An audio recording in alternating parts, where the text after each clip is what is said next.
Chapter 1788, Grade 1. Hellscythe _ Old Cat. When the images appeared above the main stage, the representatives of super first-rate guilds and super guilds in the second-floor rooms became restless. They promptly relayed what they were seeing back to their respective guild leaders. Guild leader, those rumors were true. The secret pavilion really has that thing. The secret pavilion sure knows how to keep a secret. Are you absolutely sure about this?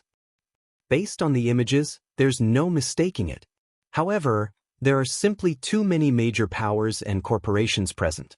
I'm afraid acquiring it will be difficult with the money we brought. Good. I'll have someone mail you all the funds we have available. Due to the several images, the various superpowers in attendance all started secretly raising funds. This situation enveloped the entire auction venue in tension. The major powers in the first-floor hall sensed an imminent storm. The secret pavilion really is a sly, old fox. Is it trying to have us superpowers and corporations tear at each other's throats? Nine Dragons Emperor tightly balled his fists, his eyes gleaming with indescribable excitement. He turned to Martial Dragon, who sat beside him, and said, "Quick! Have Blood Dragons sell all our available resources in the Black Dragon Empire. Mortgage some of the unused golden lands in Black Dragon City as well. In any case, collect as many coins and magic crystals as we can." Pavilion Master, isn't that a little too much? Martial Dragon was stunned by Nine Dragons Emperor's decision. The golden lands of Black Dragon City were worth a fortune, with countless buyers waiting in the wings. If the Heavenly Dragon Pavilion were to mortgage these lands and fail to buy them back in time, it might lose these lands to other powers. It's fine. As long as we can get that thing, this small price is inconsequential, Nine Dragons Emperor said as he shook his head. His eyes were filled with madness and ambition as he looked at the images displayed above the stage. Understood. Martial Dragon immediately contacted Blood Dragon. Meanwhile, in another room, the elegant and scholarly Lu Xinglua stood up involuntarily and stared at the pictures the secret pavilion had revealed. Good. Wonderful.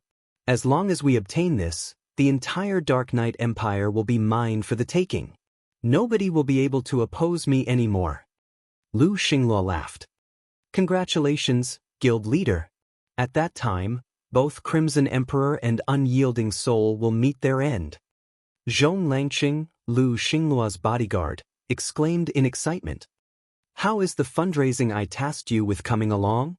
Lu Xinglua asked, turning around. Guild Leader, rest assured. Our funds are all here now, Zhong Langqing replied, smiling. Meanwhile, in the room occupied by Zero Wing, the sight of the first finale item, the secret pavilion, was auctioning set Shifeng's heart racing. The secret pavilion actually dares auction something like this? He exclaimed in astonishment. At this moment, he understood why the Starline Corporation had done its best to prevent Unyielding Soul from taking part in this auction.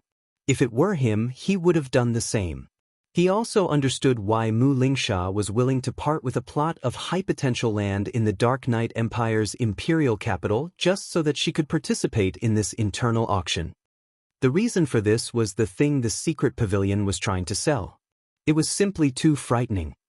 The first finale item was neither a weapon nor a piece of equipment. It also wasn't a tool. Instead, it was the management rights to an Orvane. If it were any ordinary Orvane, most likely, even the first-rate guilds present wouldn't bother bidding for it. If it were a manatite vein that could produce small amounts of magic crystals, then it would tempt even superpowers to go all out.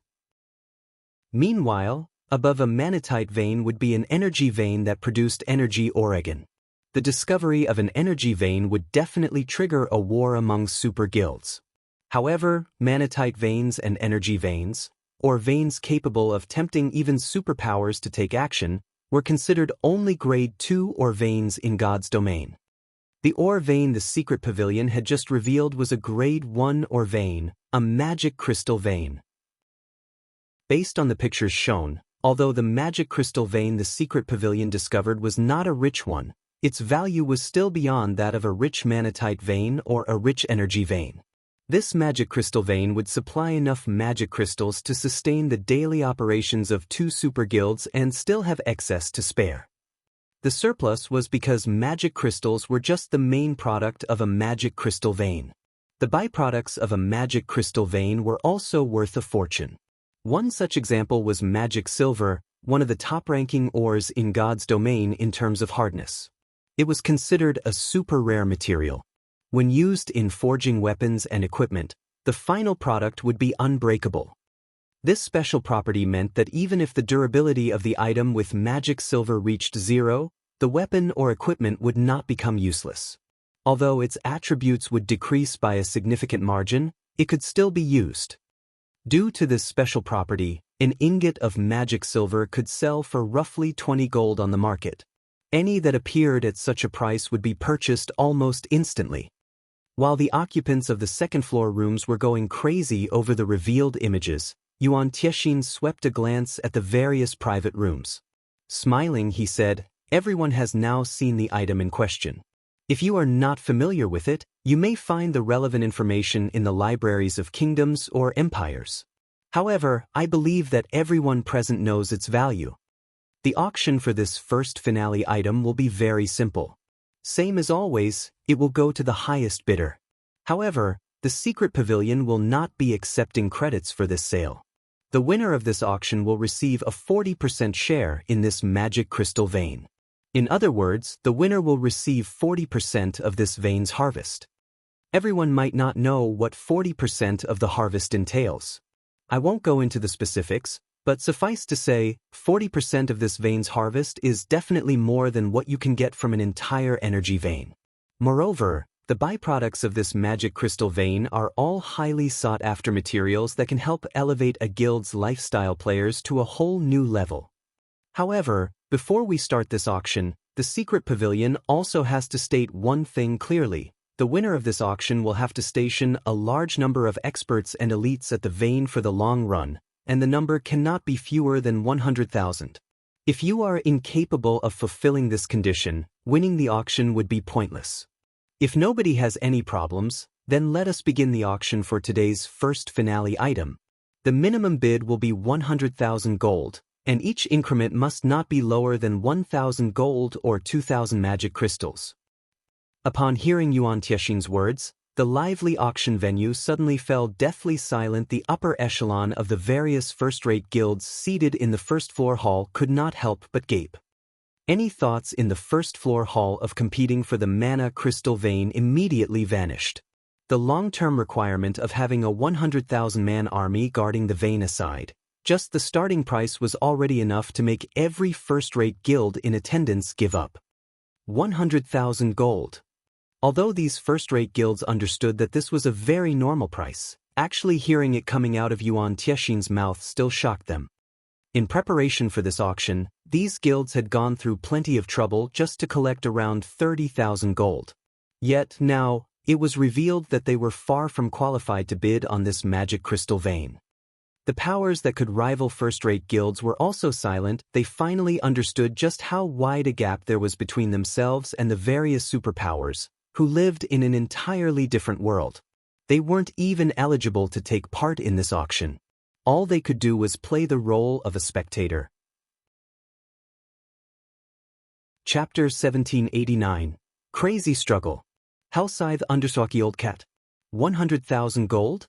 Shi Feng smiled bitterly as he shook his head. In reality, he, too, was very tempted by the magic crystal vein. However, despite all his efforts, he had managed to raise only a little over 124,000 gold. After deducting the amount he spent on the Book of Undying, fire resistance equipment, and rare materials, he had just a bit more than 90,000 gold left. He didn't have the slightest chance of winning the upcoming auction. As the various major powers in the first-floor hall were marveling over the magic crystal vein's high price, the occupants of the second-floor rooms started calling out bids, one after another. 100,000 gold. 110,000 gold. 120,000 gold. After the first bid appeared, the price of the magic crystal vein increased rapidly, the scene stupefying the various first-rate guilds present. Despite the minimum increment being set at 1,000 gold, the various superpowers and major corporations were raising the price in 10,000 gold increments as if 10,000 gold were no different from 10,000 copper. In less than a minute, the price had already reached a staggering 200,000 gold. Only after the price reached 270,000 gold did the price increases decline to 2,000 or 3,000 gold increments. Even so, this was still plenty frightening to the various first-rate guilds present. Damn it! Why are there so many people competing for the vein? Nine Dragons Emperor frowned as he watched the price ramp up. Turning to Martial Dragon, he asked, "How are things coming along on Blood's side?" He had prepared only 210,000 gold for this auction. Including the magic crystals he had on hand, his funds came to roughly 250,000 gold. Just now, he had mortgaged several golden lands in Black Dragon City, netting an additional 140,000 gold and putting his total at 390,000 gold. This was already 10 times the amount a first-rate guild could produce in short notice. However, the various superpowers and major corporations were like bottomless pits as they continuously hiked up their bids. Now, the price was already close to 300,000. Moreover, he knew full well that the various superpowers were still only probing each other's depths. They had yet to truly make a move. Despite the restraint of the various superpowers and major corporations, the price of the magic crystal vein was already approaching the limit of his budget. Pavilion Master, Blood Dragon has already asked the guild elders for a loan. The elders feel that this is a good purchase and are willing to lend us 60,000 gold. If we succeed in the purchase, they want 10% of the vein's shares as interest. If we fail, they want 30% interest, Martial Dragon said helplessly. Although they all belonged to the same guild, the guild elders each operated their own faction. Although their factions were not strong individually, when they banded together, they were a frightening force to behold. Meanwhile, this combined power was under the great Pavilion Master's control. Hence, Pavilion Masters like Nine Dragons Emperor and Phoenix Rain could not command these elders. They could only try to rope in these elders to their side. Those old bastards actually have the gall to ask for 10% of the shares? Nine Dragons Emperor turned ashen upon hearing the loan conditions. The guild elders had outright asked for a quarter of the shares he would be getting. Fine. I agree to their conditions. However, tell them that 60,000 gold is too little. I will also need all of their magic crystals. Otherwise, I'll just give up on the auction. Although 60,000 gold was a significant sum, it was still insufficient for him to compete against the various superpowers. Only after he and the elders pooled everything they had would they stand a chance in the auction. While Nine Dragons Emperor was raising funds, the price of the magic crystal vein had already increased to 352,000 gold. At the same time, the various superpowers and major corporations were also doing their best to gather more funds. However, this price had already rendered the crowd in the first-floor hall utterly speechless. It seems some guilds and corporations are already approaching their limit. Lu Xingluo smiled when he noticed the rate of bidding slowing down. Turning to his bodyguard, he said, "Let's begin, then." Understood. Zhong Langqing immediately keyed in a series of zeros on the bidding interface. 500,000 gold. The moment this price appeared, the entire auction venue went into an uproar. Even Shifeng's mouth twitched involuntarily when he saw this bid. With that kind of money, he could already build 2 cities in Starmoon Kingdom. Seeing this price also allowed him to understand just how frightening the various superpowers were. The difference between himself and them was not something that he could easily bridge just by having more information on God's domain. Why does the Starline Corporation have so much money? Nine Dragons Emperor felt like puking up blood when he saw this amount. Although the Starline Corporation was strong and had annexed quite a few first-rate guilds, it had also spent a lot of money to develop its guild, far more than what super first-rate guilds had spent. Logically, the corporation shouldn't have that many coins to spare. At this moment, let alone Nine Dragons Emperor, even the representatives of the Sacred Temple, Battle Wolves, Pantheon, Nine Heavens Pavilion, and other super guilds were taken aback by the Starline Corporation's bid. Although they, too, possessed that much money, spending it would no doubt cause their guild a cash flow shortage in the near term. The Starline Corporation's guild would definitely suffer an even greater setback. Shortly after Lu Xinglua placed the bid of 500,000 gold, Mu Lingsha also clenched her teeth and topped it. 510,000 gold. This price likewise stunned the various superpowers present. Although Unyielding Soul was a super first-rate guild, as its development in the Dark Knight Empire had not gone smoothly, the guild should not have that much money to spare. However, what the various superpowers did not know was that, in order to contest for the management rights of the Magic Crystal Vein, Unyielding Soul had long since mortgaged many of its properties and was prepared to duke it out with the Starline Corporation. After all, if the Starline Corporation acquired the Magic Crystal Vein, Unyielding Soul's development in the Dark Knight Empire would be doomed. Hence, Unyielding Soul had accumulated a total of 625,000 gold's worth of coins and magic crystals to compete with the Starline Corporation. Ha! You want to compete against the Starline Corporation in terms of financial strength? Lu Xinglua sneered at Mu Lingsha's new bid. A pity. Truly a pity. The Starline Corporation might not have as powerful a background as a super first-rate guild like Unyielding Soul, but we do have high-level energy. In order to acquire the Magic Crystal Vein, the Starline Corporation had traded 400,000 gold's worth of high-level energy with the Secret Pavilion. Of course, it had stipulated that Unyielding Soul would not be invited to the internal auction. Including the 300,000 gold the corporation raised, Starline had a total of 700,000 gold prepared to purchase the vein. At this stage of the game, even the various super guilds were incapable of taking out 700,000 gold, which was why he was confident of acquiring the Magic Crystal Vein. After some back and forth, the price eventually reached 630,000 gold, the bid being placed by Lu Xinglua. This figure caused many of the superpowers present to give up on the auction. They also could not help but marvel at the Starline Corporation's financial strength. Aqua, I wish to borrow money from Zero Wing. I am willing to use a few plots of golden land in the Dark Knight Empire as collateral. These lands are worth around 70,000 gold in total. I wish to borrow 60,000 gold. I will pay you back in 5 days with 30% interest. If I fail to repay the loan, these golden lands will be Zero Wings, Mu Lingsha said after making some calculations. At this point, she could tell that the price of the Magic Crystal Vein was already close to Lu Xinglua's limit. After all, the man was no longer as decisive when placing his bids. Meanwhile, through Aqua Rose, she had learned much about Zero Wing. Hence, she knew that Zero Wing had prepared quite a lot of funds for the auction this time, several times more than the average first-rate guild, in fact. Hence, it should be possible for Zero Wing to lend her 60,000 gold. If she had these 60,000 gold coins, she would have a greater chance of winning against Lu Xinglua. Aqua Rose was slightly troubled as she turned to look at Shifeng, unsure whether she should agree to this request or not.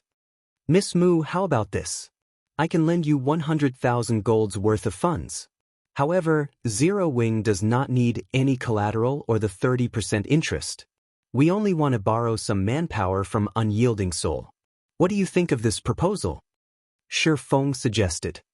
Although he had thought of using this opportunity to acquire some of the Magic Crystal Vein's shares, the percentage of shares he could obtain in the end would most likely not amount to much. In that case, the number of magic crystals Zero Wing could get from the vein would be a drop in the bucket, given Zero Wing's current magic crystal shortage. Meanwhile, earning an additional 18,000 gold from the 30% interest would not help Zero Wing by much, either. Rather than these negligible benefits, it would be far more meaningful to borrow Unyielding Soul's strength instead. After all, it was normally impossible to borrow the strength of a superpower without paying an exorbitant price. You don't need any collateral or interest. You're willing to lend us 100,000 gold in exchange for only manpower? Mu Lingsha's eyes widened in shock as she stared at Shifeng, her mind finding both Zero Wing's financial strength and Shifeng's proposed conditions inconceivable. Chapter 1790, or Vein of Astronomical Value. Hellscythe Understalky Old Cat. Upon hearing Shifeng's proposal, Aqua Rose and Gentle Snow could not help but stare at him in disbelief. They could not understand why he would actually abandon such a good opportunity to make money and, instead, settle for just borrowing manpower from Unyielding Soul. Meanwhile, during the time Shifeng and Mu Lingsha were discussing this point, Yuan Tiexin had slammed his gavel for the second time. 630,000, going twice. Is there nobody present willing to offer a higher price? Yuan Tiexin asked as he glanced at the audience before him. Although 630,000 gold already exceeded the secret pavilion's original estimates, earning a few more coins would not do the pavilion any harm. Greedy bastard! Lu Xinglua frowned at Yuan Tiexin's deliberate prolongation of the auction. 630,000 gold was already far outside of his expectations. He had never thought that Unyielding Soul would be capable of taking out so much money. With such an expenditure, even if he could eventually recover the cost from the profits generated by the magic crystal vein, it would take a very long time before he could recoup his entire investment. Not to mention, he would also have to station an army of 100,000 players at the vein over the long run, which would further increase the time needed to recover his cost. The only fortunate matter was that the magic crystal vein produced magic crystals and rare ores that were very difficult to acquire on the market. For the foreseeable future, the Starline Corporation would no longer have to worry about its guild's daily magic crystal expenditure. Meanwhile, inside Shifeng's room.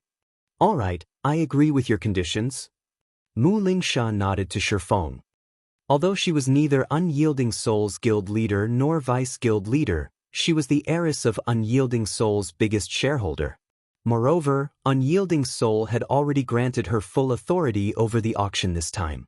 If it was only getting some of Unyielding Soul's members to help Zero Wing with the task, she could easily approve this matter with her authority. All right, I'll write up a contract. You should place a bid first. Shifeng smiled when he heard Mu Lingsha's reply. With the help of a super first-rate guild like Unyielding Soul, he could proceed smoothly with the next step of his plans. Compared to what he stood to gain through this help, making a few thousand coins of profit was not worth mentioning whatsoever. Since both sides had come to an agreement, Mu Lingsha hurriedly placed a new bid. 632,000 gold. Mu Lingsha shouted. The secret pavilion's internal auction was different from the auctions held in God's domain, where players had to have enough currency in their pockets to place their bids. The secret pavilion did not bother verifying how much the bidders had. It would be fine so long as the buyer could pay for their purchase afterward. The silent auction venue immediately livened once again with Mu Lingsha's bid. How does Unyielding Soul still have money? Lu Xinglua's gaze turned chilling as he glared at Mu Lingsha's room. He had thought that the auction for the magic crystal vein was already over, never imagining that Mu Lingsha still hadn't given up hope. He immediately placed a new bid to thoroughly suppress her. 640,000 gold. 642,000 gold. 650,000 gold. 652,000 gold. A heated struggle between Lu Xinglua and Mu Lingsha broke out, the price reaching 672,000 gold in short order. This situation shocked the various superpowers present. These superpowers were fully aware of the financial strength of their rivals. Even if some of them were superior to others, the disparity was not that much. However, the wealth the Starline Corporation and Unyielding Soul were displaying had already exceeded the liquid assets a superpower should wield. This was no longer a competition of liquidity. This was basically an all-out struggle between two superpowers. This is impossible. Unyielding Soul can't possibly have this much money. Lu Xinglua said as he looked at Mu Lingsha's room. Just then, he happened to catch sight of Mu Lingsha signing some kind of contract with Shifeng. Damn it. That little bug dares to lend money to Unyielding Soul. At this moment, even a fool could tell that Zero Wing had lent Unyielding Soul a lot of coins. Hence, Super First-Rate Guild was able to persist in this auction. Mu Lingsha, do you think you can win against the Starline Corporation just because you borrowed some money from a little bug? Lu Xinglua placed another bid. 700,000 gold. Although Zero Wing had lent coins to Unyielding Soul, how much could an up-and-coming guild that could rival first-rate guilds possibly have? It would already be plenty amazing if Zero Wing had even 70,000 or 80,000 gold. If Lu Xinglua included the amount of money Zero Wing spent earlier, he estimated that the guild would be able to lend around 50,000 gold, at most, to Mu Lingxia. Previously, she had also stopped placing bids after the price reached 630,000 gold, which meant that her personal limit was 630,000 gold. Including the 50,000 gold from Zero Wing, she would have only around 680,000 gold in total. With his bid of 700,000 gold, he would definitely triumph over Mu Lingxia. The people inside the auction venue gasped upon hearing Lu Xinglua's bid. If he were to spend so much money to acquire the magic crystal vein, he would have to wait for 3 months or so just to recoup his costs. However, 700,000 gold at this stage of the game was definitely more valuable than 700,000 gold 3 months later. After all, coins and magic crystals were constantly depreciating in value in God's domain. Of course, the purchase also wasn't without benefits. With a magic crystal vein, Lu Xinglua would convert 700,000 gold into magic crystals and various rare ores. In the long term, it was still more beneficial to have the magic crystal vein than not to have it. However, before Yuan Tiexin could even hammer his gavel once, Mu Lingxia made another bid. 710,000 gold. Are you kidding me? How does Unyielding Soul have so much money? The people present were dumbfounded at Mu Lingxia's bid. Logically, the increment in price should taper off as the auction approached its end. Yet, now, Mu Lingxia had actually raised the size of her increment to 10,000 gold. Impossible! Lu Xinglua could not help but turn to look at Shi Feng, confusion written on his face. How can a new guild like his possibly have so much money? Guild leader, what should we do? We only have a little over 703,000 gold left. We don't have any more money to continue bidding, Zhong Langqing said anxiously. Good. Very good. Lu Xinglua's gaze turned deathly chilling. Contact the secret pavilion and tell them I have some business with them. Understood. Zhong Langqing immediately contacted a representative from the secret pavilion. Meanwhile, when Mu Lingxia saw that Lu Xinglua had stopped bidding, she could not help but breathe out a sigh of relief. Had Shi Feng lent her only 60,000 gold, she definitely wouldn't have been able to compete with Lu Xinglua. However, with 100,000 gold, she was able to thoroughly suppress him. Moreover, during the time she was competing with Lu Xinglua, as she worried that she wouldn't have enough funds, she had someone in her guild mortgage several plots of golden land in Dark Knight City and gained another 60,000 gold. The coins would be transferred later to her God's Domain account. Seeing that nobody was bidding, Yuan Tiexin very quickly slammed his gavel once, saying, 710,000, going once. Is there anyone willing to place a higher bid? You should know that this is very likely to be your only chance to see a magic crystal vein. You might not get another chance like this in the future. At this moment, Yuan Tiexin was ecstatic. After all, in just under a minute he had earned nearly 100,000 gold more for the vein. However, despite Yuan Tiexin's words, the auction venue remained silent. Nobody was willing to place any more bids. 710,000, going twice. Seeing that nobody was responding even after some time, Yuan Tiexin understood that this was the highest price he could sell the vein for. He then readied himself to slam his gavel for the third time and confirm the final owner of the magic crystal vein. When Mu Lingxia saw this, she was thrilled. 720,000 gold. At this time, however, Lu Xinglua suddenly broke the silence. How is this possible? Mu Lingxia was astounded as she looked at Lu Xinglua's solemn expression. Nevertheless, she very quickly placed another bid, saying, 730,000 gold. 750,000 gold. Lu Xinglua said, sending a chilling glare at Mu Lingxia and Shi Feng. Despite Lu Xinglua's glare, Mu Lingxia showed no intentions of giving up whatsoever. 760,000 gold. 770,000 gold. 780,000 gold. 800,000 gold. In the end, Lu Xinglua directly raised the price by an additional 20,000 gold, causing Mu Lingsha's complexion to darken considerably. That price exceeded the limits of what she could afford. In the end, after Yuan Tiexin slammed his gavel 3 times, Lu Xinglua was announced the winner of the Magic Crystal Veins management rights. This outcome sent the entire auction venue into an uproar. 800,000 gold. This was already double the liquid funds a superpower possessed at this stage of the game.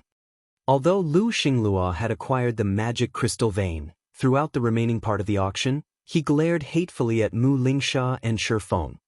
In order to emerge as the final victor, he had been forced to sell a large amount of high-level energy to the secret pavilion, far more than what the corporation had authorized. Although he eventually won the auction, he had to spend nearly 200,000 gold more. How could he possibly be in a mood for celebration? Langqing, once we return, gather all the information you can find on Zero Wing and pass it to Dark Soul. Have Dark Soul mobilize right away. If Dark Soul is lacking in strength, have a portion of our main force support it. I want Zero Wing to disappear from God's domain immediately. Lu Xinglua said. A mere bug dares cause me to lose 200,000 gold. Understood. Zhong Langqing replied eagerly. The thing he loved doing the most was none other than annihilating small guilds. Chapter 1791, Crazy Actions. The uproar caused by the auction of the Magic Crystal Vein distracted the various powers in attendance from the many excellent finale items appearing after the vein. Most focused their attention on the implications of the Magic Crystal Vein. Now that the Starline Corporation had the Magic Crystal Vein, combined with its financial strength and military strength, its development in God's domain would most likely skyrocket in the future. Particularly when it came to magic crystals, the Starline Corporation would have a massive advantage over everyone else. Now that Starline has obtained the Magic Crystal Vein, the Dark Knight Empire will probably belong to Starline from now on. Crimson Emperor and Unyielding Soul sure are pitiful. The two of them going all out was what allowed Starline to annex 2 former super first-rate guilds in one go. Without the sudden influx of experts and veteran players, Starline wouldn't have developed so quickly and become capable of rivaling Crimson Emperor and Unyielding Soul. Now that Starline has acquired a Magic Crystal Vein as well, it'll be able to nurture more experts through the Divine Colosseum. That's right.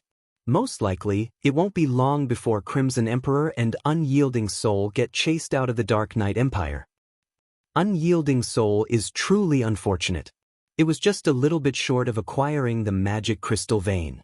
It really makes you wonder where the Starline Corporation managed to get so much money from. Everyone secretly discussed the matter between the Starline Corporation and Unyielding Soul. The auction of the Magic Crystal Vein had determined the future of the Dark Knight Empire. This situation also prompted some first-rate guilds, which had been developing in the Dark Knight Empire all this time, to draft alternate plans. Meanwhile, inside Zero Wing's private room. After this auction, Gentle Snow and Aqua Rose gained newfound recognition of the financial strength of major corporations. Compared to the major corporations, the amount of money Zero Wing possessed was not worth mentioning whatsoever. They also realized just how far Zero Wing was from becoming a superpower in God's domain. The guild was already severely lacking just in the aspect of financial strength. So, this is the Starline Corporation's strength? Mu Lingsha could not help a bitter smile when she saw Lu Xinglua acquiring the Magic Crystal Vein. Despite all her efforts, she still lost in the end. Fortunately, she did not suffer a total loss in this auction. At the very least, she had forced Starline to spend a large portion of its wealth. With this, Starline would not have the funds to develop rapidly within the short term. Following which, Mu Lingsha turned to look at Shifeng and said, "Thank you for your help. As per our agreement, I will have Unyielding Soul help you out once." That's just wonderful. In reality, the thing I need Unyielding Soul's help with is very simple. I need you to lend me 60 Tier 2 experts to raid a team dungeon. I believe that with Unyielding Soul's strength, that should be doable, Shifeng said, directly revealing the task he wanted Unyielding Soul's help for. Currently, expert players in God's domain had already reached level 53 and level 54. The number of experts that had gone to attempt their Tier 2 promotions was also very high. At this stage of the game, most first-rate guilds already had a dozen or so Tier 2 experts in their ranks, with some having even more than 20. As for super first-rate guilds, they definitely had more than 60 Tier 2 experts. Help with raiding a team dungeon? Mu Lingsha was slightly surprised by Shifeng's request. She had expected Shifeng to have Unyielding Soul act as a deterrence to Beast Emperor in the Orc Empire. She had never thought that Shifeng would only want to borrow some Tier 2 experts to raid a team dungeon. Alright, that won't be a problem. When will the raid be? Where should we meet up? In reality, Mu Lingsha wasn't the only person surprised by Shifeng's request. Even Aqua Rose and Gentle Snow were confused at this situation. They had the rare opportunity of getting Unyielding Soul to owe them a favor, yet Shifeng was wasting this favor to borrow some experts to raid a team dungeon. Although there were some team dungeons that Zero Wing was currently still incapable of raiding, given enough time, Zero Wing would have more Tier 2 experts of its own. There was simply no need to get the help of other guilds. I hope that we can start tomorrow. The meeting point will be Star Moon Kingdom's White River City. As for the exact time, I'll have Aqua notify you once we enter God's domain. May I know if that is acceptable? Shifeng asked. Tomorrow? It seems you're quite pressed for time. However, all the better. The sooner this favor is repaid, the sooner Unyielding Soul will be able to relax, Mu Lingsha said, smiling. Alright, I'll head back and make the necessary arrangements. I'll be sure to send over the people you asked for on time tomorrow. Big Sis Lingsha, are you returning so soon? The auction for the finale items is just beginning. There are bound to be some excellent items coming out. Isn't it a waste to leave right now? Aqua Rose asked, surprised when she noticed Mu Lingsha standing up from her seat. My goal this time is only the magic crystal vein. Now that the Starline Corporation has acquired it, I naturally have no reason to stay. Rather than waste time here, it is much better if I return and start making the necessary preparations, Mu Lingsha explained. However, I must also remind you that Lu Xingluo is a vengeful bastard. Now that you have gone against him, although he won't be able to dispatch his guild's armies after you, he is very likely to send a large number of experts to target Zero Wing. It is best if you all beware. Thank you for your reminder, Shifeng said. In reality, Shifeng had a much greater understanding of the Starline Corporation than Mu Lingsha did. During his previous life, the Starline Corporation had quickly become the overlord of the Dark Knight Empire by relying on its advantages from entering God's domain at the game's launch and having a large amount of high-level energy. Moreover, aside from the Empire, Starline had also taken control of several neighboring kingdoms. Eventually, the corporation annihilated Unyielding Soul and developed into a bona fide super guild. Meanwhile, Lu Xingluo, the guild leader of the Starline Corporation's guild, was also famed for being incomparably ruthless. As Lu Xingluo had close ties with dark players, those who became his enemy were often hunted down by dark players. Some first-rate guilds had even gotten wiped out because of this. After Mu Lingsha was done speaking, she promptly left the room. Now, only 4 people remained inside. Guild leader, just which dungeon are we going to raid that we actually need Unyielding Soul's strength? Gentle Snow asked quietly, unable to rein in her curiosity after seeing Mu Lingsha leave. Although she wasn't one to self-praise, she believed that Zero Wing's dungeon raiding capabilities were not the slightest bit weaker than those of the superpowers of God's domain. In fact, Zero Wing might be stronger than even some superpowers. Given a little more time, Zero Wing would be capable of raiding even super large-scale team dungeons. Hence, there really wasn't a need to employ the help of a super first-rate guild. No, we're not just going to borrow Unyielding Soul's strength, Shifeng said, smiling.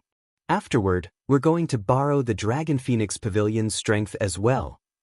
Borrow the Dragon Phoenix Pavilion's strength?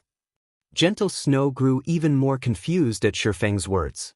She simply could not figure out what Shifeng intended to do. Shi Feng wasn't satisfied with getting the help of just one super first-rate guild. He was even going to get the help of two super first-rate guilds. Aqua Rose was similarly surprised by Shi Feng's declaration. Guild leader, we can't possibly be trying to raid the Flaming Ruins now, right? A hint of shock flashed across Aqua Rose's eyes as she suddenly thought of a possibility. No matter how she tried, the only team dungeon that she could think of that would necessitate the help of Unyielding Soul and the Dragon Phoenix Pavilion would be Star Moon Kingdom's Flaming Ruins, a level 50 super large-scale team dungeon. Up to now, nobody in the game had managed to acquire the first clear of even a level 50, 100-man hard mode team dungeon. Trying to challenge a 200-man team dungeon was simply insane. After all, the raid difficulty of a super large-scale team dungeon was many times greater than that of a 100-man team dungeon. It simply wasn't a challenge that current players could overcome. Moreover, the final loot one would get from the two dungeons was mostly of the same quality. Rather than waste time raiding a super large-scale team dungeon, it was much better to raid a large-scale team dungeon. Of course not, Shi Feng said, shaking his head. Our goal is the neutral map Eclipse Gate's super large-scale team dungeon, Eclipse Throne.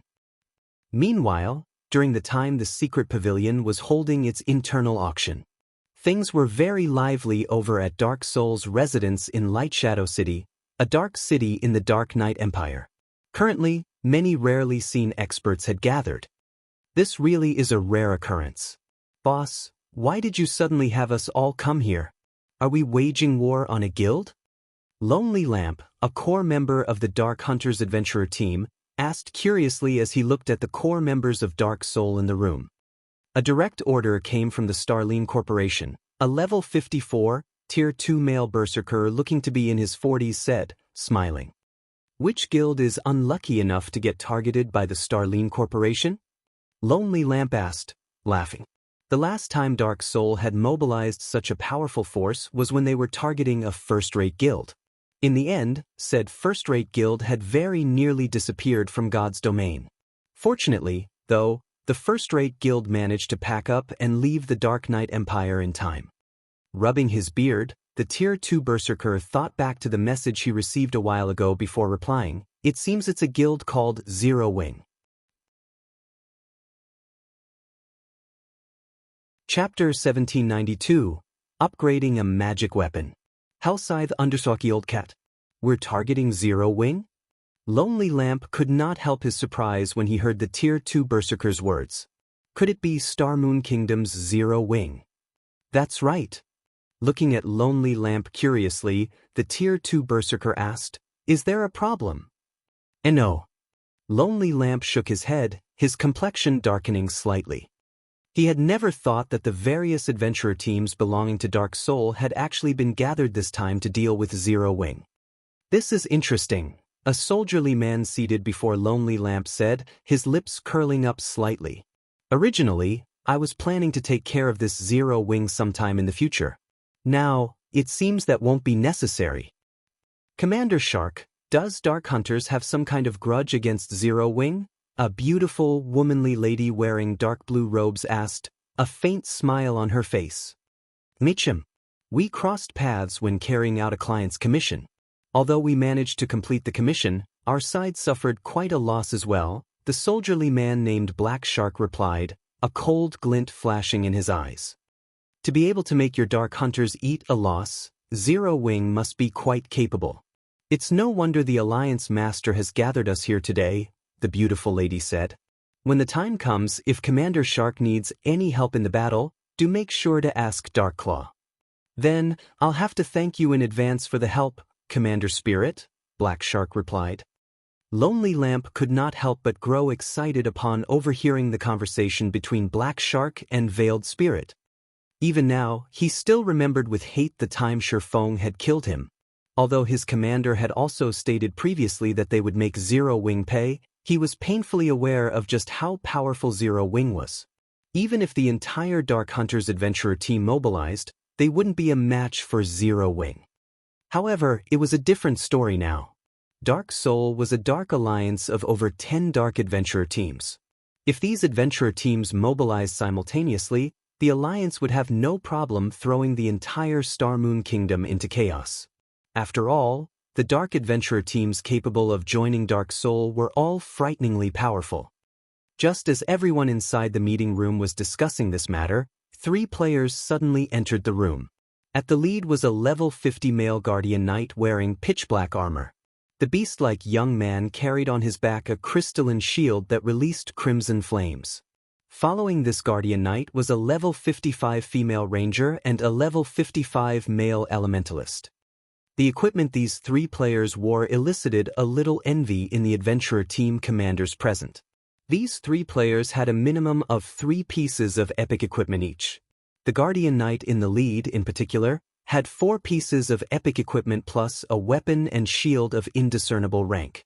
However, although the weapons and shields ranks were not distinguishable, the density of the mana circulating around them indicated that they were definitely extraordinary items. Meanwhile, this young man was none other than Tigerbreaker, the Alliance Master of Dark Soul. Although Tigerbreaker looked very young, nobody present dared underestimate him because he had risen to fame much sooner than anyone else here had. He was actually already over 45 and had once inspired fear and helplessness even in super first-rate guilds. This man was also why the various Dark Adventurer teams present were willing to join an alliance like Dark Soul. I assume you all have been notified of the reason you are gathered here? Tigerbreaker said after taking his seat. The Starline Corporation's intent is to have us annihilate Zero Wing as soon as possible. Rest assured, the remuneration provided is very bountiful. Like usual, whoever contributes more will get more. According to the data we collected, Zero Wing has the strength of a first-rate guild. As for our plan of annihilation, we'll go about it like always and target Zero Wing's core combatants and upper echelon first. Whatever loot you get from your kills will belong to you. If there are no problems, we'll move out now. Tigerbreaker's words immediately filled everyone present with enthusiasm. They had been eagerly awaiting such a large-scale campaign for a long time now. This was their motivation for joining Dark Soul, to begin with. While their respective adventurer teams might have great difficulty annihilating a large guild all by themselves, doing so would be a walk in the park if over a dozen of them worked together. Every time their alliance received a mission to annihilate a guild, they made a fortune for themselves. The profits they gained from annihilating first-rate guilds, in particular, were astronomical. Alliance Master, what happened with the Starline Corporation that it's in such a rush to annihilate Zero Wing? The level 55 male elementalist standing beside Tigerbreaker asked curiously after seeing that the representatives of the various Dark Adventurer teams had left. In the past, they always gave us a few days to prepare. Now, they're not even giving us a day. I'm not sure about this, Tigerbreaker replied, shaking his head. However, it doesn't matter. The target has the strength of just a first-rate guild. It's not the first time they're doing such a task. Indeed, with the current strength of the various adventurer teams, every one of them can easily mess up a first-rate guild all by themselves. If they work together, even the top-ranking first-rate guilds will suffer, the male elementalist said, chuckling. Right after they're done with this mission, our next target will most likely be Unyielding Soul. Make sure you get the necessary preparations done. Even though Unyielding Soul has fallen behind the times, it is still a super first-rate guild. It won't be an easy opponent, Tigerbreaker said. Alliance Master, rest assured, as long as that batch of resources arrives, we'll be able to nurture a large group of experts very quickly, the Elementalist said confidently. Star Moon Kingdom, White River City. After the secret pavilion's auction, Shifeng immediately returned to the Greenwater Villa and logged back into God's domain. The first thing he did after getting online was contact Phoenix Rain and have her send every Tier 2 expert she had to White River City. After making the necessary arrangements, he handed 30,000 gold to Aqua Rose and had her continue fortifying Silverwing Town. He then took out another 30,000 gold and secretly fortified the Lost Town. Next, he gathered the rare materials he brought over from the Ice Crystal World and 19 lifestyle players at the Candlelight Trading Firm. Finally, he used the Holy City's emblem and brought the 19 lifestyle players to the Holy City of Titan. At this point, the Abyssal Blade was still just a level 45 magic weapon. Although the Abyssal Blade remained very powerful, it was severely mismatched for his current level. Compared to killing Ray, the Abyssal Blade was no different from baggage to him. Meanwhile, the Eclipse Throne was a level 50 super large-scale team dungeon in the Eclipse Gate, a neutral map. Its difficulty was much greater than even that of the level 50 super large-scale team dungeons in Kingdoms and Empires, not to mention the special environment inside the Eclipse Throne. He would have to increase his combat power further if he wanted to improve his chances of successfully raiding the dungeon. Hence, Shi Feng planned on forging level 50 weapons in Titan City in order to upgrade the Abyssal Blade. In the outside world, level 50 fine gold and dark gold weapon designs were very rare. In Titan City, however, so long as one had sufficient status, one could use magic crystals to exchange for all kinds of weapon production designs. However, only the player that exchanged for these designs could learn them. At the same time, the weapons produced using the designs obtained in Titan City were slightly weaker than average weapons of the same rank. To Shi Feng, however, this weakness did not matter at all. After all, the weapons he produced would be sacrificed to the Abyssal Blade. What kind of attributes those weapons possessed was not important. After arriving at Titan City's Forging Association, he spent 3,000 and 6,000 magic crystals to purchase level 50 fine gold and dark gold weapon forging designs, respectively. He then rented a special forging room and set to work. In order to increase his production success rate, Shi Feng even utilized the Philosopher's Hand's power. After working away for over half a day, he finally ended up with 100 level 50 fine gold weapons and 30 level 50 dark gold weapons.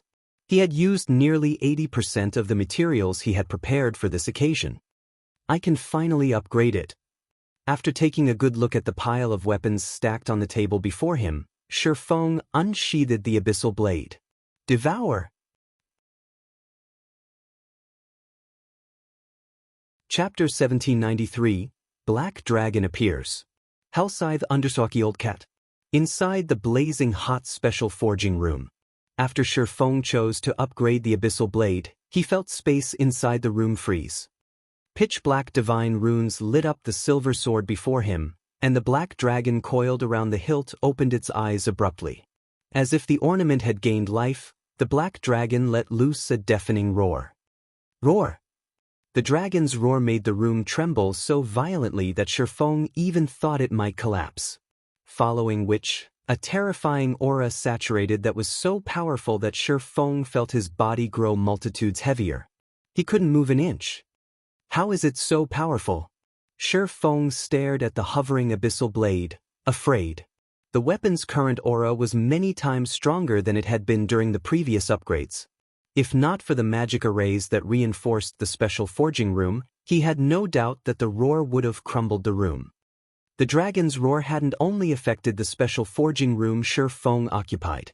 Candlelight's lifestyle players, who practiced forging techniques in their own rooms, heard the deafening announcement and felt the world quake.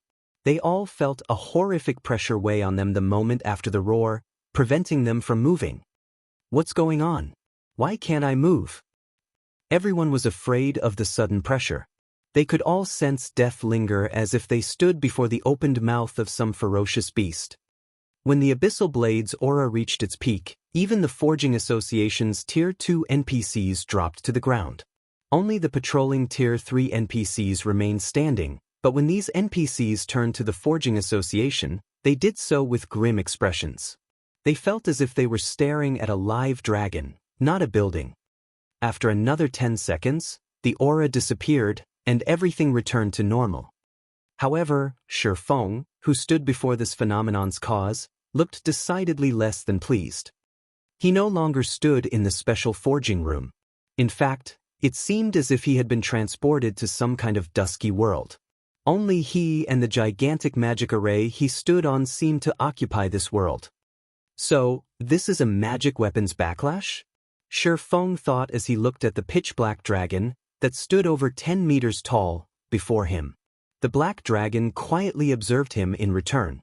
Although it didn't move, it radiated a horrific aura that even made Katie Green, a Tier 5 sacred magic knight, look like a joke. A dragon? Shi Feng was absolutely certain that the black dragon before him was a bona fide dragon, although it was much smaller than ordinary dragons. However, its aura was several times stronger than an ordinary dragon's. "Human, give me your body," the black dragon uttered in the human language as it watched Shi Feng with crimson eyes. Saying so, the black dragon widened its mouth and bit down on Shi Feng with lightning speed. It had only needed an instant to reach the swordsman, and the attack caught Shi Feng off guard. "Is this it for me?" Shi Feng panicked. But when the black dragon's maw was only 10 centimeters away from Shi Feng, it suddenly stopped. Before Shi Feng knew it, silver chains had appeared around the black dragon's body, binding the creature. Damnable magic array! The black dragon roared and struggled fiercely against the chains. Regardless, the chains refused to budge. On the contrary, they steadily sapped away the black dragon's power, shrinking its body. The chains only disappeared after they had reduced the black dragon to 6 meters in height. Meanwhile, Shi Feng had noticed the dragon's attributes. Black Dragon King, Dragon, Lord, Level 50. HP 32, 000/32,000,000. What a high HP! Shi Feng could not help but gasp when he saw the Black Dragon King's statistics. An ordinary level 50 lord would only have around 10 million HP, with the high HP ones having around 15 million, yet the Black Dragon King had 32 million HP. Before Shi Feng could say anything, the Black Dragon King charged at him, one of its scaly claws transforming into a streak of light as it swiped at him. The Black Dragon King was only slightly slower than a Tier 3 Great Lord of the same level. Human food. With each step, the ground below the dragon's feet sank. Its immense strength could even put great lords of the same level to shame. The dragon race was an apex race in God's domain. They were even capable of slaughtering gods. Their superior life ratings allowed them to challenge opponents above their own tiers. Although the Black Dragon King was only a Tier 2 lord, a Tier 2 dragon was much stronger than an ordinary Great Lord. If it came down to a fight, the Black Dragon King could easily kill a Tier 3 Great Lord. As a mountain-like claw descended on Shi Feng, explosions rang out as it tore apart space itself. A Lord-ranked dragon? Shi Feng smiled as he watched the Black Dragon King. He then swung Killing Ray to block the dragon's claw. Boom! When the Pitch Claw collided with Killing Ray, sparks scattered, and the earth beneath the collision sunk slightly, yet despite the impact, Shi Feng hadn't moved. He didn't even receive a single point of damage. Human. The Black Dragon King was momentarily stunned to find Shi Feng unharmed. Although Shi Feng was over 10 levels higher, the difference in life ratings could easily make up for the gap and more. Normally, it should be able to send Shi Feng flying with a single slap. However, the human had stopped the dragon's attack with relative ease, taking no damage. It's no wonder why so many experts were devoured by their magic weapons. The backlash is actually so powerful. Shi Feng smiled at the stunned Black Dragon King. It's a pity that I have the heavenly dragon's breath. Although I haven't fully repaired the ring yet, it still gives me an advantage against dragons. Following which, Shi Feng activated Shadow Blade, sending 1 sword light and 9 shadows at the Black Dragon King. Responding quickly, the Black Dragon King swiped its claws and blocked 3 attacks, but the remaining 7 struck the monster, each dealing over -20,000 damage, over -40,000 with critical hits. Not giving the Black Dragon King an opportunity to react, Shi Feng followed up with Chop, forcing the Black Dragon King to take a step back. He then used Thundering Flash, and damages exceeding -30,000 appeared above the Black Dragon King's head, one after another. A dragon might be a troublesome foe for others, but it was no problem for Shi Feng. Shi Feng already had frightening basic attributes. In addition, he had the Heavenly Dragon's Breath's passive skill, Dragon's Domination, which decreased enemy dragons' basic attributes by 20% and increased his own by 500 points each. Right now, the level 50 Black Dragon King was weaker than Shifeng when it came to basic attributes. However, inside this special space, Shifeng couldn't use the items and tools he carried in his bag, so facing a dragon with 32 million HP was still a considerable challenge. Wasting no time, Shifeng activated Power of Darkness, increasing his basic attributes by another 120%. Now, his normal attacks dealt over -40,000 damage, and his skills could deal over -100,000. This put the Black Dragon King at a disadvantage, and its HP fell at an unprecedented rate. Despicable human. When the Black Dragon King's HP fell to 50%, it expressed its anger with a deafening roar.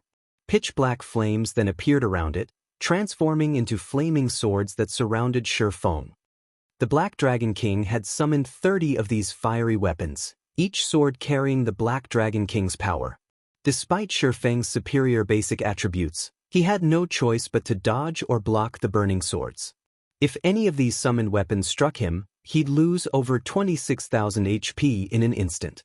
Meanwhile, under the effects of Power of Darkness, Shifeng only had a measly 180,000 HP.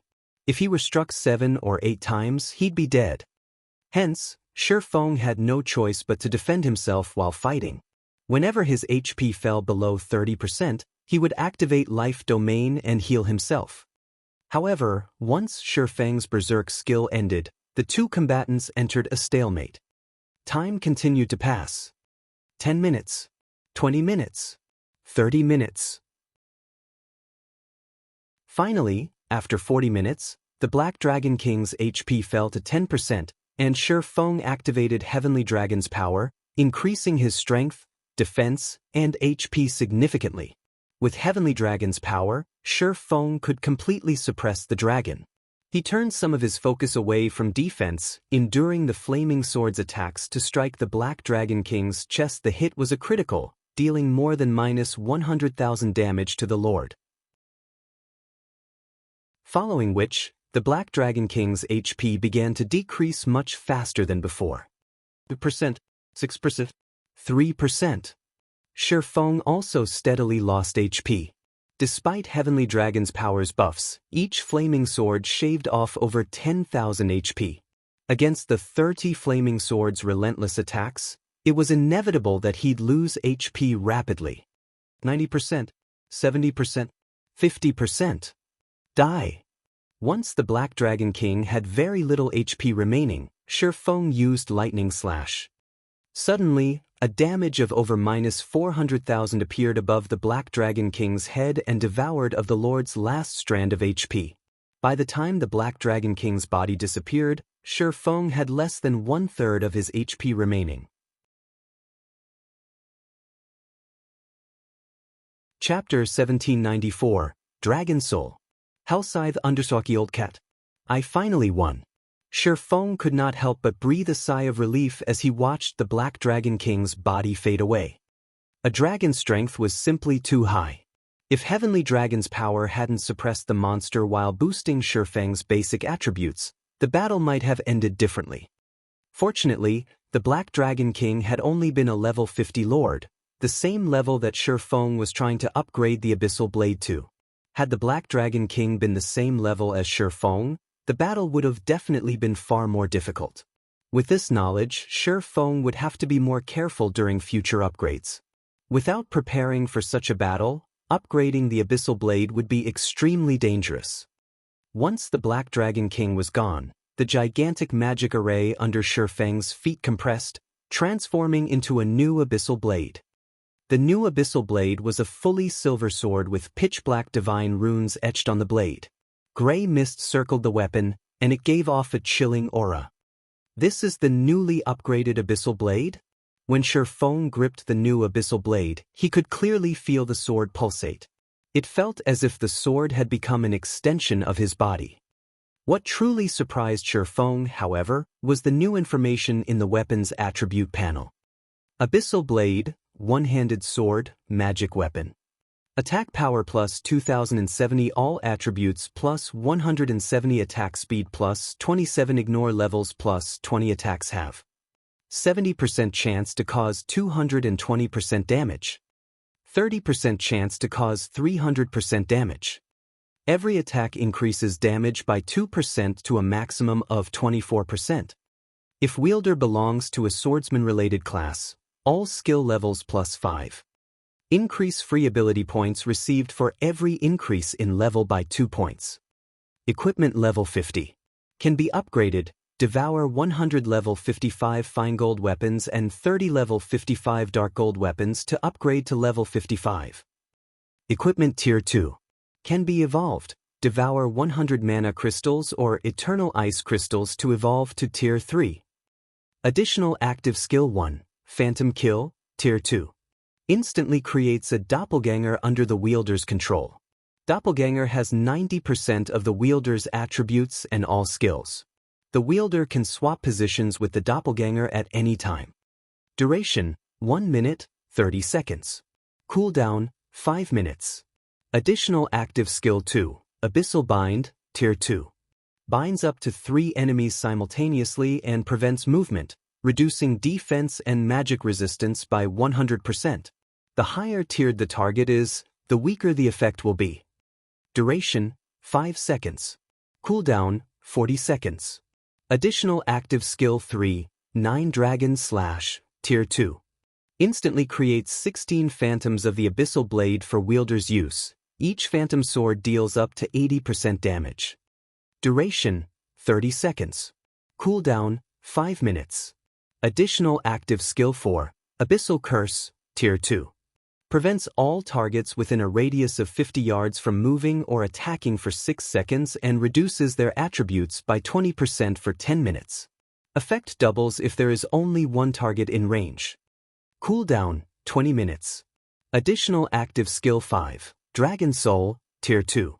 Grants a doppelganger a dragon soul, transforming it into a black dragon.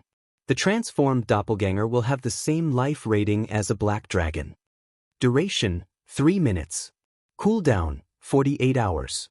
Additional passive skill, Abyssal Will.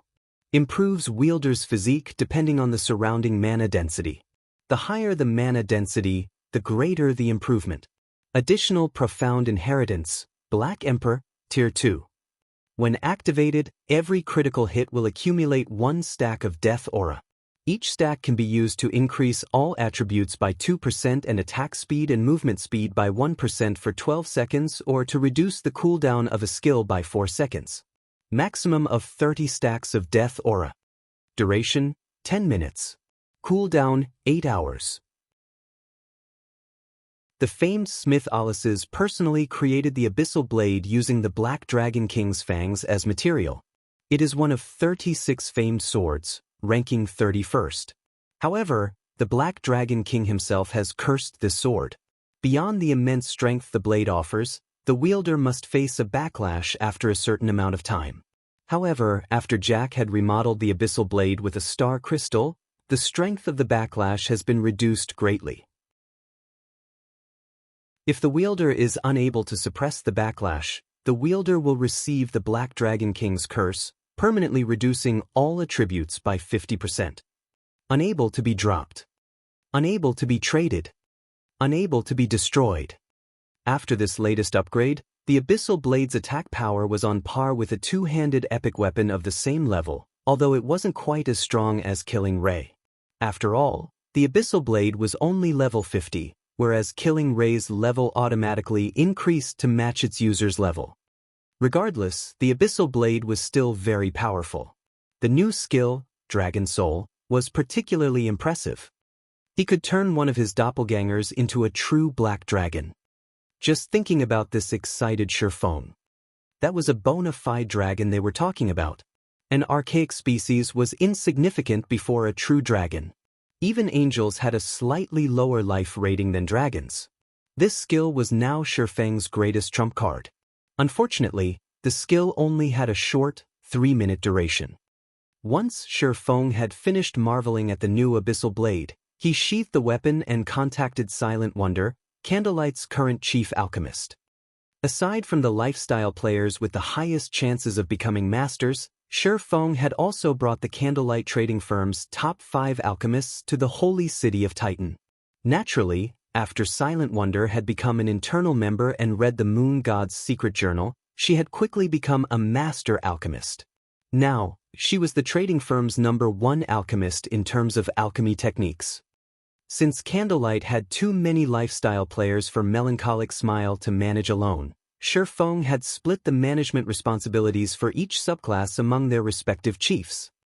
"How is the Elven Silver production coining along?" Shi Feng asked. Elven Silver was an alchemy recipe that could only be found in Titan City. Each copy cost an exorbitant 800 magic crystals. Elven Silver was also very difficult to produce. Even if an advanced alchemist had the help of various support tools, they would be fortunate if they could achieve a 20% production success rate, and each attempt cost roughly 4 gold. Elven Silver only had one function: temporary physical reinforcement. Not only could it increase one's physique and stamina, but it would also improve their resistance significantly. It was an extremely valuable potion and had been a must-have when raiding super large-scale team dungeons during Shi Feng's previous life. Since Candlelight's alchemy standard had been lacking, Shi Feng hadn't had his alchemists attempt to produce Elven Silver. However, Silent Aspiration had also become a master alchemist, so Shi Feng had decided to give them the recipe. "Guild Leader, the Elven Silver potion's brewing procedures are too complex. Even now, we only have 217 bottles. May I know if that is enough?" Silent Wonder said, a little embarrassed. 217. So many. Shi Feng was slightly surprised when he heard Silent Wonder's report. He knew that even a basic master alchemist would only have a 25% theoretical success rate, roughly 30% if they had the proper support tools. Moreover, each bottle of Elven Silver required a very long time to brew. A basic master alchemist would be fortunate to brew around 100 bottles after a full day of work. Yet despite having only been in Titan City for half that, the 2 master alchemists and 3 advanced alchemists that had been given the task had produced over 200 bottles. "Good. Bring them to me." "Understood." Silent Wonder nodded before disconnecting the call. Shi Feng then turned his attention to crafting all-round devices. The Eclipse throne had a chance of dropping top-tier fire resistance equipment. The dungeon's recommended raid level was level 55 to level 60, and it was far more challenging than the level 50 super large-scale team dungeons at Kingdoms and Empire's borders. Aside from the dungeon's corrosive gas, its low mana density made it particularly difficult. Shi Feng's team needed the all-round devices to raid the dungeon. Shi Feng spent the rest of the day producing 80+ all-round devices. Including the all-round devices he had made some time ago, he had more than enough to outfit a team of 200 players. Time is almost up. They should have arrived in White River City by now. Shi Feng smiled as he took a look at the time. Before he had realized it, a new day had arrived in God's domain. There were less than 20 minutes remaining before the agreed meeting time. Immediately, Shi Feng took out a return scroll for White River City. After activating the scroll, his body transformed into a streak of light and left the special forging room. Chapter 1795, Gathering of Heroes. Hellscythe _Old Cat. Starmoon Kingdom, Zero Wings residence in White River City. Silence dominated the crowded guild hall due to the group of the guild's main force members resting in the lobby. The lowest leveled player among this group was level 54, tier 2, and the weakest equipment they wore was level 50 fine gold rank.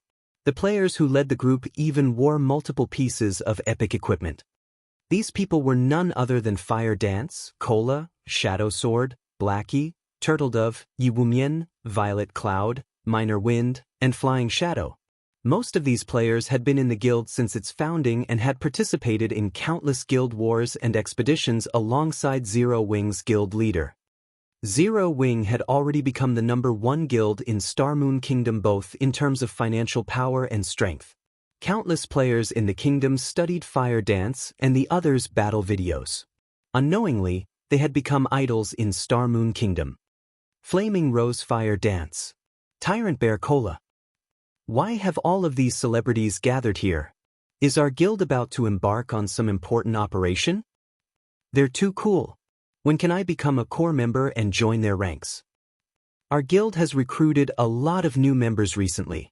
As a result, the requirements to become a core member have become stricter. In other guilds, you can become a core member as long as you reach the Trial Tower's 5th floor and have enough GCPs. In Zero Wing, however, I've heard that you need to reach the Trial Tower's 6th floor at minimum. I've heard the same, but even if you become a core member, it's very difficult to get recruited for the guild's main force. Right now, even the main force's weakest member can reach the 6th floor's late stage and has a grasp of at least 2 basic combat techniques. If you want to become a party leader, you'll need to reach the 7th floor's middle stage or higher and grasp at least 3 basic combat techniques and 1 advanced combat technique. The guild members inside the guild hall were ecstatic when they saw Fire Dance and the others. This was especially true for the new recruits. Many of Zero Wing's new recruits had only decided to join Zero Wing because of experts like Fire Dance and her companions. Suddenly, shrieks echoed throughout the hall. A man in his 30s had entered the hall, carrying 2 long swords at his waist. Arcs of blue electricity danced around one of the weapons, while a gray mist surrounded the other. Ambient mana collected around the man passively, and he radiated an aura so powerful that those around him unconsciously stepped aside. This middle-aged man was none other than Shifeng's Black Flame persona. Guild leader. The guild leader has arrived. It's really the guild leader. His aura is so powerful. He is so much stronger than the battle videos make him out to be. When the guild members saw Shifeng, excitement and reverence filled their eyes. Black Flame was a living legend in Star Moon Kingdom and was responsible for many miracles, never suffering defeat. Just the name Black Flame made expert players in Star Moon Kingdom shudder. In response to the exclamations, Shifeng could only offer a troubled smile as he approached Fire Dance and her team. Guild leader, all 85 Tier 2 players we have right now are present. We can set out right away, Aqua Rose said as Shifeng walked over to the group. Shifeng examined the main force members that had stood to greet him. The group included the experts from the Black Dragon Empire branch that Gentle Snow managed. Even Yulan, who managed Zero Wing City's daily affairs, was here. Silent Blade, Yu Zipping, who had recently been promoted to Tier 2, was also present. Some of these players had been incredibly famous during his previous life. In this life, however, these people had gathered in the guild he had created. Not even a first-rate guild could field 85 Tier 2 players at this stage of the game.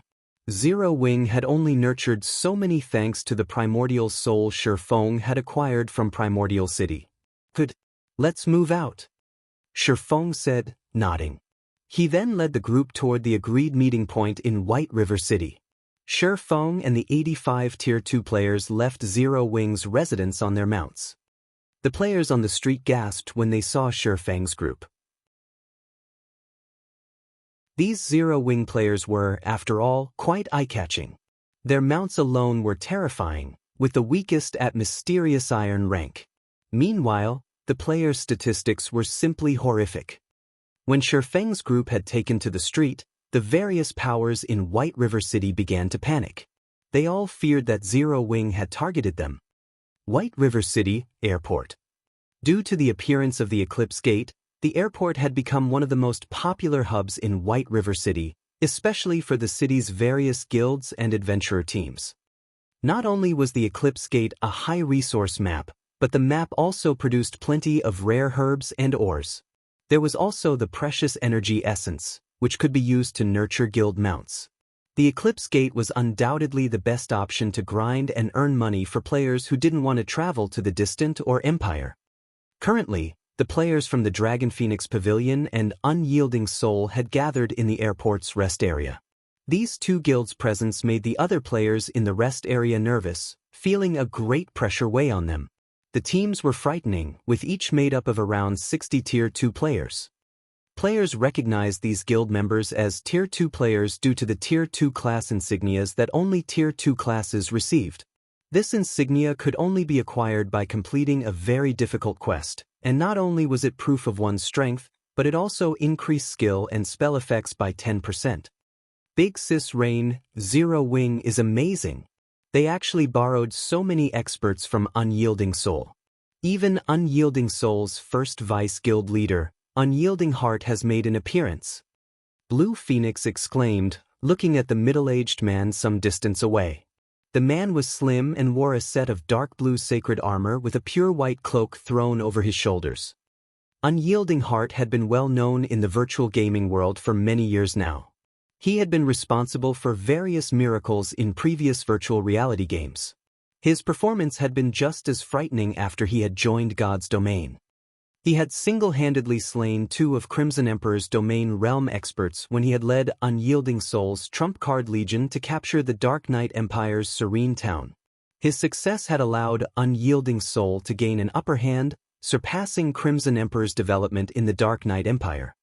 Blue Phoenix found it truly hard to imagine that an important figure like Unyielding Heart would actually help Zero Wing. Unyielding Soul should have some internal arrangement with Zero Wing, Phoenix Rain said as she glanced at Unyielding Heart. Honestly, his arrival had surprised her as well. Even if Unyielding Soul had some kind of business with Zero Wing, it shouldn't have been easy for Zero Wing to acquire Unyielding Heart's assistance. After all, the position of First Vice Guild Leader came with a lot of responsibilities, and Unyielding Soul's situation in the Dark Knight Empire wasn't looking good. Logically, Unyielding Heart should not have the leisure to work for another guild. On the other side, Unyielding Soul's members were just as surprised to see the Dragon Phoenix Pavilion's members in the airport. Vice Guild Leader, that woman over there seems to be Pavilion Master Phoenix Rain from the Dragon Phoenix Pavilion. A level 54, Tier 2 male cleric whispered to Unyielding Heart. Moreover, the genius Blue Phoenix is here. It seems Zero Wing isn't as simple as we thought. Indeed. Although rumors have mentioned that the Dragon Phoenix Pavilion has a good relationship with Zero Wing, I didn't expect the pavilion to dispatch one of its pavilion masters for a request for help. It seems their relationship runs much deeper than the rumors make it out, Unyielding Heart said, frowning slightly as he considered the matter. He had come here with very little expectations of Zero Wing. He had only joined the expedition due to Mu Lingsha's request, but he had never dreamed that Zero Wing could even acquire the assistance of God's domain's famous demon queen, Phoenix Rain. Currently, Phoenix Rain held the most sway among the 2 pavilion masters in the Dragon Phoenix Pavilion. She also had the strongest chance of becoming the next great pavilion master. Phoenix Rain's presence in a foreign area alone was enough to cause a commotion nowadays. If the public realized that she was here to help Zero Wing, it would cause a sensation that would sweep across God's domain. While the Dragon Phoenix Pavilion and Unyielding Soul discussed each other, excited cries reached them from outside of the airport. Many players in the lobby ran over immediately to take a look. A short moment later, a group of players entered the airport's main lobby. All of these players were at least level 54, with some at level 56. Their equipment was just as impressive. At this stage of the game, level 50 Feingold equipment was even extremely rare in the various superpowers, yet such equipment was the weakest that could be found on these 80-plus players.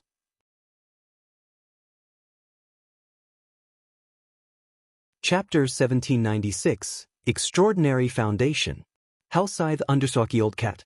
Inside the sports arena-sized main lobby, the appearance of Shifeng's group triggered an uproar among the players present. Is this real? These people are all equipped with level 50 Feingold equipment at the very minimum. Why is Zero Wing here? Crap. Zero Wing actually has more than 10 people at level 56. How are they leveling up so quickly? When the players inside the lobby saw Zero Wing's team of 86, their eyes nearly fell out of their sockets. Although the various large guilds were making excellent progress in raiding level 50 team dungeons, most of the equipment they acquired were only level 50 secret silver equipment. Level 50 fine-gold equipment were so rare that only the upper echelons of large guilds had a few pieces on them. Nevertheless, every one of Zero Wing's team of 86 was geared in level 50 fine-gold equipment at the very minimum. This was simply inconceivable. The levels of Zero Wing's members were even more incredible. Currently, most expert players were only at level 53. Only experts that leveled up extremely quickly would be at level 54. As for those capable of reaching level 55, they were top-ranking existences in Star Moon Kingdom and could rank within the top 20 or top 30 in empires. Although the various large guilds usually had some experts that would choose not to reveal their levels, they still wouldn't be too far ahead, yet Zero Wing actually had more than 10 players at level 56. In other words, if Zero Wing wanted to, it could easily monopolize the top 10 positions of the ranking list of an empire. The members of the Dragon Phoenix Pavilion and Unyielding Soul were similarly shocked when they saw Shifeng and the other members of Zero Wing. Why does Zero Wing have so many Tier 2 players? Both Phoenix Rain and Unyielding Heart were astonished when they finished counting Zero Wing's members. The shock they felt from this revelation was much greater than that from the sight of Zero Wing's equipment. Currently, first-rate guilds would be fortunate to have even 20 Tier 2 players. After all, the Tier 2 promotion quest was no walk in the park. Moreover, in view of future promotions, most players would choose to challenge the hard mode Tier 2 promotion quest at the very minimum, which had considerably high requirements for a player's equipment standard and combat standard. With the current level and equipment standard of players, completing the hard mode promotion quest would be extremely difficult. One of the reasons why their two super first-rate guilds had so many Tier 2 players at this stage of the game was the many peak experts in their guilds. Another reason was that they gave their peak experts priority when allocating resources. These two factors were how their guilds managed to nurture so many Tier 2 players. Yet, despite Zero Wing being such a small guild, it actually boasted over 80 Tier 2 players, a number only slightly lower than what their two super first-rate guilds possessed. Sorry for the delay. I had to make some preparations, Shifeng said, smiling as he looked at Phoenix Rain and Unyielding Heart. You came just in time. However, Guild Leader Black Flame, this is such a surprise. I never thought that you would be leading the dungeon raid personally, Phoenix Rain said, her gaze filled with curiosity and surprise as she looked at Shifeng. Her curiosity was because Black Flame was in attendance. He rarely made an appearance himself, leaving such matters to Yi Feng, Aqua Rose, and Gentle Snow. As for her surprise, it was due to the feeling Black Flame was giving her. Right now, she picked up intense lethality from the man as she stood before him. This feeling was much more intense than when she last met face-to-face with Black Flame. I am Unyielding Heart, Unyielding Soul's Vice Guild Leader. Guild Leader Black Flame, you are even more amazing than the rumors make you out to be, Unyielding Heart said. After he evaluated Shifeng and the other experts of Zero Wing briefly, indescribable shock flooded his heart. In his opinion, the guild leader capable of developing Zero Wing to the point where it could rival veteran first-rate guilds was definitely a very capable administrator.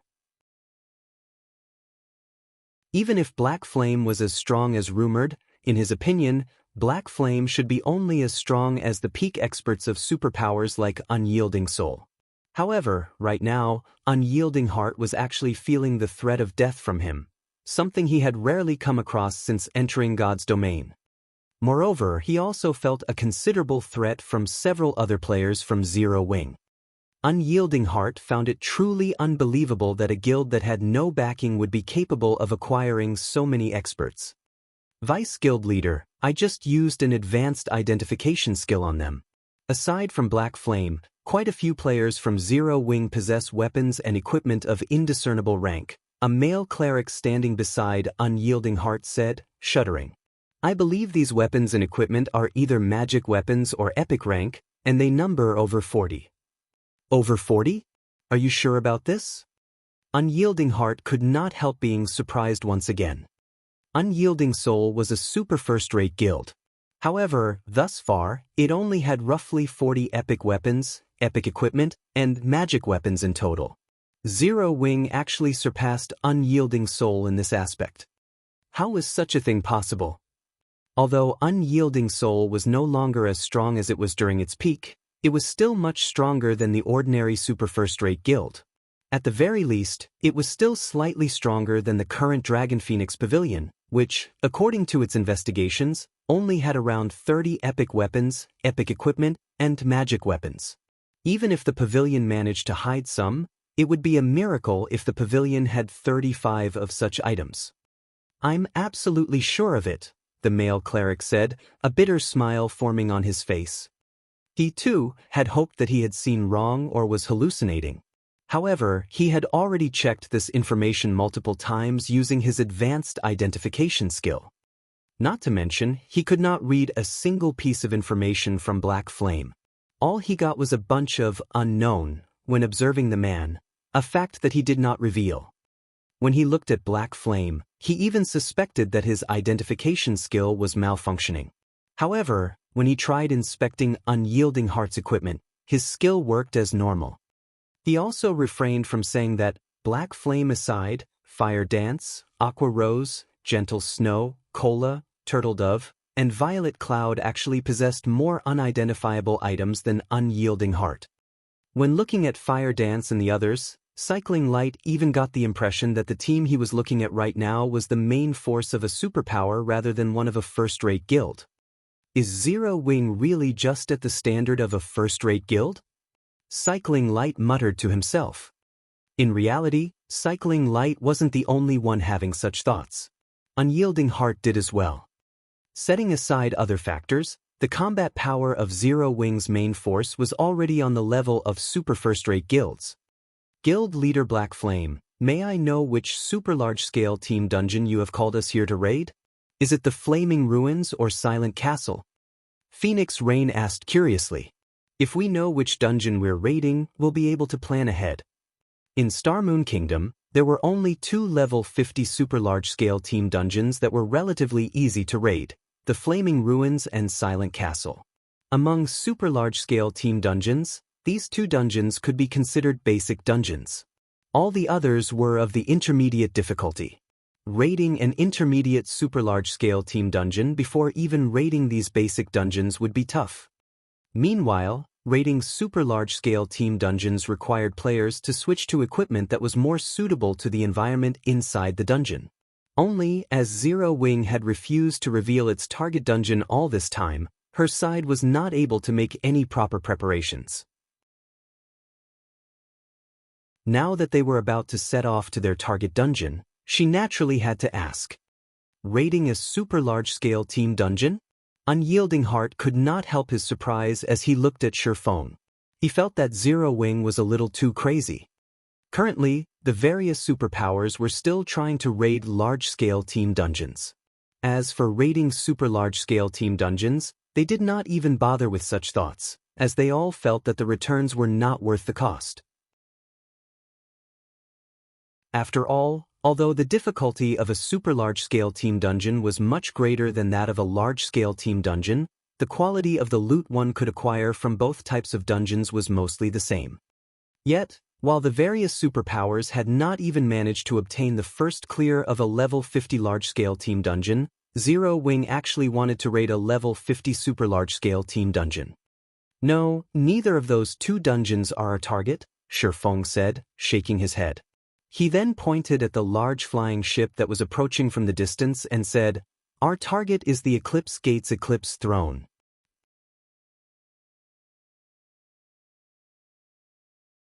Chapter 1797, Hell Mode. Hellscythe _ Cat. The Eclipse Gate? Phoenix Rain's eyes widened in shock as she stared at Shurfeng. That's a neutral map super large-scale team dungeon.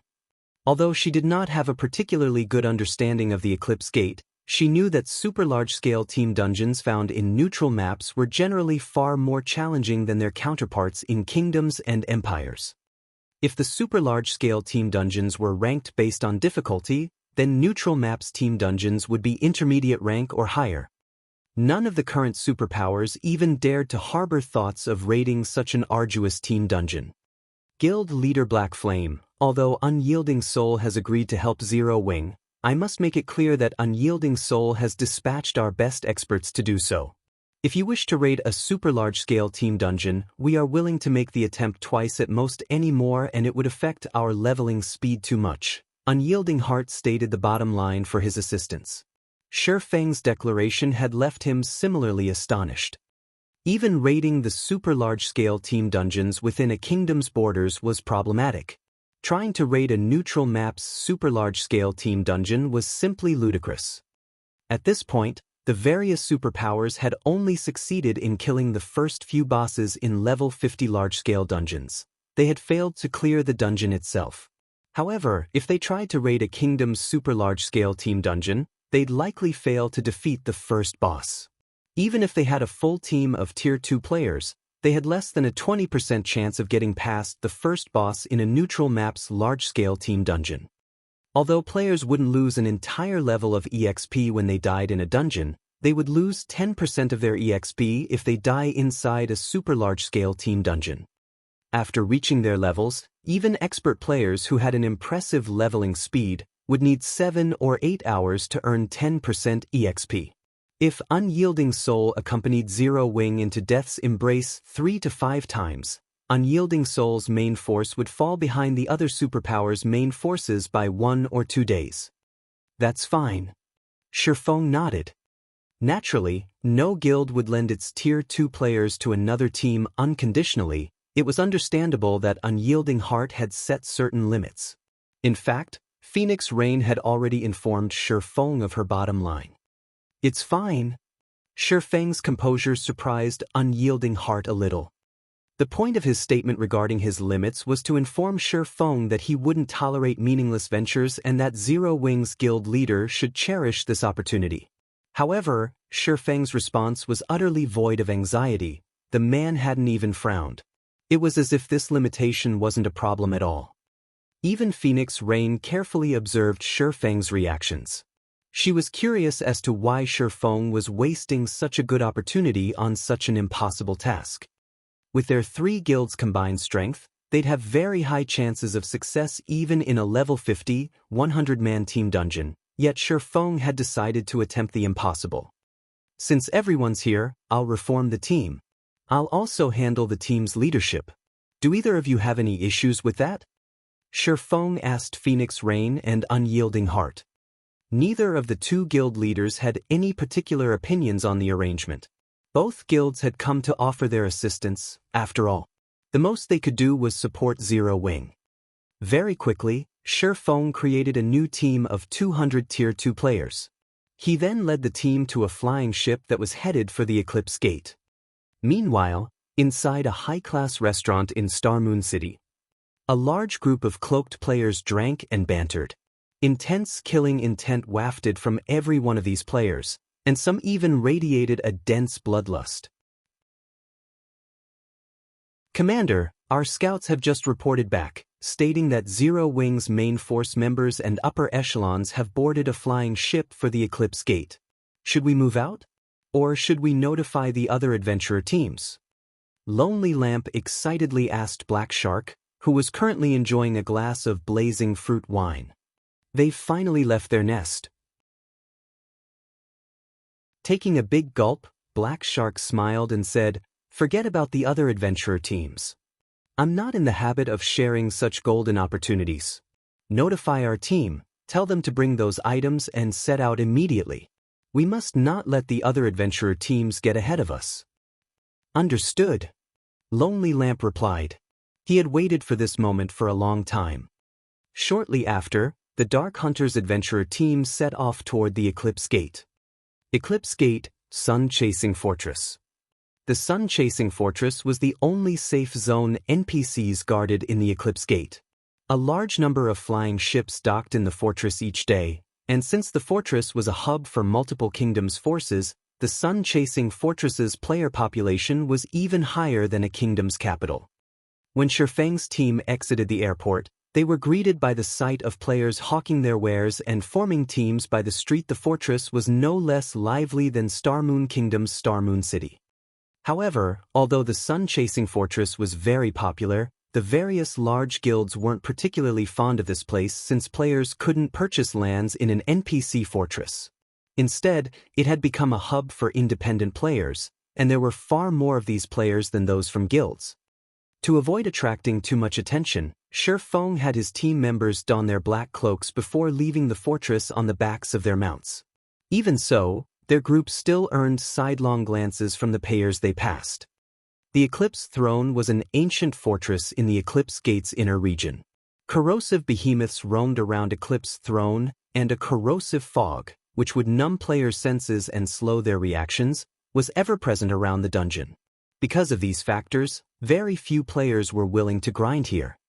Fortunately, this also meant that the monsters in this area had a higher chance of dropping energy essence, so a few players still wandered the area. Old 3. Be careful not to lure those corrosive spiders. Commander, are you that distrusting of my abilities? A 20-man team occupied itself by grinding corrosive scorpions in the dense, wet jungle.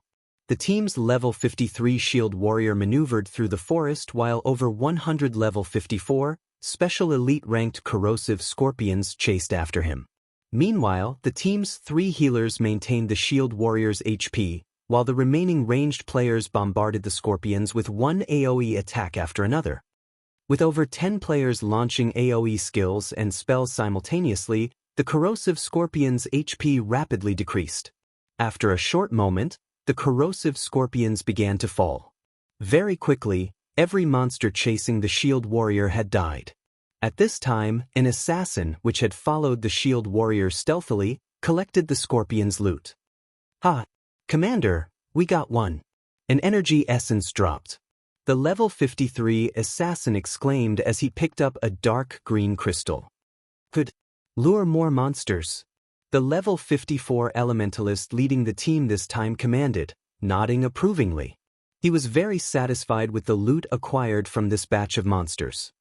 As this assassin prepared to head off to lure more monsters, he noticed a team of players swiftly moving through the jungle ahead.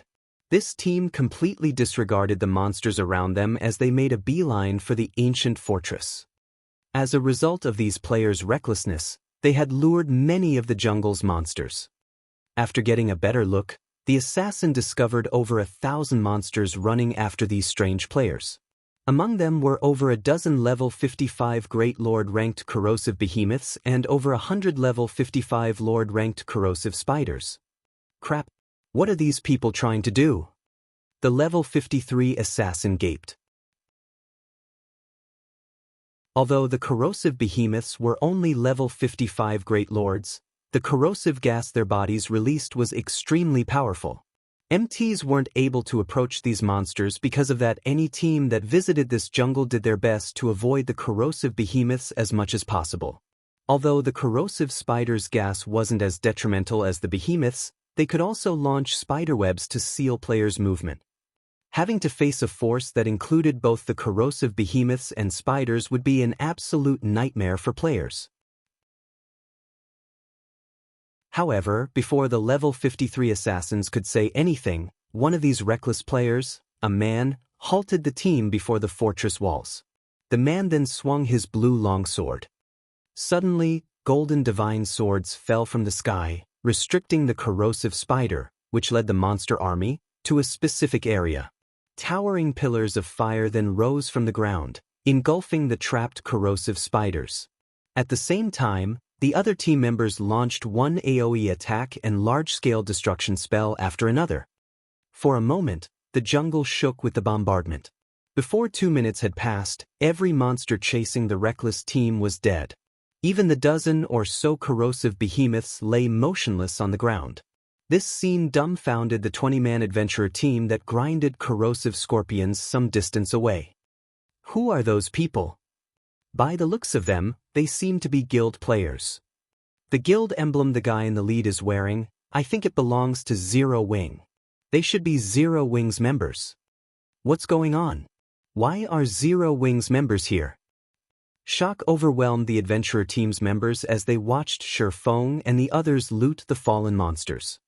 Just as these adventurers wondered what Feng's group was trying to do, Feng arrived before the passage leading into the ancient fortress. Are we not going to rest first? Phoenix Rain asked curiously. No, we don't have the time for that. As long as we are surrounded by this corrosive gas, our stamina will continuously deplete, and the corrosive gas in our bodies would become denser. If we waste too much time here, we'll run out of stamina sooner or later. We need to hurry, Shifeng said, shaking his head. Surely we don't need to be in such a rush, right? We still have plenty of stamina.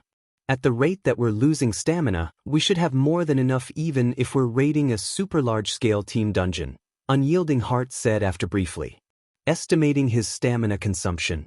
He felt that Shifeng was trying to move too fast. They were going to challenge a super large-scale team dungeon. It would be wise to let the team rest, so they could fight in peak condition. If we're only talking about the hard mode Eclipse Throne, then, of course, we'll have enough stamina for the raid, but we're here for hell mode. The corrosive gas is much stronger inside. Being inside the dungeon will further agitate the gas, and we'll lose stamina far more quickly. We need to hurry, Shifeng explained.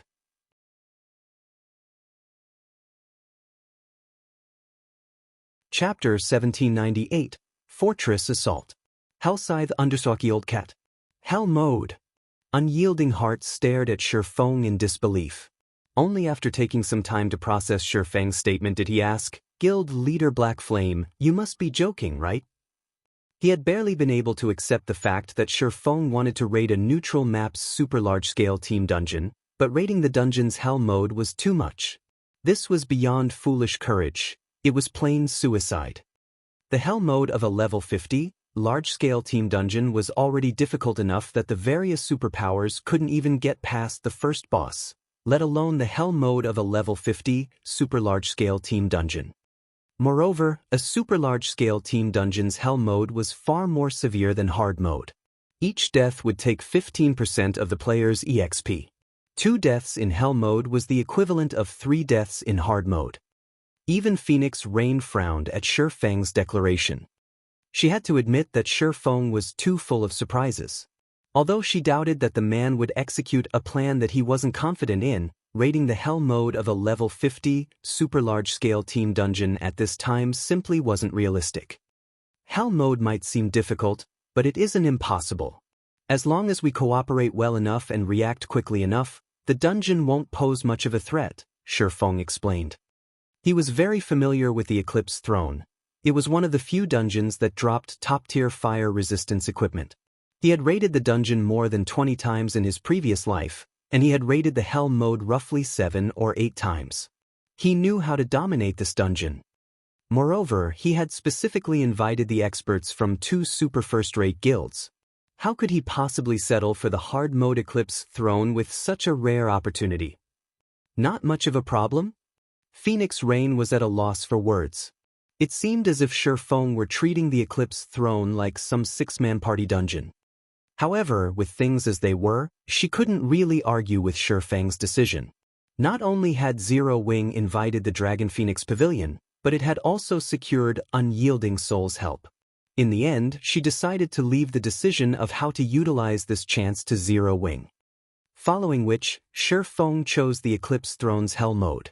His team members wore skeptical expressions as they followed the man into the horrific skeletal head that had appeared before the ancient fortress's entrance. Hell mode. Am I seeing things? Are Zero Wing's members insane? They actually want to raid the hell mode Eclipse Throne?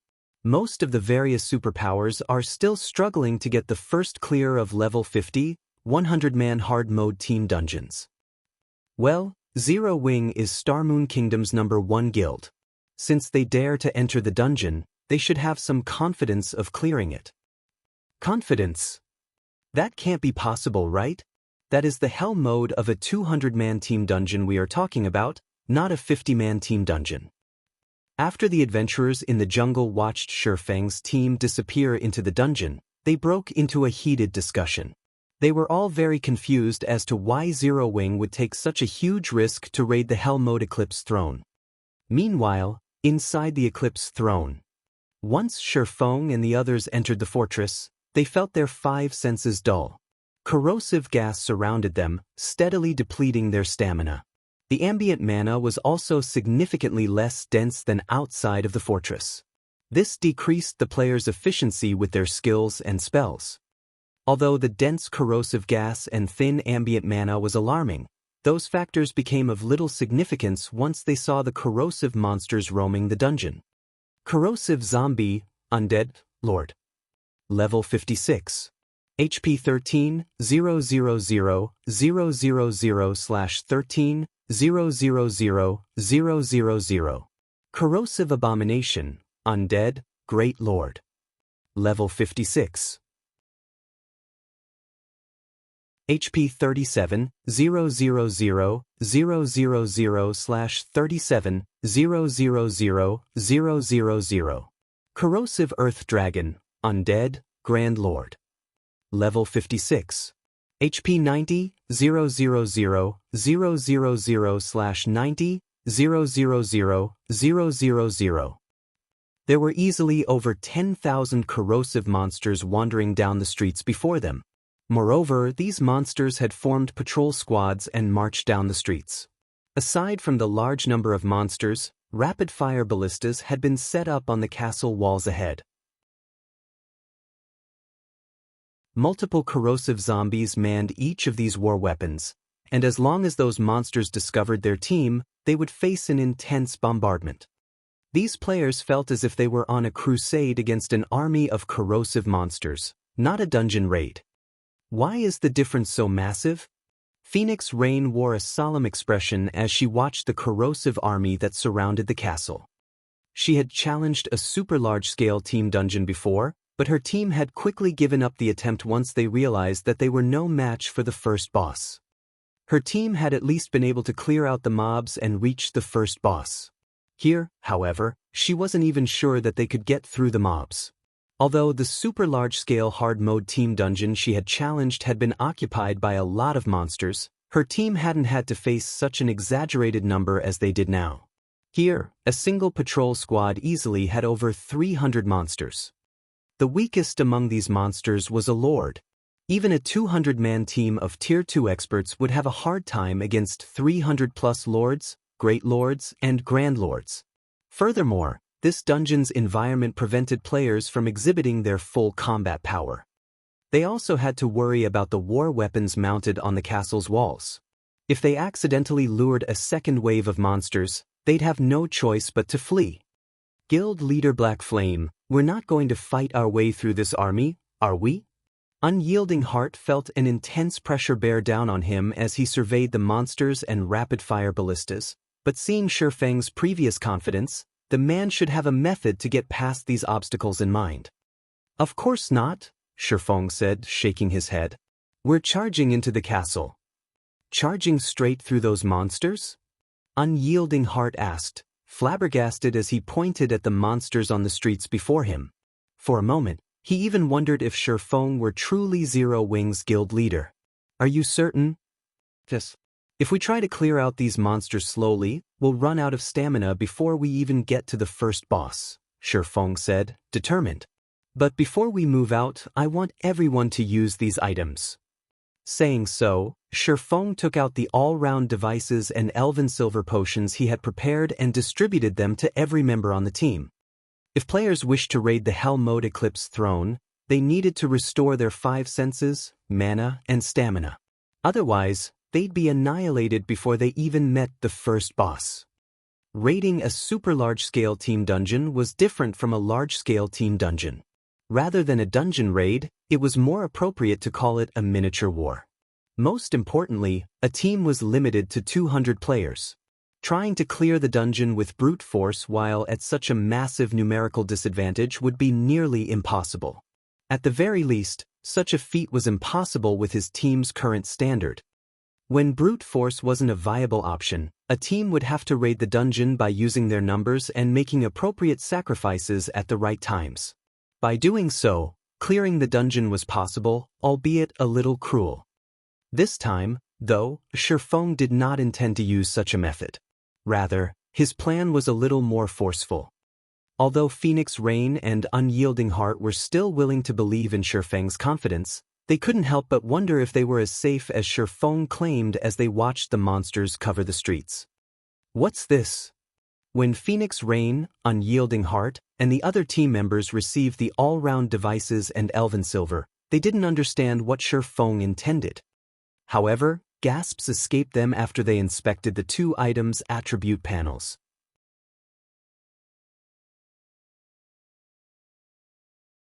Chapter 1799. Another Magic Crystal Treasure Chest. Hellscythe Understalky Old Cat. Guild Leader Black Flame, do you have more of these items? Unyielding Heart could not help but ask after inspecting the all-round device and Elven Silver in his hands. If you have extras, I'd like to buy some. Ordinary players might not recognize the value of the all-round device and Elven Silver, but they were absolute treasures to superpowers. As players reached higher levels, they would encounter environments with low mana density more often. Some severe environments even inflicted debuffs, yet these locations were often high-resource maps or the sites of high-ranked quests. Dealing with such maps would often give the various superpowers painful headaches. Yet, even now, they hadn't found a solution.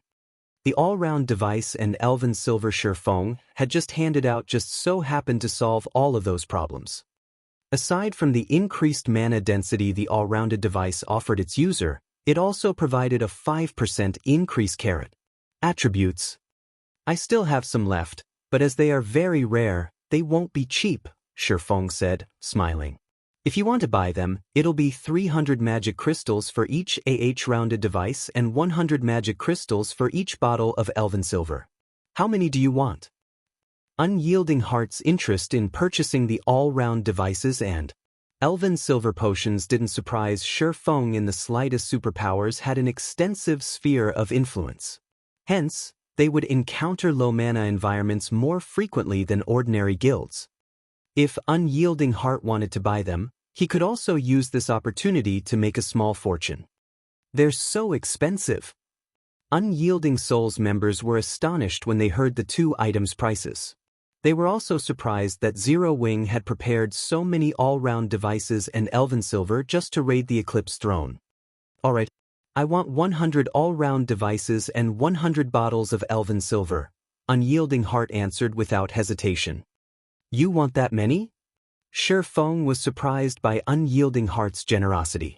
This transaction was actually worth 40,000 magic crystals. You don't have that many? Unyielding Heart's brows furrowed slightly as he looked at Shifeng. Unyielding Soul had a great use for the all-round device and Elven Silver, and Unyielding Heart judged that 100 of each should be enough for his guild's purpose. I don't have that many in stock right now. I'm sure you recognize how valuable these items are. It isn't so easy to acquire them. If you want that many, I'm afraid that I'll need a few days to get them ready, Shifeng responded truthfully.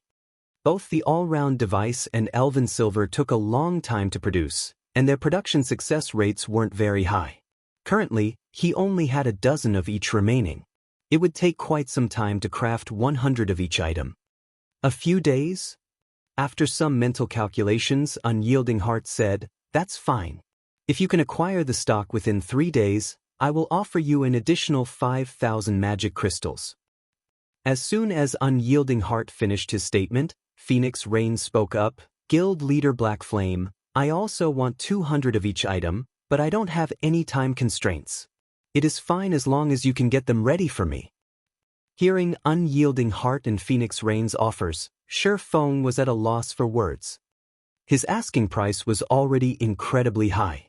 He had never dreamed that Unyielding Heart and Phoenix Rain would be so interested in the all-round devices and Elven Silver. He had secured 2 massive orders just by revealing the 2 items in the Eclipse throne. Once he filled these orders, he would earn over 100,000 magic crystals. This revenue flow was much faster than mining a manatite vein from magic crystals. Afterward, following Shifeng's command, everyone equipped the all-round device and drank the Elven Silver they had received.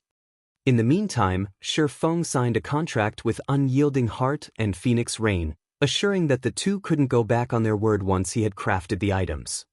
Not only did the team's players feel much lighter after they had drunk the Elven Silver, but their 5 senses also recovered. Most importantly, their stamina consumption rate had drastically decreased. Now, these players felt more confident as they watched the monsters waiting for them. Once the team was ready, Shi Feng organized its formation. Cola, Turtledove, and Yi Wumian would spearhead the team, while the other Tier 2 MTs would guard the team's sides. The remaining melee players would be responsible for protecting the team's ranged DPS and healers. Meanwhile, the ranged DPS would be responsible for pushing away and slowing down the incoming monsters with their spells and skills. After the team had prepared and under Shi Feng's command, these players charged for the castle's main gate. Without hesitation, Cola, Turtledove, and Yi Wumian slammed their shields into the corrosive monsters. As soon as they did, the corrosive zombies and corrosive abominations blocking their path were knocked aside.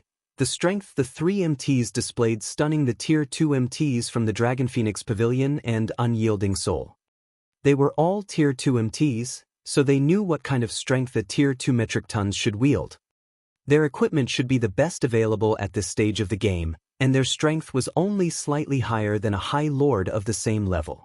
They still weren't a match for a Great Lord of the same level, yet Zero Wings MT Trio easily shoved aside the Great Lord-ranked corrosive abominations.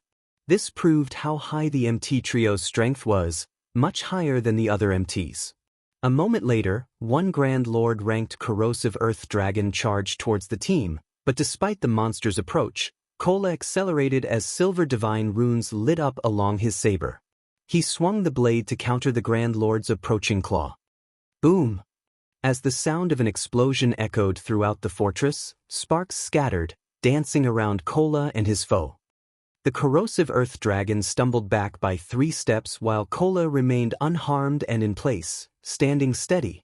This scene stupefied the Dragon Phoenix Pavilion and Unyielding Soul members, watching with dropped jaws.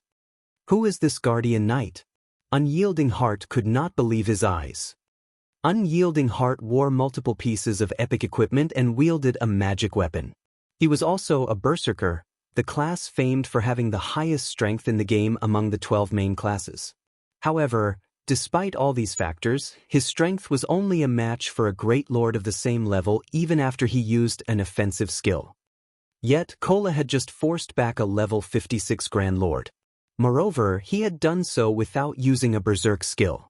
This was the first time Unyielding Heart had met such a powerful guardian knight since joining God's domain. However, this was a common occurrence for Zero Wings members. Cola held a Tier 3 mana weapon, and if he activated the weapon's skill, suppressing a level 56 Grand Lord would be child's play. After the corrosive Earth Dragon stumbled backward, the team followed after Cola and the others, steadily advancing. Fortunately, the rapid-fire ballista's attacks didn't pose any threat to the team. Every member was an expert, and now that they had recovered their 5 senses, dodging the ballista attacks was easy. Trailing after the MT Trio, the team reached the castle's main entrance in less than 10 minutes. Surprisingly, when they reached the gate, the corrosive beasts that had chased after them turned and fled. The monsters seemed oddly terrified of something. We reached the castle just like that? When everyone turned around to look at the thousands of retreating corrosive beasts, they found it hard to believe what was happening. It felt like some strange dream. So, this is the Sword King's strength? When Unyielding Heart glanced around the perfectly intact team, he, more or less, realized that Shi Feng hadn't come to the Eclipse throne to get himself killed. He was actually confident of succeeding here. By Unyielding Heart's estimates, it might have taken the team more than 5 hours to reach the castle gates if they had attempted to carve a path towards the castle, yet Shi Feng had shortened that time to 7 minutes. Moreover, the team had reached the gates without a single casualty. Unyielding Heart finally realized how Zero Wing had grown to the standard of a first-rate guild so quickly without any background or support. Alright, that's enough rest. We should continue forward. Shi Feng stated after the team had mostly recovered from their brief run. After entering the castle, the team had encountered far fewer monsters, although these monsters were of significantly higher quality. Most of the monsters inside the castle were Great Lords, with frequent appearances from Grand Lords. However, against 200 Tier 2 experts that were unaffected by the low mana environment and corrosive gas, these monsters were no trouble. The Grand Lords didn't even last more than 5 minutes. Naturally, the monsters' loot was extraordinary. The most inferior items that had dropped were rare materials for crafting fire resistance items. If the team were lucky, the monsters would even drop level 55 fine gold fire resistance equipment. By the time the team had reached the first boss, a total of 6 such equipment pieces had dropped, inciting the Dragon Phoenix Pavilion and Unyielding Soul's envy. Level 55 fine gold equipment was the equivalent of level 50 dark gold equipment. Despite these players' position as their superpowers Tier 2 experts, they only had a few pieces of level 50 dark gold equipment, much less dark gold equipment that increased fire resistance. After fighting and advancing for over an hour, the team reached a large arena inside the castle. Tall walls and steel cages lined the arena, and standing in its center was a 5-meter-tall humanoid monster. The monster was geared in crimson armor and wielded a one-handed axe in each of its 2 hands.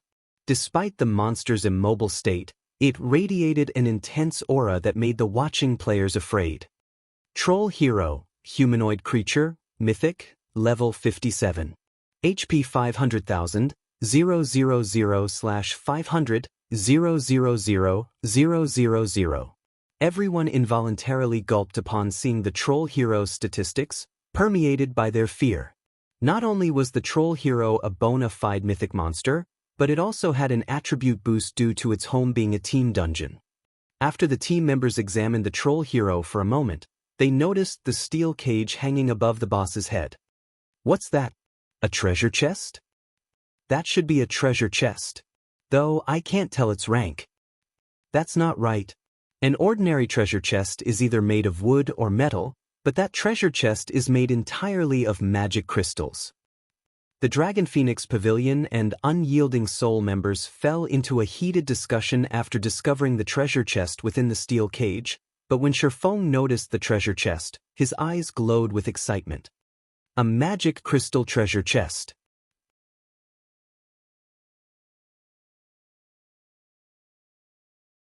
Chapter 1800, Violent MT. Hellscythe Undersockied Cat. This is the first time I've ever seen such a treasure chest. What rank is it? This is a super large-scale Hell mode team dungeon. No matter how you look at it, that treasure chest should be dark gold rank. It might even be an epic treasure chest. The team started to discuss their guesses as they gazed at the magic crystal treasure chest with bloodshot eyes. Even Phoenix Rain and Unyielding Heart felt a pang of envy when they glanced towards the treasure chest. Although they didn't know the treasure chest's exact rank, it shouldn't be anything insignificant. Treasure chests often offered better loot than the items that dropped from a boss. In other words, securing that treasure chest was on par with killing an additional boss in this super large-scale team dungeon. Of course, Shifeng was ecstatic. Unlike his teammates, he knew just how valuable a magic crystal treasure chest was. It was definitely far more valuable than an epic treasure chest. Moreover, this magic crystal treasure chest glowed with golden light. Even superpowers would go mad over the items inside. Could this be a reward for being the first team to raid the Eclipse throne? Shifeng wondered as he looked at the magic crystal treasure chest. He hadn't seen a treasure chest in the dungeon during his visits in the past, even when he had raided the Hell mode version. After the team finished its debate about the magic crystal treasure chest, they shifted their attention to the Troll Hero standing in the arena. No matter how much they desired the treasure chest, they couldn't reach it since it had been locked away in a cage. To open the cage, they'd need a key, and it was obvious that they could only obtain that key by defeating the boss before them. However, when the Dragon Phoenix Pavilion and Unyielding Souls members looked at the motionless Troll Hero, they couldn't help but gulp audibly, fear returning to their gazes. Despite having reached Tier 2, they still had an instinctive fear of mythic monsters. Their previous encounters had been traumatizing. Monsters at this rank were simply undefeatable. Moreover, as one of the Hell mode dungeon's bosses, every aspect of the Troll Hero had been boosted, especially its HP. Compared to hard mode, the Hell mode Troll Hero should have at least an additional 40% HP. This increased the pressure the team had to face by a considerable margin. However, in contrast to the reactions of the Dragon Phoenix Pavilion and Unyielding Souls members, Zero Wings members seemed relatively relaxed before the troll hero. They were as calm as usual. Unyielding Heart was surprised to see such a lack of reaction from Zero Wings members. All of Unyielding Souls members present had their fair share of tough battle experiences, but despite the wealth of experience, they couldn't help their anxiety about facing the troll hero. And yet, Zero Wings members were so calm. Do they think they can beat the troll hero? Examining Zero Wings members for a moment, Unyielding Heart realized that not only weren't they anxious, but they even watched the boss like hunters tracking prey. Guild Leader Black Flame, how should we go about rating this boss? Should we test its skills and combat method first? Phoenix Rain asked. Normally, when going up against a boss monster that could potentially annihilate an entire team in a single attack, players would send in a small number of players to probe the boss for its combat method and skills so that they could set up a better foundation for the actual raid. It's best that we don't do that. This is a mythic boss. If we send in too few players, we won't learn anything at all. Instead, we'd be wasting EXP. Let's just start the raid, Shifeng said, shaking his head. He then commanded, Kula, Turtledove, you two will take turns tanking the boss. Other MTs, prepare to replace them at any time. Melee DPS, stay back and leave the attacks to the ranged DPS for now. Only go in after we ensure that it's safe. This, Phoenix Rain could not help but be appalled at Shifeng's instructions. His commands felt too half-hearted. It seemed as if he had given up on the battle already. Unyielding Heart gave Shifeng a similarly confused look. He could not figure out if Shifeng were an expert or a fool. Shifeng's instructions during the start of the raid had been precise and effective, yet the man was barking out such cursory commands now. Although starting the raid without probing would spare their guild members, avoiding unnecessary deaths that could compromise their participation, blindly sending the team into battle was both reckless and counterproductive. However, what Phoenix Rain and Unyielding Heart did not know was that Shifeng was already familiar with the troll hero's skills and combat method. The troll hero was a pure warrior. It didn't wield any spells, but it did have frightening strength and agile movements. Most importantly, it possessed the passive skill, self-regeneration. This skill was the reason the troll hero had earned the title of Eclipse Throne's Undying Gatekeeper. Self-regeneration allowed the troll hero to recover rapidly from heavy injuries. This skill ensured that the troll hero's combat power couldn't be affected. Moreover, unlike normal bosses, whose battle recovery restored 1% of their HP every 5 seconds, the troll hero regenerated 2% of its HP every 5 seconds. The longer it fought, the more strength it would gain as well. Fortunately, it could only use this power-up once every 5 minutes, but there wasn't any upper limit. Due to this passive skill, countless teams' progress in the Eclipse Throne had slid to a halt. No other boss in the Eclipse Throne tested a team's raw power like the troll hero. Technique wasn't as important when raiding this boss. Players simply had to attack with everything they had and pray that they had enough DPS. Without waiting for Unyielding Heart and Phoenix Rain's comments, Cola and Turtledove charged forward. Seeing this, the Dragon Phoenix Pavilion and Unyielding Souls MTs exchanged a few hesitant glances before helplessly following after the 2 Zero Wing MTs. When Cola and Turtledove were less than 100 yards away from the troll hero, the latter abruptly opened its eyes. When its gaze landed on the 2 MTs, the boss revealed a sneer and roared, "Foolish challengers! Do you believe you can defeat the strongest warrior in Lord Armas's army?" The troll hero then threw its axes at Cola and Turtledove. Shwa! Shwa! The 2 4-meter-long axes flew from the troll hero's hands, transforming into spinning blades as they soared towards Cola and Turtledove. As the axes sliced through the air, they left behind long, pitch-black lines. "Dodge!" Unyielding Heart shouted in panic. Attacks that caused spatial tears could even threaten mythic monsters of the same level. If current players received such an attack, even powerful MTs like Cola and Turtledove, they'd likely die instantly. However, just before the axes reached these MTs, Turtledove slid in front of Cola. Releasing a black aura, her attributes skyrocketed as she activated Power of Darkness. Following which, she swung her sword at the two flying axes.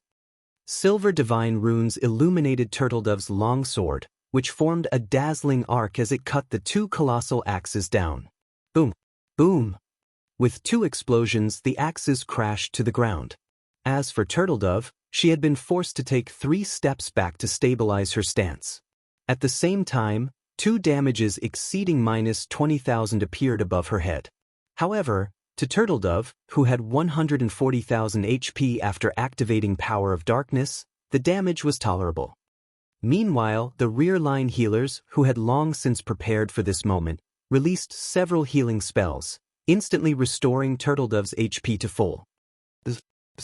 What is going on? She blocked both attacks all by herself? I'm not seeing things, right? How did she stop those attacks so easily? Is that really a mythic monster? Didn't you notice that she activated her Berserk skill? Even if that's the case, she shouldn't be able to stand against a mythic monster. Moreover, the boss used a skill. Those attacks had definitely been enhanced. Both the Dragon Phoenix Pavilion and Unyielding Souls members gaped at Turtledove, who had resumed her charge towards the boss. When the troll hero charged at her in return, Turtledove smiled brightly. Come! When less than 30 yards separated both sides, Turtledove activated the Steel Crown's additional skill, Steel Impact. Suddenly her speed doubled. Raising her shield, she transformed into an afterimage.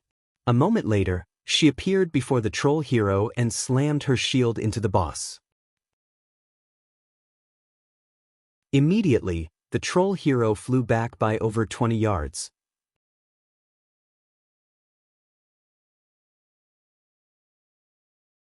Chapter 1801, Sturdy Team. Hellscythe _ Old Cat. As they watched the troll hero fly 20 yards across the arena and slam into the ground, the Dragon Phoenix Pavilion and Unyielding Soul members watching from a distance were stunned.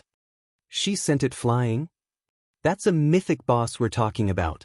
Just how much strength does she have? Is she really a guardian knight? For a time, the Dragon Phoenix Pavilion and Unyielding Soul members fell into a heated discussion. None of them could believe their eyes. Unyielding Heart was particularly shocked. Not even Unyielding Soul had an MT with such astonishing strength. Finally, Unyielding Heart, more or less, understood where Zero Wing found the confidence to raid the Hell Mode Eclipse throne. MTs played a crucial role in dungeon raids.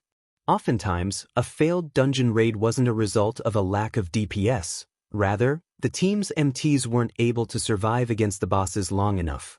However, as long as a team had an MT that could tank the boss, even if the first raid attempt failed, the team would use the next few attempts to probe the boss for weaknesses and would eventually defeat it. The reason that the various superpowers didn't dare to touch a level 50 super large-scale team dungeon at this stage of the game was the lack of capable MTs. How did her strength improve by so much? Phoenix Rain was wrought with confusion as she watched Turtledove. When she had met Turtledove last, the female Guardian Knight had already been very powerful, easily tanking a Grand Lord by herself. However, after not seeing Turtledove for some time, the female Guardian Knight had grown to become capable of throwing a mythic boss. The speed at which Turtledove grew stronger was simply terrifying. Even after this shocking revelation, however, Zero Wings members were still unsurprised. They knew that Turtledove had upgraded her Steel Crown to Epic rank. Meanwhile, the Steel Crown's additional skill, Steel Impact, had also improved. Now, instead of increasing her strength by 300% and speed by 100%, the skill increased her strength by 400% and speed by 150%.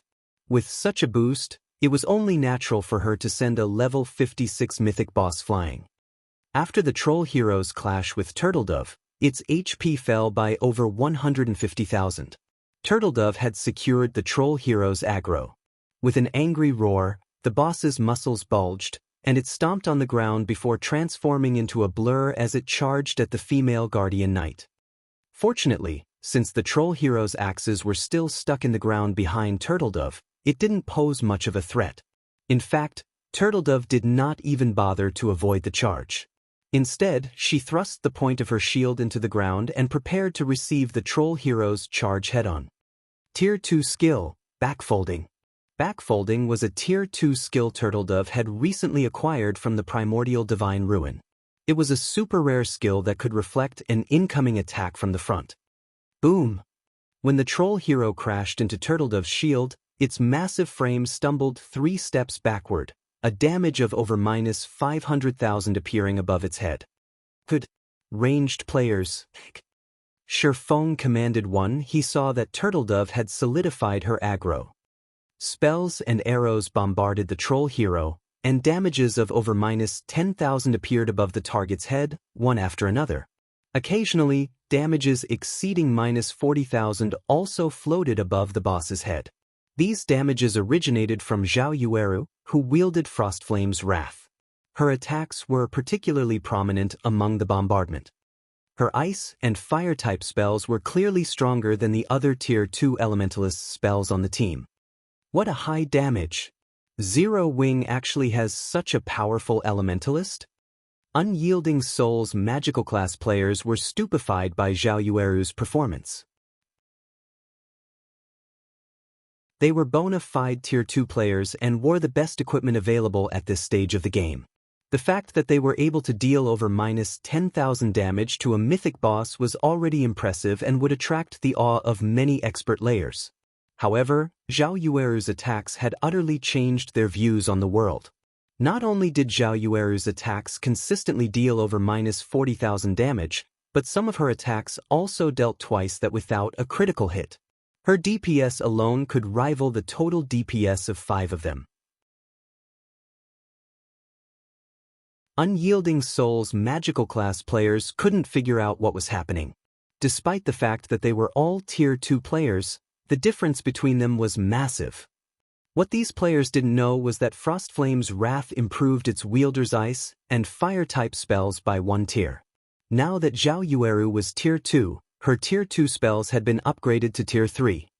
Not even Shifeng was confident of beating out Zhao Yueru's DPS. When the team saw the Flame Witch's damage, they became far more confident of defeating the troll hero. Under the unceasing magical bombardment, the troll hero rapidly lost HP. However, after 5 seconds, something happened that stupefied the team. The boss instantly healed all of the damage the team's ranged players had caused. What's going on? Why did it fully recover its HP? Didn't we take more than 1% of its HP in the last 5 seconds? These players were dumbfounded as they stared at the unharmed troll hero. They couldn't understand how the boss had recovered all of its lost HP. A passive skill? Unyielding Heart and Phoenix Rain quickly reached the conclusion that this disconcerting issue had been caused by one of the boss's skills. There was no other way to explain how the boss had recovered more than 1% of its HP in the last 5 seconds. This turn of events extinguished the little confidence everyone had gained from Zhao Yueru's performance. This boss's combat method is very simple. If the boss takes about 1 second to charge up when it lifts both axes into the air, it'll execute an AoE attack. You'll be safe from this AoE attack as long as you remain more than 15 yards away from the boss. If it charges up for only half a second, it'll execute a straight-line attack. In that case, you'll be safe if you maintain a distance of more than 25 yards from the boss. So, pay attention to dodging. When you're attacking, you'll have a higher chance at hitting the boss if you execute 2-part attacks, Shifeng commanded through the team chat. If everyone's ready, then melee players, join the assault. He's learned the boss's attack method already? Unyielding Heart could not help his surprise as he watched Shifeng calmly issue commands. Normally, a raid team would need 2 or 3 minutes to figure out a boss monster's attack pattern. Depending on the attack pattern's complexity, a raid team may even need over 10 minutes to figure it out.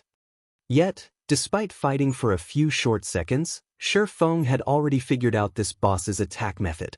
Hearing Shifeng's orders, the team sprung into action.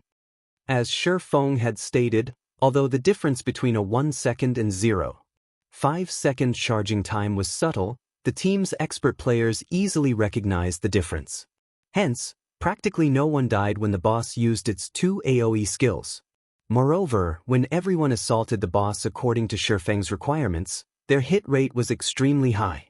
As a result, the troll hero's HP steadily decreased. Once the melee players included their DPS, the boss lost HP even faster. Because of this, these players had a newfound admiration for Shi Feng's leadership. If a team had such a capable commander, the team's overall combat power would no doubt rise by a small margin. While the improvement might not be significant, this small difference could become a deciding factor in whether or not a team could clear a dungeon. After another 5 seconds, the team managed to shave off a little over 2% of the troll hero's HP. However, when the troll hero's self-regeneration took effect, it instantly recovered 2% of its total HP, healing most of the damage. It was evident that the team was in for a long battle of attrition. Not even this is enough to beat it? Phoenix Rain thought, frowning. With the team's current DPS, it was possible to whittle the boss down and kill it eventually, but at the current rate that the healers were burning through their mana, they wouldn't last until the battle ended. Unyielding Heart had come to the same realization. It might be fine if they were raiding a 50-man team dungeon, but in super large-scale team dungeons, players were prohibited from using magic arrays to suppress the boss. Players had to rely on their own strength to defeat the dungeon bosses. This was also why the various superpowers couldn't raid super large-scale team dungeons yet. At this rate, it was only a matter of time before the troll hero annihilated the team. Sure enough, it is too much to ask for current players to defeat this thing. Shi Feng could not help but reveal a bitter smile as he watched the troll hero's HP bar. He then took out the Ring of Gospel from his bag and injected 7,000 magic crystals. World Projection. Ring of Brilliance.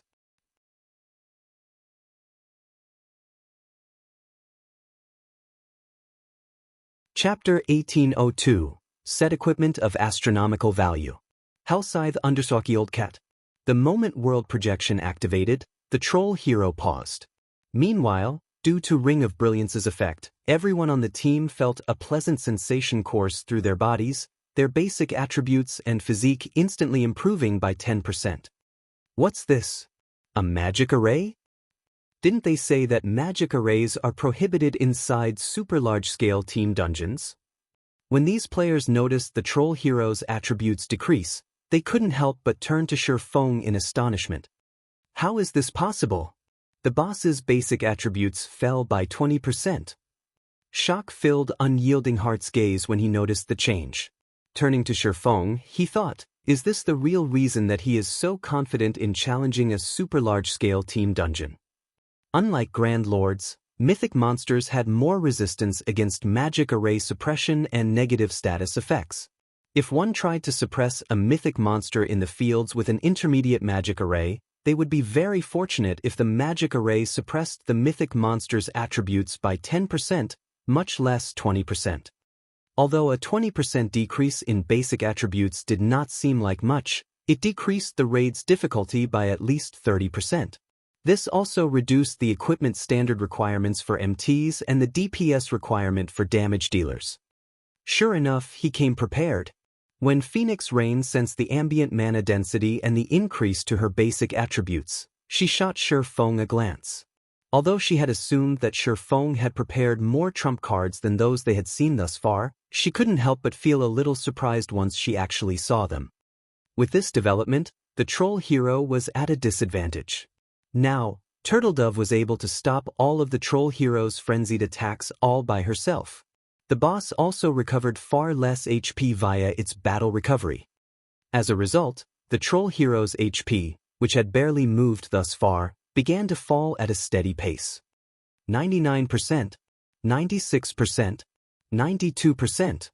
When Turtledove's Berserk skill ended, Shi Feng had the other Tier 2 MTs activate their Berserk skills to tank the troll hero. Unlike Turtledove, though, the other MTs struggled to hold the boss by themselves. Hence, Shifeng had two Tier 2 MTs tank the troll hero at the same time, with Kola and Yiwumian offering support from the sides. Time passed quickly.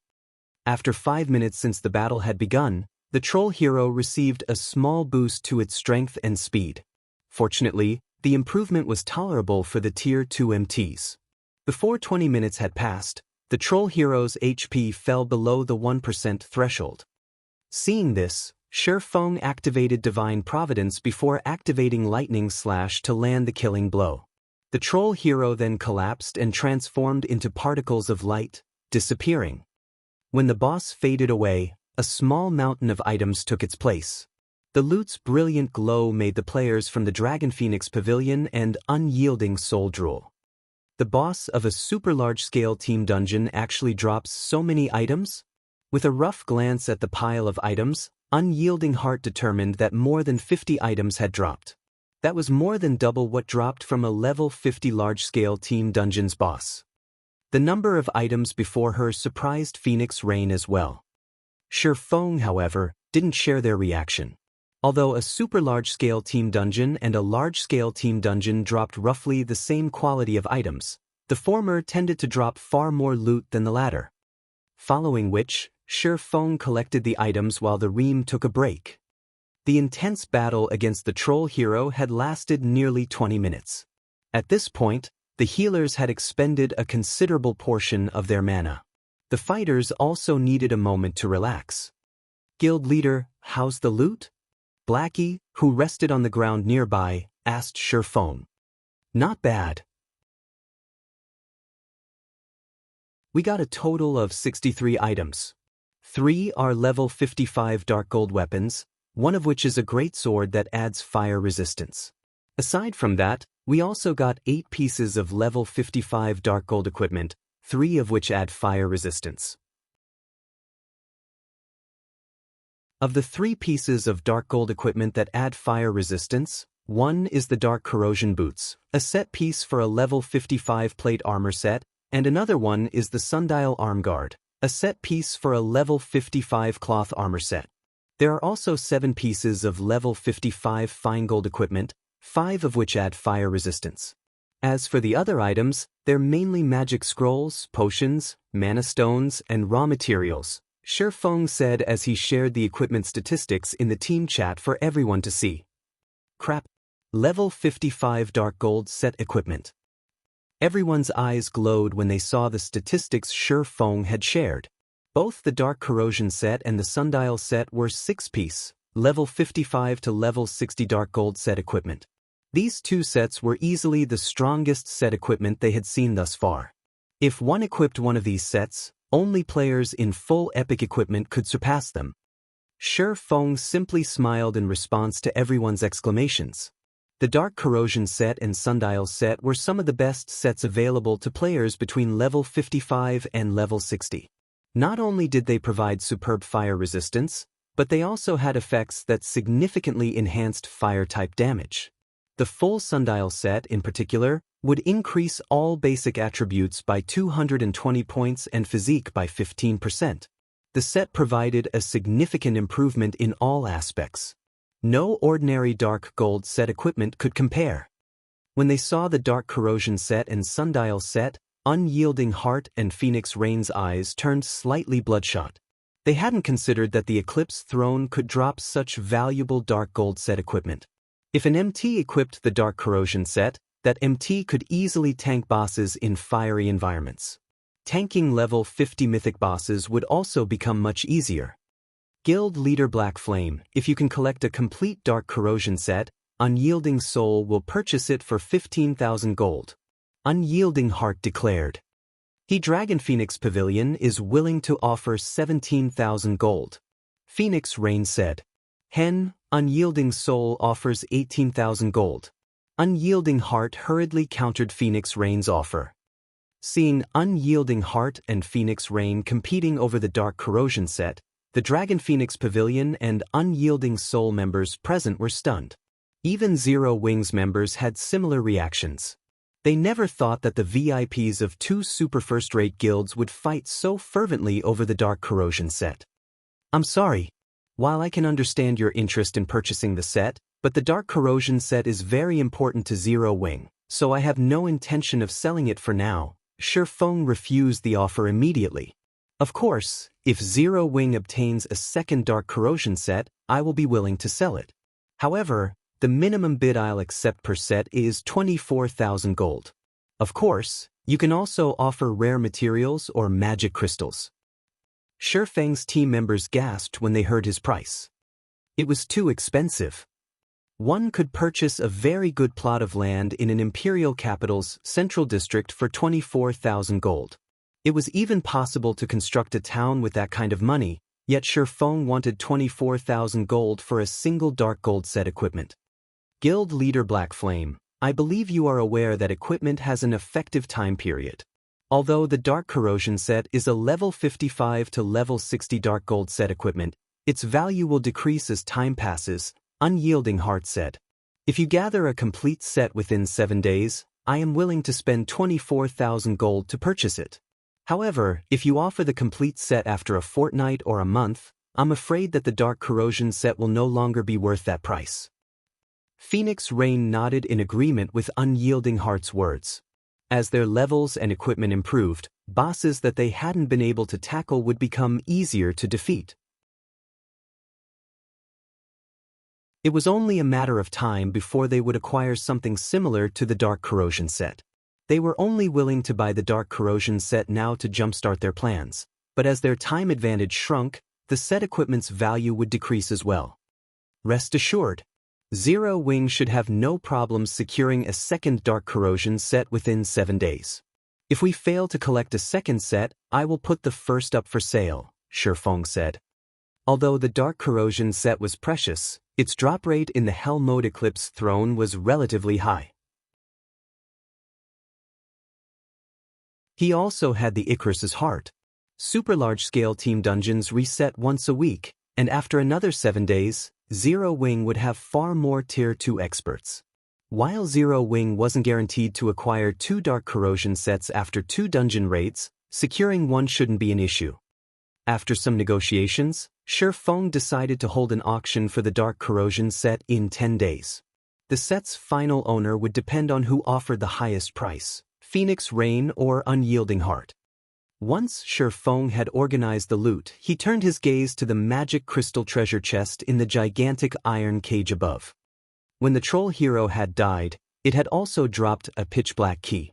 This key, without a doubt, was related to the massive cage. Shi Feng then activated Gale Domain and flew towards the hanging cage.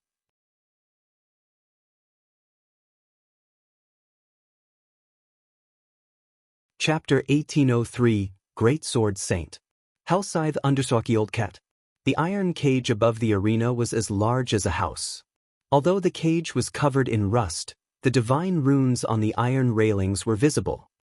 Due to these divine runes, some kind of invisible energy constantly circulated the cage. When Shi Feng landed on top of the iron cage, he discovered that he was unable to use any skills or spells. His body also felt heavy, his movements becoming sluggish. What powerful suppression!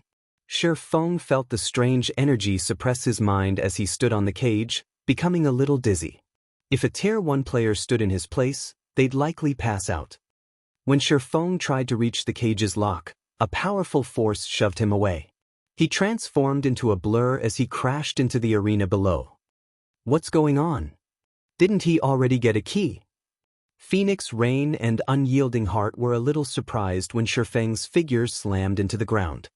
From their position, they had only seen Shi Feng fly like a cannonball the moment he had reached the cage's lock. They had never seen anything like it. Once Shi Feng stood, he shook his head, still dizzy. He then fell into deep thought as he stared at the iron cage. That one blow had dealt minus 60,000 damage. If a cloth armor or plate armor class with low HP had taken the blow, they would have died instantly. Guild leader, is the key unable to open the cage? Aqua Rose asked curiously as she looked at Shi Feng, whose HP had fallen to a critical level. No. We must be missing something, Shi Feng said, shaking his head. He realized that they needed more than just the key. I think the rest of the bosses should have what we need. He hadn't heard anyone mention a gigantic cage above the troll hero during his previous life, so he had no idea of what he needed to open it. However, since this was clearly a reward for the first team that challenged the Hell Mode Eclipse throne, the following bosses should carry what he needed. After Shi Feng rested for a while, he led the team onward. The Eclipse throne's castle was massive, and the troll hero was only the castle's gatekeeper. Under Shi Feng's command, the team slaughtered the patrolling monsters inside the castle. After nearly 2 hours, the team arrived at a garden. Along the way, the team had killed a large number of monsters. Overall, these monsters dropped a total of 5 pieces of level 55 fine gold equipment and 1 level 55 dark gold equipment piece. Since none of them provided fire resistance, Shi Feng decided to hold an internal auction for the Zero Wing members on the team. This made the Dragon Phoenix Pavilion and Unyielding Soul members jealous. Even now, they did not have a single piece of level 55 fine gold equipment, much less level 55 dark gold equipment. Guild leader, there's a boss ahead. Fire Dance, who scouted for the team, reported through the team chat. Hearing Fire Dance's report, everyone went on high alert and ventured through the garden carefully. After about another minute, the team found a courtyard that could very well be described with the word paradise. Surrounded by greenery and gorgeous flowers, a giant wolf lay slumbering beneath a large tree. The wolf was 6 meters long and covered in crimson fur. Corrosive Wolf King, Demonic Beast, Mythic. Level 57. HP 400, 000/400, 000/000. This boss's aura is so strong. The corrosive gas this boss is giving off is really dense too. I can already feel my stamina decreasing faster than before, despite standing so far away. The team members watched the Corrosive Wolf King with solemn expressions. If the Corrosive Wolf King were similar to the Troll Hero, they would not have to worry. However, bosses like the Corrosive Wolf King, which could cause constant damage or inflict debuffs, were the most troublesome. These bosses would place an immense burden on the team's healers. If the healers couldn't keep up with the constant damage, it would only be a matter of time before the boss annihilated the team. All MTs form groups of 3 and stand in these specified locations. Melee DPS split up into groups as well and stand beside the MTs. Healers and ranged DPS will run after the boss throughout the raid. If there are no problems, let's begin.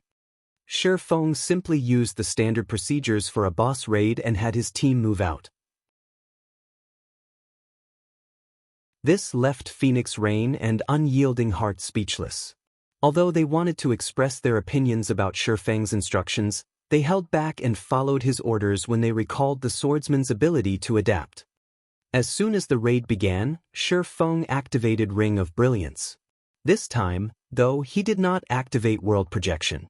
Ring of Brilliance only cost 2,000 magic crystals, whereas World Projection cost 5,000 magic crystals.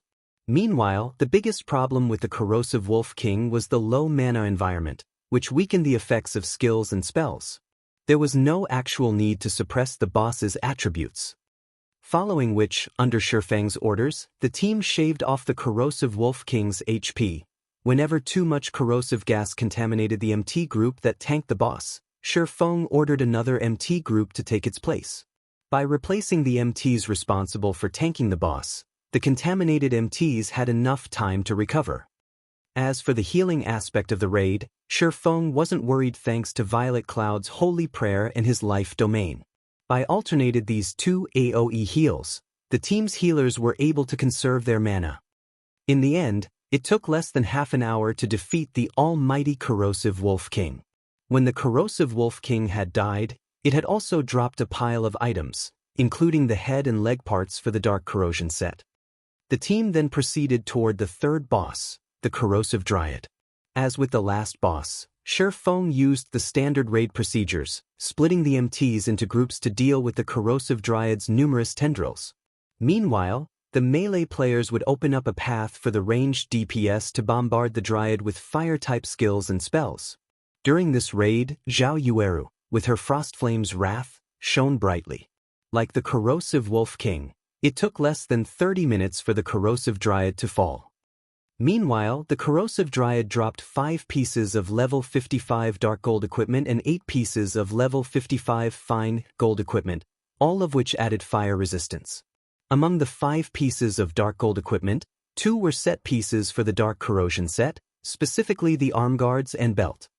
By the time the team defeated the corrosive Dryad, including the 2 other bosses and mobs they killed, everyone on the team had gained roughly 20% more EXP. Their leveling speed in the dungeon was much faster than grinding elsewhere. This left the Dragon Phoenix Pavilion and Unyielding Souls members speechless.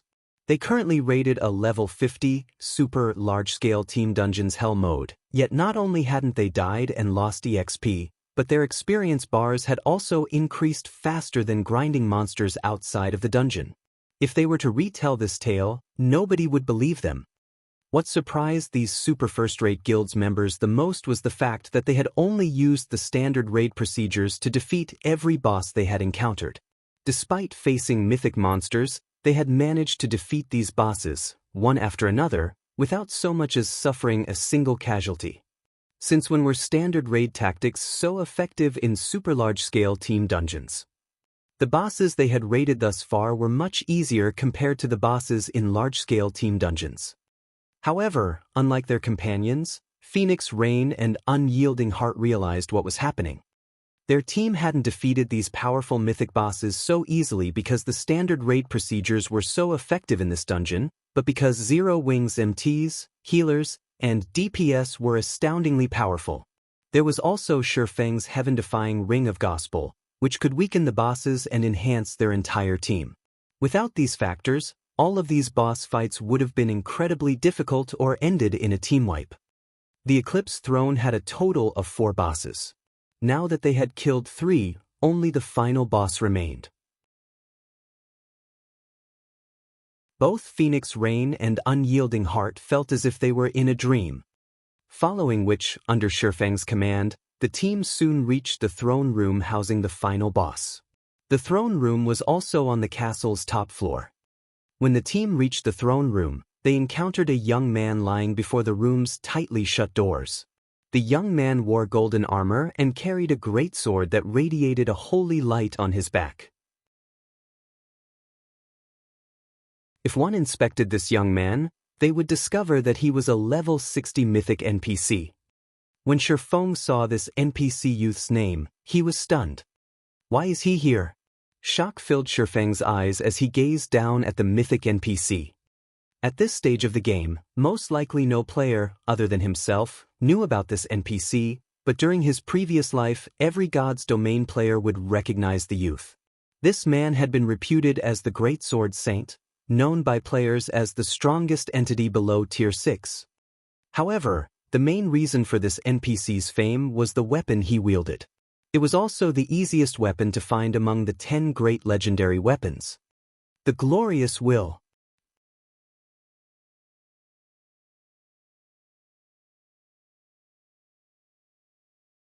Chapter 1804, Epic Team Quest.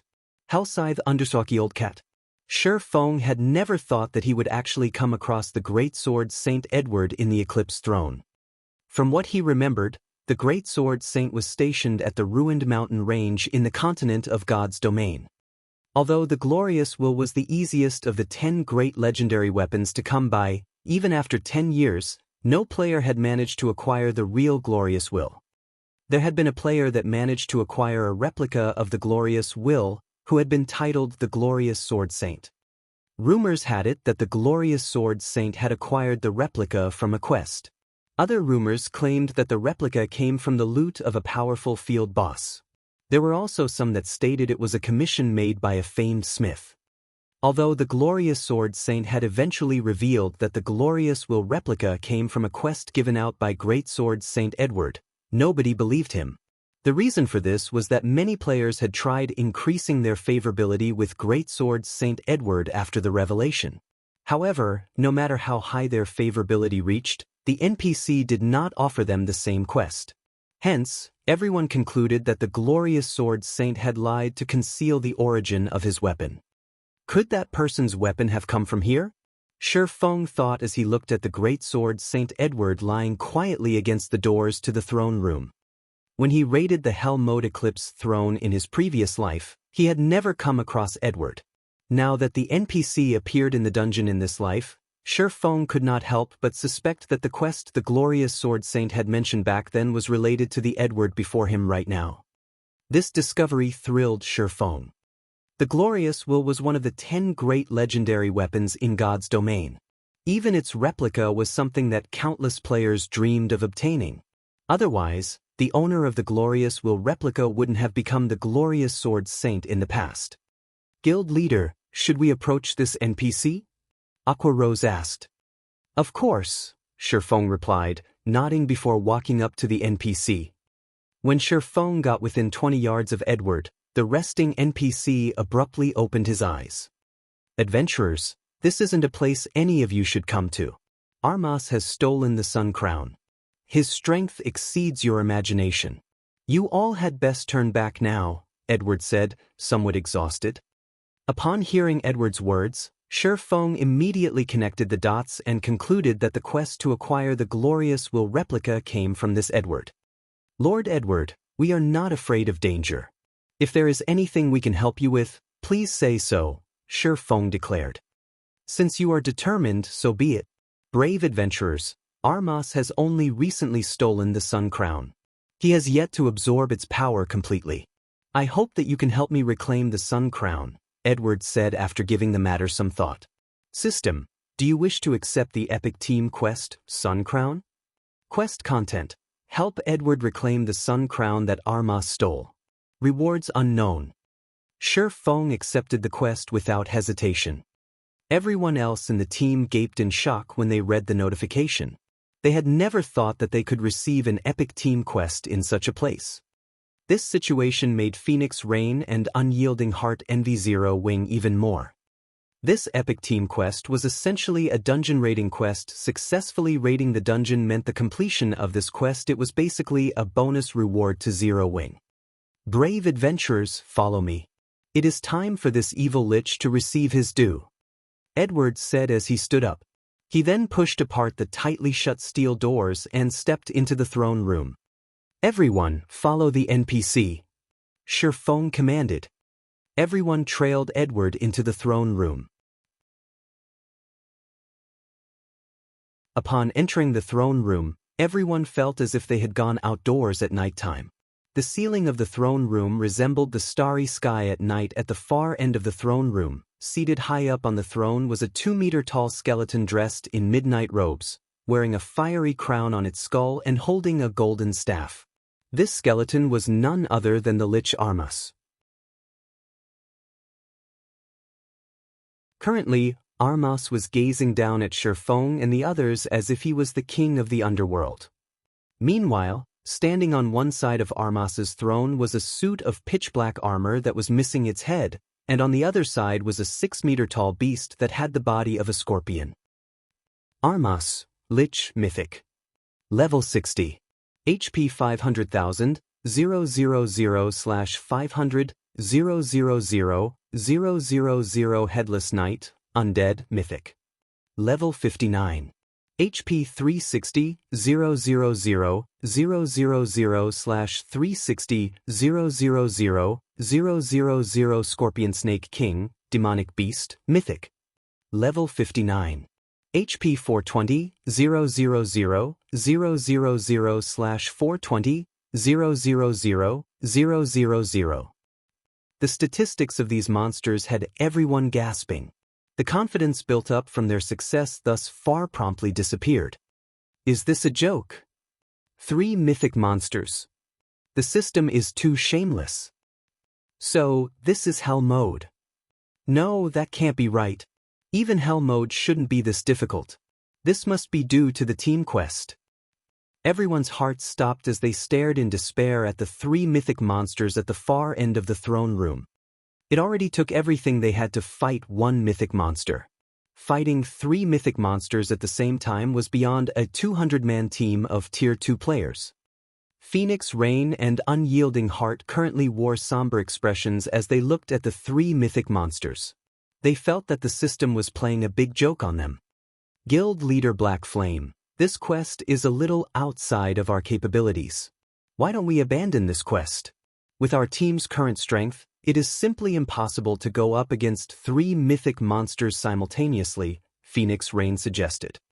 Unyielding Heart nodded his head in agreement. This was no longer a feasible challenge for current players. At the very least, their entire 200-man team needed to be fully equipped in level 55 or even level 60 Dark Gold equipment, with the main members of the team having multiple pieces of epic weapons and equipment. Only then could they cope with 3 mythic monsters at once. At this moment, Shi Feng had a gloomy expression. He had never imagined that the epic team quest would be so vicious. If there were only 2 mythic monsters, he still had the means to deal with them. However, with his current team, challenging 3 mythic monsters simultaneously was asking too much. Must I give up? When Shi Feng thought about how much he had gone through to obtain this quest, reluctance filled his heart. No, if even my current team can't complete this quest, how could the Glorious Sword Saints team possibly have completed it? As the first team to conquer the Hell Mode Eclipse throne, the Glorious Sword Saints team might be slightly superior to Shi Feng's current team in terms of equipment standards, but there was definitely a limit to the difference. Not to mention, he had the Ring of Gospel to improve his team's basic attributes and suppress the mythic monsters. At this moment, the sound of a system notification suddenly entered everyone's ears. System, you have accepted the Epic Team Quest, Sun Crown. Please select your challenge difficulty. System, there are 3 difficulties available: Bronze, Silver, and Gold. Depending on the difficulty selected, the final reward will also be adjusted. Please choose carefully. The difficulty cannot be changed once selected.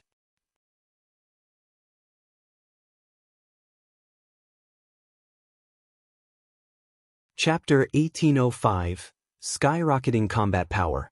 Hellscythe _Old Cat. There are 3 different difficulties? Shi Feng, more or less, understood how the Glorious Sword Saint had completed this quest in the past after seeing the system notification. Bronze rank was no doubt the easiest. It was also very likely that the Glorious Sword Saint had chosen this difficulty to complete the Epic Team Quest. However, the only problem right now was that the system did not clearly state the difficulty standards. If players had to fight all 3 mythic monsters at once, which difficulty was it? If Bronze difficulty had that requirement, then even Shi Feng had to admit defeat. When he had raided the Hell Mode Eclipse throne during his previous life, Armas had been the only boss at the end of the dungeon. The Lich hadn't had any subordinates at his side. With his current team, it was simply impossible to take on Armas and his 2 subordinates simultaneously. However, the challenge before him was Gold rank, then he could attempt Bronze or Silver. This difficulty selection really is troublesome. The system actually refuses to provide any information about our options. It's impossible to make a good decision. Phoenix Rain frowned as she watched Armas and his 2 subordinates. Without any information as a benchmark, they would waste all of the effort they had put into this dungeon raid thus far on the off chance that they made the wrong selection. Brave adventurers, Armas and his subordinates are very strong. If you can't hold on after the battle begins in a moment, you can gather around me. Although I haven't fully recovered my power yet, I can unfold a domain around me. The domain will, more or less, weaken their power, Edward suddenly said. Power hasn't fully recovered yet? Unfold a domain? Shi Feng could not help but turn to look at Edward upon hearing the NPC's words. So that's the case. Guild leader, did you figure something out? Aqua Rose asked curiously when she saw Shi Feng's smile. I now understand this quest's difficulty standards, Shi Feng said as he gestured to Edward. The challenge difficulty doesn't refer to the 3 bosses. It refers to the support Edward can provide. The more difficult the challenge, the more limited Edward's help will be. Hearing Shi Feng's words, realization dawned on the team. They all felt that Shi Feng's guess was likely the right one. However, a gloomy atmosphere descended on the team again. Even if Edward could help, his assistance had a limit. Moreover, after all was said and done, they still had to face 3 mythic monsters simultaneously. After giving the matter some thought, Shi Feng decided to choose the Silver rank difficulty. He felt that his team's overall combat power was higher than the Glorious Sword Saint's raid team in the past. If the Glorious Sword Saint had been able to clear the Bronze Challenge, then his team should have a high chance of clearing the Silver Challenge. Although the Gold Challenge's rewards might be abundant, Shi Feng didn't think it was worth the risk. Since the system notification had clearly stated that one could not change their difficulty selection once they had made their choice, it was likely that they'd only have one opportunity to challenge this quest. If they failed the quest, they'd walk away with nothing. Hence, Shi Feng decided on the Silver Challenge. System, you have chosen to challenge the Silver difficulty. System, it is detected that you are challenging the Sun Crown quest for the first time. Difficulty selection may be altered to normal mode or hero mode. For normal mode, the boss's attributes will be weakened by 20%. Based on your performance in the battle, the reward will range between bronze rank and silver rank. For hero mode, the boss's attributes will be weakened by 10%. Based on your performance in the battle, the reward given will range between silver rank and gold rank. This privilege is only available on the first challenge. You may also forsake this opportunity and choose the standard difficulties. Please choose wisely. Privilege for the first challenge? Shi Feng could not help his grin. He now realized how the Glorious Sword Saint had completed the quest following which, Shi Feng chose hero mode. If all three mythic monsters' basic attributes fell by 20%, it would undoubtedly be of great help to the team. It was no wonder why the Glorious Sword Saint's raid team had defeated all three mythic bosses. Although hero mode only weakened the bosses by 10%, he should be able to reduce the mythic boss's basic attributes by nearly 30% with the Ring of Gospel Suppression. With Cola, Turtledove, and Yi Wumian's strength, plus the other Tier 2 MTs, they should be able to keep all three bosses in check. Hero mode? Unyielding Heart was speechless when he saw Shi Feng's selection. Is he insane? Phoenix Rain was similarly surprised. Shi Feng's initial decision to choose the Silver Challenge was understandable since they had so little information to work with, and regardless of their choice, they still had to face three mythic bosses at once. However, now that they had concrete numbers, Shi Feng had chosen hero mode. This decision was confusing. While she understood that with Shi Feng's Ring of Gospel, it was possible to suppress the three bosses further, but the biggest problem wasn't whether or not the team's MTs could tank the bosses. It was whether or not the team had enough DPS. Moreover, since they had to fight three mythic bosses simultaneously, the pressure on the team's healers would be unprecedented. When the raid began, the healers' mana expenditure would be massive. If their healers ran out of mana in the middle of the raid, they'd definitely team wipe. They had to reduce the boss's maximum HP as much as possible to ensure a greater chance of success. Although there was only a 10% difference between normal mode and hero mode, the three bosses had a combined 1,280,000,000 HP. A 10% difference meant that their team had to deal with an additional 128 million HP. Moreover, there was the matter of battle recovery. This would undoubtedly extend the raid's duration by a significant amount of time, which would increase the risk of the team's healers running out of mana mid-battle. Meanwhile, after Shi Feng had selected the fight's difficulty, the three mythic bosses lost 10% of their attributes. Could Cola, Turtledove, Yi Wumian, each of you will tank one of the bosses. The other MTs will support them. Prioritize the Scorpion Snake King. Shi Feng said. He then took out the Bible of Darkness and summoned a Tier 3 demon. Everyone, release the limiter on your weapons altogether. For the raid, he had armed every participating Zero Wing member with Tier 2 and Tier 3 mana weapons, especially the Tier 2 mana weapons. Of the 85 Zero Wing members he had with him this time, he had armed each with at least 3 Tier 2 mana weapons. Initially, he had only planned to use the mana weapons when the team lacked firepower. Now that they were required to go up against 3 mythic bosses simultaneously, he couldn't afford to be stingy with the mana weapons. Hearing Shi Feng's words, Zero Wings members, who had felt a little gloomy, revealed excited expressions. Thus far, only the MTs had been allowed to liberate their mana weapons' power, the rest of them hadn't been allowed. Now that Shi Feng had given them permission, they could use their mana weapon skill whenever they wanted to exhibit immense power. What's going on with Zero Wings members? The Dragon Phoenix Pavilion and Unyielding Soul members were confused to see Zero Wings members brim with confidence and fighting spirit.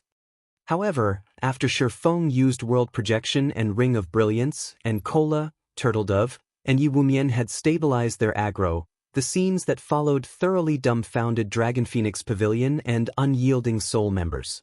After Edward activated his domain, the domain reducing the three bosses' reaction speed by 30% and attack power by 20%. This greatly reduced the pressure Cola and the others faced. After the Scorpion Snake King and Headless Knight lost nearly 30% of their attributes, the two bosses were a joke. Even the team's regular Tier 2 MTs could tank the two bosses' fierce assaults on their own, let alone Turtledove and Yi Wumian. This allowed the DPS to attack the two bosses freely. The Dragon Phoenix Pavilion and Unyielding Souls Tier 2 experts were fortunate if their attacks dealt more than -10,000 damage, yet Zero Wings experts dealt over -30,000 damage with each attack. The latter's magical class experts even landed multiple attacks that dealt over -50,000 damage. The damage Zero Wings members dealt was simply ridiculous. Moreover, a Tier 3 demon bombarded the bosses in a frenzy, rapidly devouring their HP. This stupefied the players from the two super first-rate guilds. They had never thought that Zero Wing could summon a demon that was as strong as an ordinary Grand Lord of the same level.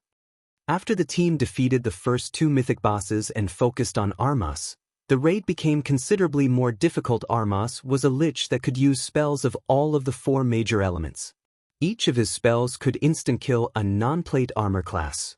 Hence, even though Armas's attributes had been suppressed, he was extremely difficult to deal with. Fortunately, Shi Feng had his forbidden domain to stop the occasional large-scale destruction spell the lich cast. On the rare occasions when forbidden domain was on cooldown, the other players disrupted the lich's spell casting with powerful skills and spells, significantly reducing the threat Armas posed. When Armas's HP fell to 30%, however, the lich began to double speed cast, catching everyone off guard. As a result, over a dozen players died in the blink of an eye. The rest of the players were startled. How is this possible? The boss actually knows how to double speed cast? Phoenix Rain and Unyielding Heart were just as stunned. Double speed casting was a technique that many expert players found extremely difficult to accomplish, but once they could execute the technique, they'd undergo a qualitative transformation. Players would be able to enhance their offensive and defensive capabilities. Everyone, activate your berserk skills. With the exception of MTs, I want everyone to keep moving around. Do not let the boss lock onto you. Shi Feng hurriedly commanded after seeing Armas going berserk. Hearing Shi Feng's command, the team went into action. Everyone activated their berserk skills and ran in random patterns, making it difficult for Armas to target them with his spells. As a result, the lich could only target the relatively immobile MTs. This allowed the team to reduce the risk of casualties. The boss doesn't have much HP left. Attack with everything you've got. Shi Feng said before activating Lightning Slash. Gentle Snow also used her Tier 2 skill Bladestorm, while Zhao Yuer used Frostflame Space and attacked the boss alongside her doppelgangers. As for Aqua Rose, she used her domain skill, Aqua Precinct. Everyone on the team used their strongest skills and spells available. Even the weakest attacks inflicted over -50,000 damage, while the stronger ones dealt over -100,000 damage. Armas's HP plummeted as a result. 20%, 10%, 5%. Die. When Armas's HP fell below 1%, Shi Feng, who had Power of Darkness activated, used Divine Providence and Flame Burst. Miniature suns bombarded Armas, one after another, devouring the boss's remaining HP.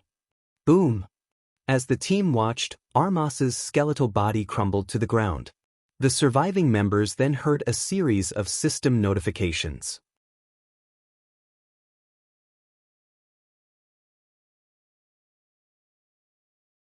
Chapter 1806, Eclipse Throned First Clear. Hellscythe Undersocki Cat. The boss is dead. We did it. We won. Everyone cried out with joy when they saw Armas's skeletal figure on the ground. Although Armas had killed over 60 of their 200-man team, they still defeated the final boss of the Eclipse throne in the end. Not even the various superpowers dared to challenge this dungeon. Zero Wing's members were similarly ecstatic. Although they had trusted Shifeng's decision, they couldn't help their excitement after actually watching Armas fall. After all, they had achieved a feat that not even God's domain's current superpowers were capable of. Everyone was particularly excited to see their names appear on the dungeon's glory list, which had appeared in the center of the throne room in the form of a stone monument after Armas's death. With this, their names would be permanently recorded and put on display for players that would clear the Hell Mode Eclipse throne in the future. Even Shifeng breathed a sigh of relief. It had not been easy to defeat Armas and his two subordinates. He couldn't use many of his tools in a super large-scale team dungeon. The team had to rely on their weapons and equipment to take out the 3 mythic bosses. System, congratulations. You have obtained the first clear of the Hell Mode Eclipse throne. Rewarding guild popularity plus 20, humanity reputation plus 20, all loot doubled. System, do you wish to release a congratulatory announcement to the public? If you do not make a decision within 30 seconds, the announcement will be made by default. After giving the matter some thought, Shifeng chose not to inform the public of their success. While announcing Zero Wing's success of clearing the Hell Mode Eclipse throne would garner a lot of fame to the guild, it would also attract more enemies. Furthermore, Zero Wing had stood out quite a bit lately thanks to Silverwing Town, earning a few superpowers envy. If the various superpowers knew that Zero Wing also had the strength to raid a super large-scale team dungeon, even if it had the help of the Dragon Phoenix Pavilion and Unyielding Soul, they would definitely relate this success to Silverwing Town. At that time, the various superpowers would likely do everything they could to capture the town. Although Silverwing Town's development was coming along quite nicely right now, its defensive capabilities weren't strong enough, yet more time was needed to fortify the town properly. Phoenix Pavilion Master, Vice Guild Leader Hart, I hope that you will keep this matter a secret for the time being. I don't want too many people to know about what happened here, Shifeng said as he looked at Phoenix Rain and Unyielding Heart. That won't be a problem. The people I've brought today are my trusted subordinates. None of them will speak a word about today's raid, Unyielding Heart said, nodding. There aren't any problems on my side there, Phoenix Rain said, smiling. Publicizing their success today would only be a detriment. After all, they still had important business with Shifeng. If the various superpowers learned of the Dark Corrosion set, an intense struggle over the set would definitely ensue. Hence, both Unyielding Heart and Phoenix Rain welcomed the fact that Shifeng wanted to keep today's achievement confidential. Shortly after Shifeng decided against the congratulatory announcement, Armas's golden throne abruptly shattered. A small mountain of items took its place, radiating a glow that illuminated the throne room. At a glance, there were easily over 100 items in that pile. The Dragon Phoenix Pavilion and Unyielding Soul members stared at the loot with bulging eyes. Adventurers, thank you for your help in giving Armas the punishment he deserves, Edward said sincerely as he walked up to Shifeng. Edward held the golden crown that previously graced Armas's skull. Although Armas has died, his power has not vanished completely. Half of his power has gathered in one of his eyes, while the other half is stored in the sealed cage above the arena. If you wield his eye, you should be able to acquire his remaining power. Hopefully it will be of some help. After Edward had said so, a magic array appeared beneath his feet. The Greatsword Saint then transformed into a streak of light and left the throne room. System, congratulations. You have completed the epic team quest, Sun Crown. Total deaths 63. Time spent 47 minutes, 28 seconds. Awarding Grade A evaluation, plus 30% EXP for legacy skill points, and 1 Armas's eye. Grade A. When Shifeng read the system notification, he was satisfied with the outcome, seeing as they had challenged hero mode. He then plucked Armas's eye from the ground and inspected it.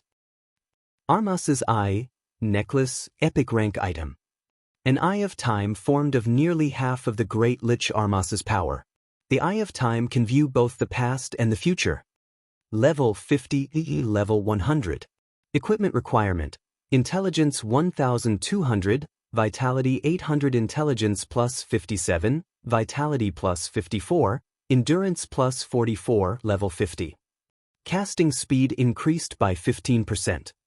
All spell effectiveness increased by 15%. Cast range plus 2. Spell completion rate increased by 1%. Additional skill 1 dash.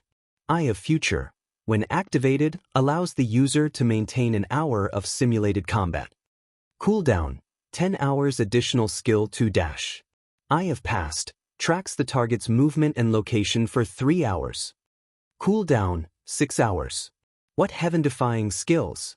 Shi Feng was astonished after reading Armas's Eye's attribute panel. Armas's Eye's basic attributes were average at best, but the two skills were incredible. Eye of Future, in particular, was simply heaven-defying. With the Eye of Future, players could participate in a system-simulated battle before the actual fight. If this skill were used to raid bosses, players could test various strategies without sacrificing team members. If used in a PvP battle, although the main god system wouldn't be able to replicate enemy players' movements perfectly, it could mimic players with an 80% to 90% accuracy. If players could practice against their simulated opponents before the actual battle, they would be more confident during the actual battle. Most importantly, Eye of Future could reveal an enemy's true strength. Meanwhile, the simulated player would remain wholly ignorant of their trump card's exposure. The only downside was that Eye of Future had a very long cooldown. Even so, it was amazing. After Shi Feng finished marveling over Armas's Eye, he examined the rest of the loot. A total of 131 items had dropped from the throne. Over half were rare materials, magic crystals, and mana stones. Only 23 items were weapons and equipment. Among the weapons and equipment dropped, the best was the epic weapon, Nether Scepter, a top-tier staff for summoners. The staff enhanced summon creatures using Nether Spirit, which increased their basic attributes by 25%. The staff could also summon a squad of Nether Guards, consisting of 1 captain and 9 soldiers. The captain was a High Lord, while the 9 soldiers were lords. Shi Feng had also obtained the chest piece for the Dark Corrosion set, the last piece he needed to complete the Dark Gold set equipment. Including the set effects, the Dark Corrosion set granted a total of 180 points of fire resistance. With such high fire resistance, players would have no trouble against a fire-type boss. Moreover, the set offered higher basic attribute bonuses than ordinary Dark Gold set equipment of the same level. Shi Feng had Cola equip the Dark Corrosion set without hesitation. Upon equipping the set, Cola's basic attributes skyrocketed. His HP also reached 87,000. With this fire resistance, a Tier 1 player's fire-type attacks will likely have no effect on me, Cola said, astonished when he saw his fire resistance. He now had more than 200 points. Wearing the red and black metallic armor, Cola looked like a war god that had just stepped off a battlefield of fire. Heat wafted off of him in waves. Seeing this, Unyielding Heart and Phoenix Rain raised their evaluation of the Dark Corrosion set. Shi Feng didn't leave the team dungeon immediately after he tidied up the loot. Instead, he led the team back to the castle's arena. Now that Armas was dead, as Edward had said, he could retrieve the other half of Armas's power, which was inside the locked steel cage. When Shi Feng thought about the glorious will replica, his heart pounded with elation.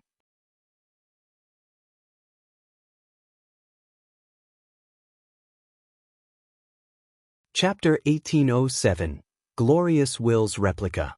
Hellscythe Undersockield Cat. Once more, Shi Feng stood before the rusted cage in the bloodlust-saturated arena. The mysterious power that previously protected the cage was now gone. This allowed Shi Feng to approach the cage and unlock it with the key he had acquired from the troll hero. After opening the cage, the magic crystal treasure chest appeared before Shi Feng in full. Curiosity overwhelmed the other players in the arena after seeing Shi Feng unlock the cage. They were all eager to learn what the treasure chest contained. After all, this magic crystal treasure chest was the Epic Team Quest's true reward. Please let the glorious Replica be inside. Shi Feng inwardly prayed as he carefully opened the magic crystal treasure chest. Although the glorious sword saint had claimed that he had acquired the replica from a quest, he hadn't stated which quest. It was possible that he hadn't obtained the replica from this team dungeon. Hence, Shi Feng wasn't certain that he would find the glorious replica in this magic crystal treasure chest. As the loading bar slowly filled, Shi Feng grew increasingly nervous. After the 20-second activation progress completed, the magic crystal treasure chest's lid slowly lifted on its own. Golden light then illuminated the entire arena. The arena's ambient mana even grew slightly denser. What's going on? Opening the treasure chest can actually increase the arena's mana density. This treasure chest is amazing. Could it be a legendary treasure chest? How is that even possible? Why would the system award players with a legendary treasure chest just for completing an epic team quest? At the very least, you'd have to complete a legendary quest to get something like that. I guess that's true. Even so, that chest definitely has an epic item. That's right. I had never thought that it was possible to acquire such a huge harvest by raiding a super large-scale team dungeon. We got so many more items than we could from a large-scale team dungeon. Zero Wing struck gold this time. With all of the weapons and equipment it earned from this raid, its main force will definitely become a lot stronger. Zero Wing will have a much easier time raiding super large-scale team dungeons in the future. As the light from the magic crystal treasure chest started to dim, the Dragon Phoenix Pavilion and Unyielding Soul members chatted among themselves. They could already see Zero Wing growing even stronger in the future. Even if the guild had a numbers problem right now and would not be able to raid other super large-scale team dungeons for some time, the guild should have no problems raiding large-scale team dungeons in kingdoms and empires with all of the loot it had acquired from the Eclipse throne. Cycling, once we return, notify the guild's upper echelons and tell them that I'm holding an emergency meeting, Unyielding Heart whispered to the male cleric beside him. Vice guild leader, you couldn't possibly be thinking of inviting them, right? Cycling Light asked in surprise. Isn't that a little too risky?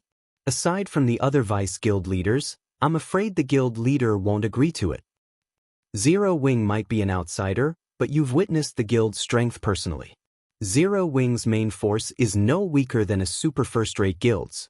I believe that with this strength, the guild leader will be very happy to get Zero Wing's assistance, Unyielding Heart said, smiling. We truly have to thank Xianxia for this. If she hadn't sent us to help Zero Wing, we'd likely remain ignorant of Zero Wing's strength. Indeed. We really have to thank Miss Xianxia. Cycling Light nodded. Miss Xianxia likely discovered Zero Wing's strength a while ago, so she asked us to do everything we could to help the guild. He hadn't understood why Mu Xianxia had wanted them to help Zero Wing, but now he had to admire her excellent insight. It was no wonder why Unyielding Soul's board of directors had voted to make Mu Xianxia the guild's current honorary elder. When Mu Xianxia was first conferred the position, the decision had displeased many of the guild's upper echelons and elders. After all, Mu Xianxia was simply too young. She also wasn't very familiar with God's domain, and she wasn't particularly famous in the virtual gaming world. It simply wasn't fair that she should have so much authority in the guild.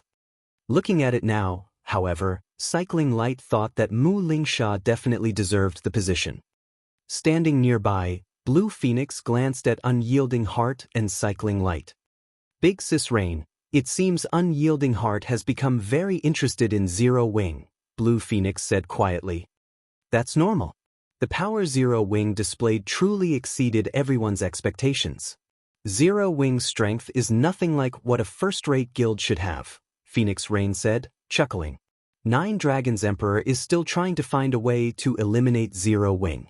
I'm really curious to see what kind of expression he'll make once he learns that unyielding soul wants to deepen its relationship with his rival.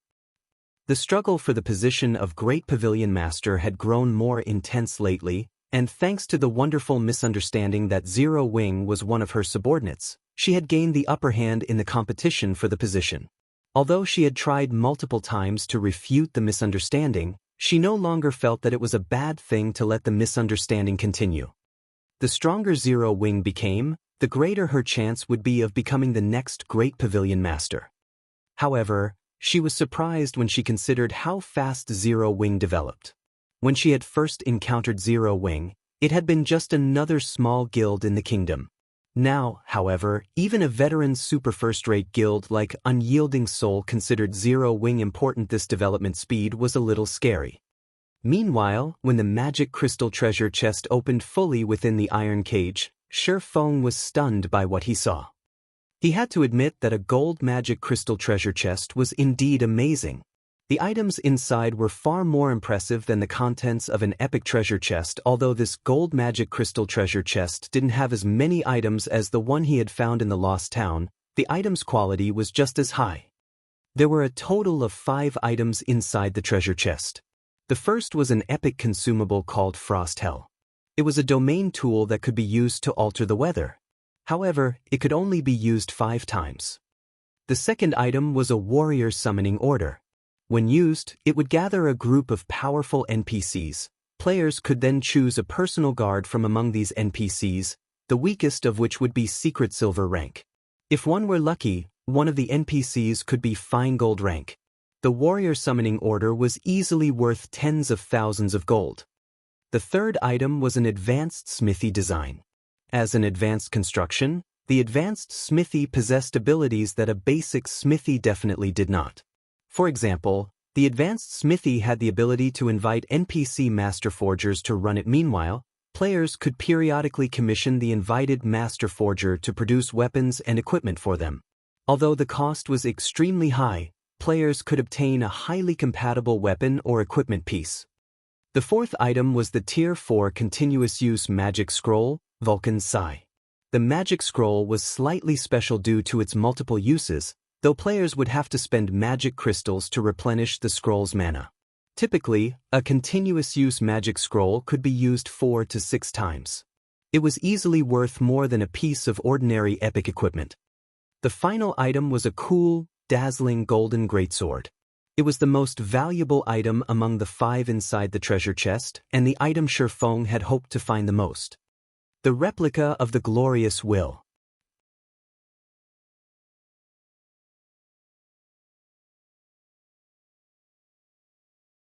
Chapter 1808, Sword of Violence. Hellscythe Undersaki Old Cat. The glorious will was a golden greatsword radiating a golden glow. A bundle of golden flames encased within its hilt emanated a sacred aura. The weapon's cool design would easily captivate its wielder. As Shi Feng inspected the greatsword in his hands, everyone else in the arena had their attention drawn to the weapon. What's that sword? It's so amazing! It's actually giving off such a powerful aura despite being in an inactive state. Why does that sword look somewhat familiar? That looks like the greatsword the NPC from before had. That sword looks so cool. I wonder, what is its rank? I'm guessing it should be an epic weapon at the very least. There's no way a dark gold weapon would feel this powerful. Everyone discussed quietly among themselves as they looked at the glorious will Shi Feng had retrieved from the magic crystal treasure chest. Many swordsmen and berserkers, the only 2 classes capable of using two-handed weapons like great swords, in the team stared at the great sword greedily, their eyes turning bloodshot. Sure enough, it really is amazing. Shi Feng was astonished as he checked the glorious will's attributes. Glorious will, replica. Two-handed sword, epic rank. Level 50, level 100. Equipment requirement, strength 2000. Attributes adjust according to user's level. Attack power plus 2320, level 50. Strength plus 285. Endurance plus 240. Agility plus 265. Attack speed plus 10. Attacks have 20% chance to transform into a sword of light and penetrate through all defenses. 30% chance to trigger Scorching Radiance, increasing strength by 40% and damage by 210%. When equipped, increases strength by 30% and agility by 10%. Attack range +2. All weapon-related skills +2 levels. Ignore levels +15. All item level requirements reduced by 5 levels. Additional passive Skit Dash. Radiance Domain increases the wielder's movement speed, attack speed, and reaction speed based on the number of creatures within a 50-yard radius. Each additional creature provides a 1% boost, up to a maximum of 30%. Additional active skill 1 dash. Will of Light grants the Will of Light onto the weapon, increasing strength by 150% and inflicting 400% damage to a 5 by 25-yard area in front. Can be used up to 5 times. Each use has a 1-minute cooldown. Additional active skill 2 dash. Myth of Light temporarily increases user's tier by 1 up to a maximum of tier 4 to deal 1 devastating attack in a 50-yard cone. Cooldown 20 minutes. Additional active skill 3 dash. Light Speed allows the user to transform into light and instantly travel a maximum distance of 150 yards. Afterward, increases movement speed by 50% for 15 seconds. During this duration, user can also control and attack with 16 swords of light formed using the power of light. Each sword of light can attack only once. Each sword of light has 80% of the user's attributes. Cooldown 5 minutes. This is a replica forged by Lich Armas using the power of the Sun Crown. Due to insufficient power, Armas failed to complete the replica. Currently, this replica is still in an incomplete state. Gather 100,000 magic crystals and 100 sun essences to complete the replica. The replica has currently absorbed 0 magic crystal and 0 sun essence. Looking at the glorious will in his hands, Shi Feng felt that the weapon was basically a sword of violence. It possessed paramount strength.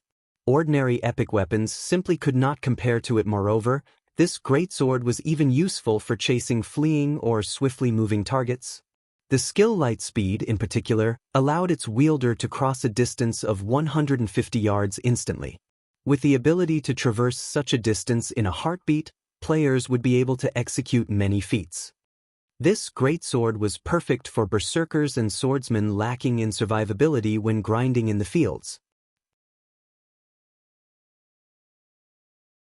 In the past, thanks to Glorious Will, the Glorious Sword Saint had managed to escape many fatal situations. Moreover, despite the current Glorious Will already being very powerful, it was still incomplete. In its completed state, the weapon's life-saving capabilities would be much better. This was also the reason why the Glorious Sword Saint had become one of the most difficult sword saints to kill in God's domain in the past. Even when going up against Tier 6 God-ranked experts, the Glorious Sword Saint had been able to attack and flee as he wished. However, the upgrade conditions sure are stringent.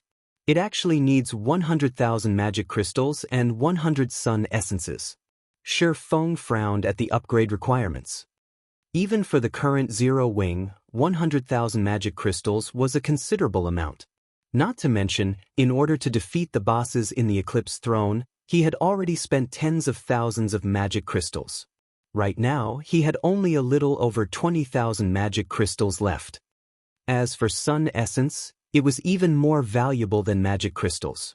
Right now, 1 Sun Essence was worth around 50 gold on the market. It was so valuable because it served as the power source of many mechanical tools.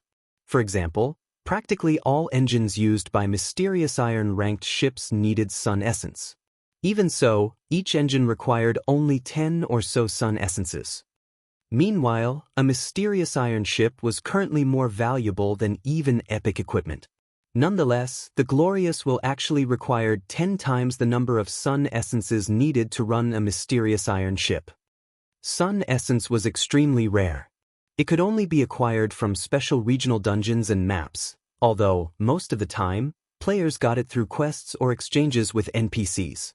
However, these quests were tough, and the items needed to trade for Sun Essence were likewise very valuable and difficult to obtain. It seems I have no choice but to gather Sun Essences. Shi Feng sighed as he looked at Glorious Will. He then stored the weapon in his bag, not intending to share its statistics with the team. This was a replica of Glorious Will, one of the 10 great legendary weapons of God's domain. Moreover, although it was currently only an epic weapon, it had the potential to reach fragmented legendary rank. If information of this weapon leaked, it would definitely cause a huge commotion. Hence, the fewer players that knew about the weapon, the better. This was just like Gentle Snow's 7 Luminaries battle armor, Zhao Yueru's Frost Flame's Wrath, and Fire Dance's 1000 transformations items that needed to be kept a secret.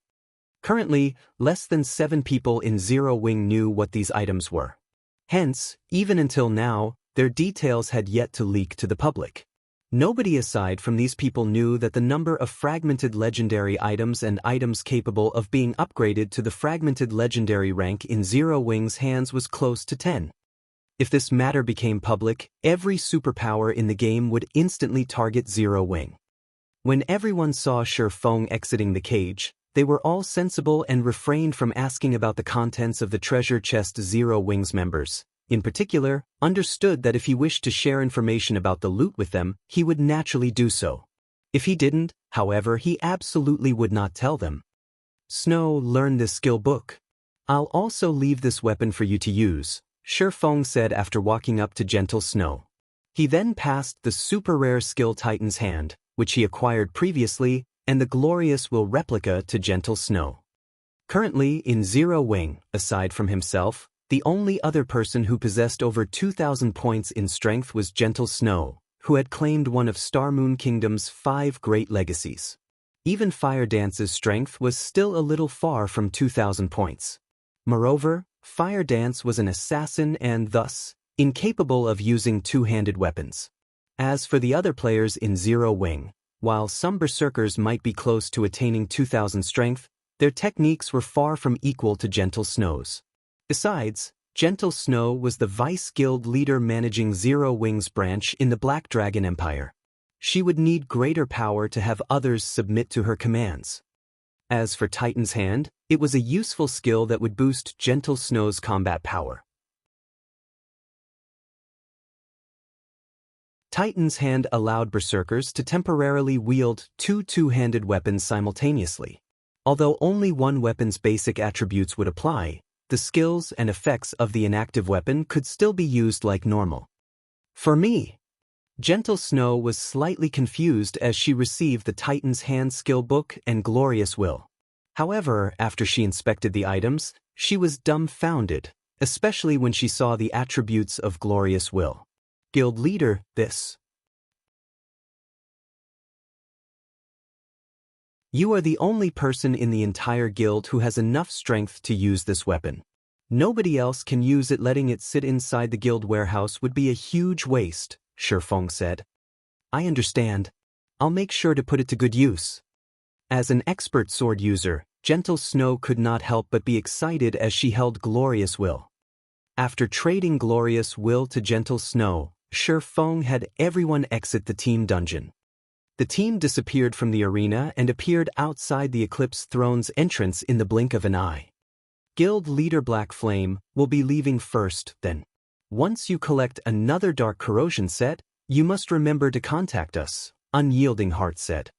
Of course, once I have the second set, I'll contact both of you immediately. Shi Feng nodded. He was also very eager to sell the Dark Corrosion set. After all, this was a huge money-making opportunity. However, right when the Dragon Phoenix Pavilion and Unyielding Soul members were activating their return scrolls, a magic array suddenly appeared in the sky. In the next moment, the activation process of everyone's return scrolls was forcibly halted. You've made us wait for quite some time now. Do you think you can leave this place so easily? Just as everyone was trying to find the caster of the magic array, a cold laugh suddenly entered their ears. Then, a large group of players, easily numbering over 1,000, suddenly jumped down from the trees of the wetlands before them. A short moment later, a level 55 middle-aged man holding an ancient blackhorn bow walked out of this group. Black Shark. Unyielding Heart's complexion darkened when he saw this middle-aged man.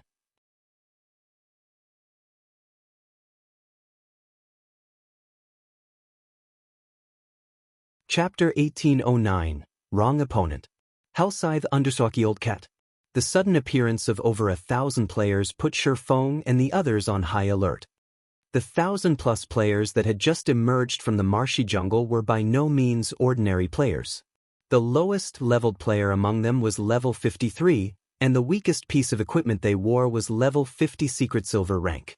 Quite a few of these players even had level 50 Feingold equipment at this stage of the game. This was an equipment standard could only be found in expert teams.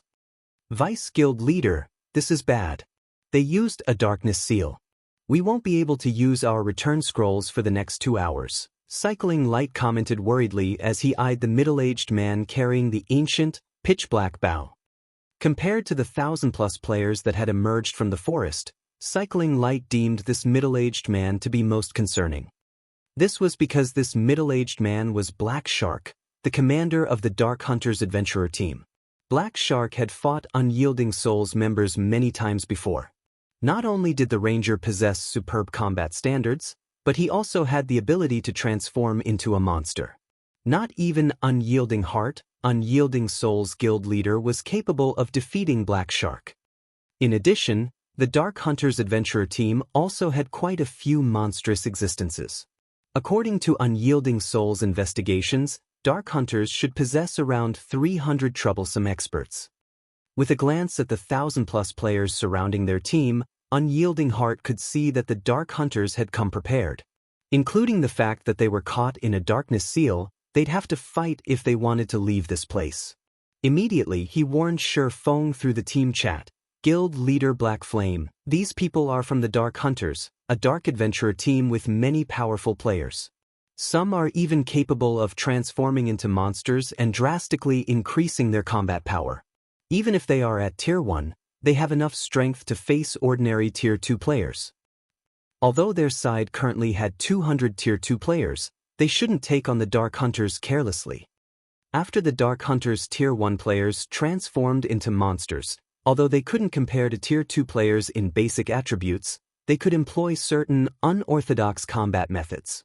If one weren't careful with these players, they could easily take a hit. Furthermore, the Dark Hunters had a decent number of Tier 2 players. Normally, this ambush wouldn't have been much of an issue, but their team had just finished a demanding battle and had used their berserk skills already. Fighting a force of transformed Tier 2 players in such a state would be troublesome. They're the Dark Hunters? Phoenix Rain gave Black Shark a second look after hearing Unyielding Heart's introduction. Although she did not know exactly how powerful the Dark Hunters Adventurer team was, she knew that the Adventurer team was one of the reasons for the Starline Corporation's rapid rise in God's domain based on the few reports she had received. The corporation used the Dark Hunters as a trump card to destroy and assassinate its opponents. Crimson Emperor and Unyielding Soul had also suffered significant thanks to the Adventurer team. Although the Dark Hunters seemed to have the numerical advantage, their 200-man team wasn't to be trifled with. Their team was the combination of 3 powerful guilds' main force members. An adventurer team like the Dark Hunters couldn't do much to them. While both sides cautiously eyed each other, a sweet, melodious voice rang out from the jungle. What a lively scene! How could you possibly leave Shadowclaw out of the fun? A moment later, a woman in beautiful, dark blue mage robes slowly stepped out from the forest, leading a group of well-equipped experts. Like the Dark Hunters, this group had well over 1,000 members. Why is she here? Unyielding Heart frowned when he saw the woman in dark blue. Others might be unfamiliar with this beauty, but he knew her well. This woman was named Veiled Spirit, the leader of the dark forces plaguing the Copper Eagle Kingdom, which neighbored the Dark Knight Empire. She was also the commander of Shadowclaw, a dark adventurer team. He knew of this woman because Veiled Spirit had personally destroyed Unyielding Soul's subordinate first-rate guild, which used to rule over the Copper Eagle Kingdom. As one of Unyielding Soul's subordinated guilds, Unyielding Soul had dispatched many experts to assist the first-rate guild. In the end, however, Unyielding Soul failed to change the first-rate guild's fate. On the contrary, Veiled Spirit's Shadowclaw adventurer team had slaughtered the dozen or so peak experts Unyielding Soul had sent and the legion of several thousand players that had accompanied them. "Spirit, your timing sure is impeccable," Black Shark said as he eyed the approaching woman. "3 powerful guilds' main forces have gathered here. How could Shadowclaw possibly miss such a rare opportunity?" Veiled Spirit said, chuckling. "Fine. I'll leave the Dragon Phoenix Pavilion's members to you. I'll take Zero Wing and Unyielding Soul's members," Black Shark said. "Is that all right?" "That's the main force of 2 large guilds we're talking about," Veiled Spirit asked, flashing Black Shark a confused look. Although their 2 adventurer teams greatly outnumbered their opponents had quite a few players wearing Tier 2 class insignias. The enemy team should have some Tier 2 players who weren't wearing their insignias as well. Such a team should not be easy to defeat. "Relax. None of them should even think of escaping," Black Shark said confidently as he licked his lips. During his previous investigations, he had learned that the 3 guilds had come together to raid a dungeon, so he had come prepared. In fact, his original plans had never taken Shadowclaw's participation into account. He had been fully intent on devouring all 3 guilds. Now that Shadowclaw had arrived, he'd have an easier time taking down Zero Wing and Unyielding Soul's forces, although he would have to share some of the profits due to the Alliance's rules. "I'll take a little loss this time," Veiled Spirit said, nodding after she saw Black Shark's confidence. Although she wasn't all too willing to let Black Shark monopolize the items of Zero Wing and Unyielding Soul's members, the Dragon Phoenix Pavilion's Phoenix Rain and other experts weren't exactly easy opponents. After Black Shark and Veiled Spirit reached an agreement, the Dark Hunters and Shadowclaw's members began to tighten their circle around Shifeng and his companions. Guild leader Black Flame, dealing with both Dark Adventurer teams will be very difficult. You could say that Unyielding Soul and these adventurer teams are old rivals. "I'll have my men open a path in a moment. Use the opportunity to get out of the encirclement," Unyielding Heart hurriedly said as he watched the approaching dark players. As far as he was concerned, this ambush was definitely related to Unyielding Soul. The guild was, after all, waging an all-out war with the Starline Corporation. Expert assassination attempts were expected. "You want to escape?" Black Shark smiled when he noticed Unyielding Heart prepare to break past his people. "Do you think the Dark Hunters would ambush you without preparing? Move out." As soon as Black Shark said so, over 300 Dark Hunters transformed into monsters. Meanwhile, another 100+ Dark Hunters took ancient scrolls from their bags and began to chant an incantation. A layer of dark fog blocked out the sun, forming a massive barrier that trapped everyone inside. Dark Precinct. In the next moment, the 300+ transformed players inside the barrier doubled in size, and their attributes skyrocketed. Their HPs, in particular, had tripled. These players no longer looked human. They had completely transformed into monsters. "Today, none of you shall escape. You will all die here," Black Shark, who had also transformed, said, laughing. Seeing the 300+ 3-meter-tall transformed players and sensing their frightening auras, Unyielding Heart and Phoenix Rain's expressions darkened. They could sense that the transformed players' basic attributes had increased by at least 50%, likely due to the magic barrier. Even the transformed Tier 1 players had higher attributes than theirs. The difference between their basic attributes and the 20+ transformed Tier 2 players was even worse. Not even Unyielding Soul was confident of charging ahead. Veiled Spirit, who stood beside Black Shark, was also slightly surprised. She hadn't expected Black Shark to have such a trump card. It was no wonder why the man was confident that his adventurer team could take on 3 guilds' main forces by himself. "Is that so?" Shifeng said as he glanced at the dark precinct that had formed around him. He then took out Frost Hell, the epic consumable he had just acquired from the dungeon, and continued, "It's a pity that you've picked the wrong opponent." After saying so, Shi Feng activated Frost Hell. Suddenly, the world around him turned snowy white as the temperature plummeted. The wetlands ahead visibly froze, and the Dark Hunters and Shadow Claws members felt an intense pressure weigh on them. Not only did their movement become sluggish, but their stamina also began to fall so sharply that others could clearly sense the change. Even their attributes rapidly decreased.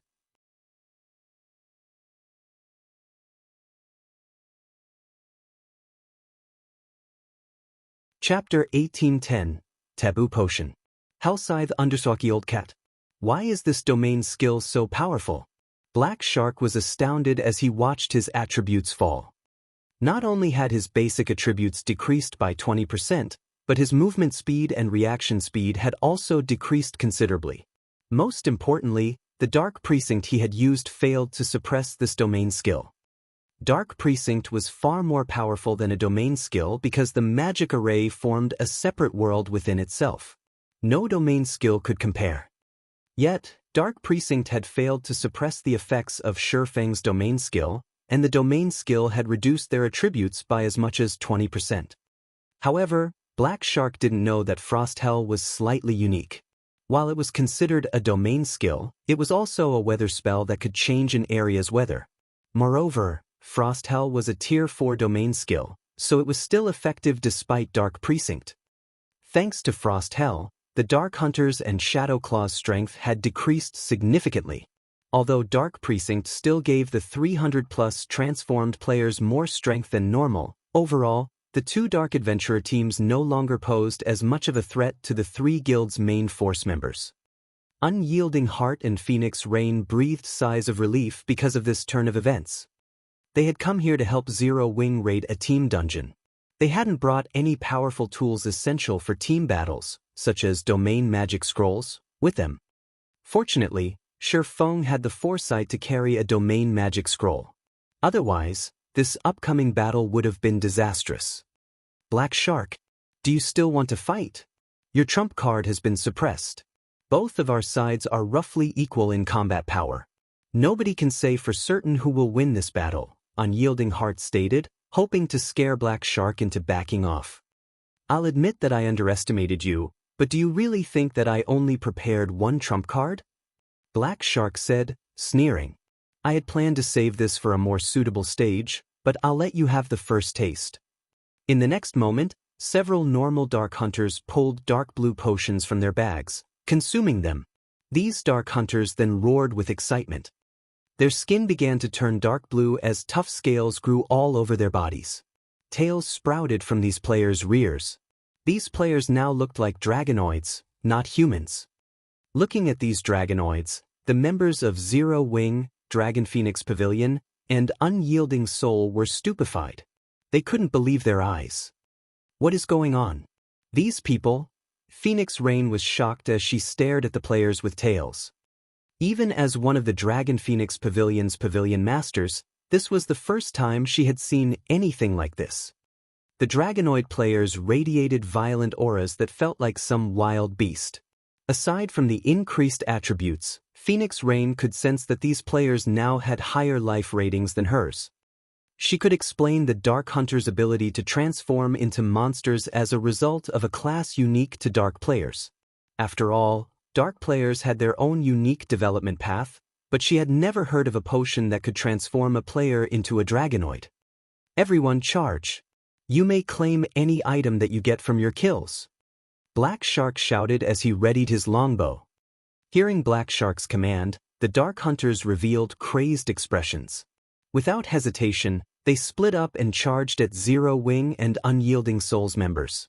Unwilling to fall behind, Veiled Spirit took out a Tier 3 buff scroll and activated it, increasing her team members' basic attributes, raising them to their original values, although her people's mobility was still affected.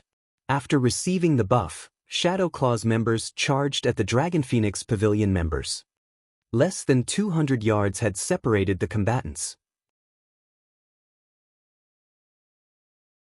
Ignoring Frost Hell's influence, all of the ranged players began to exchange blows. For a time, spells and arrows filled the space between the two sides, causing a series of explosions. Although the three guilds' attacks contained more raw power, they were still vastly outnumbered. Ordinary players' ranged attacks were relatively easy to dodge, but none of these players were ordinary. Even dodging their ranged attacks was quite difficult. Moreover, the Dark Hunter's defense had increased significantly after transforming into dragonoids. Even when they received a Tier 2 spell, they only took around -8,000 damage. In contrast, the Tier 1 dragonoid spells dealt nearly -6,000 damage to the three guilds members. Their damage was only slightly lower than Tier 2 players.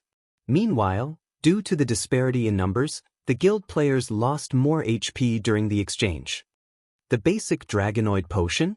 Shi Feng was astonished after seeing the dragonoid's combat power. Why do the Dark Hunters have this kind of taboo potion? Could they have someone capable of brewing it already? At first, he hadn't been certain that the potion the Dark Hunters had used was the basic dragonoid potion, but after seeing their defense and attack power, he was sure that they had used that exact potion. The basic dragonoid potion was capable of turning humans into dragonoids, and the purer the potion was, the closer one would become to a true dragonoid after consuming it. It was an extremely rare potion. Basic dragonoid potions did not provide much in terms of basic attributes. They generally only provided a 10% to 15% increase. However, the potion provided a significant boost to reaction speed, kinetic vision, defense, and attack power. As for intermediate dragonoid potions, not only would the potion increase its user's size, but it also provided considerable improvement in terms of basic attributes. An intermediate dragonoid potion generally provided a 25% to 30% increase. However, at the end of the day, humans were still human. A human's body couldn't endure the violent power of a dragonoid. Any human that consumed a dragonoid potion, whether they were an NPC or a player, was guaranteed to die after half an hour. Hence, dragonoid potions were considered taboo potions. However, since players were immortal, they'd only lose half a level of EXP after they died from drinking a basic dragonoid potion, not an entire level. Hence, many crazy players loved the potion. Shi Feng had never dreamed that the Dark Hunters would have so many basic dragonoid potions. Moreover, he hadn't expected them to use it without hesitation. With the increased defense and attack power provided, 3 to 5 Tier 1 dragonoids working together would be more than enough to defeat a Tier 2 expert. It was also very difficult to kill dragonoid players quickly. To make matters worse, there were the 300+ monster players that were capable of unorthodox attack methods. After a brief clash between the enemy ranged players, Zero Wing and Unyielding Souls members felt their disadvantage, and several of their members had already died. In contrast, the Dark Hunters had only lost a dozen or so members. Moreover, every one of these members was only a Tier 1 player. The adventurer team's 24 or so Tier 2 players were still alive and kicking. Could prioritize the healers and magical classes. Do not let them break through the encirclement.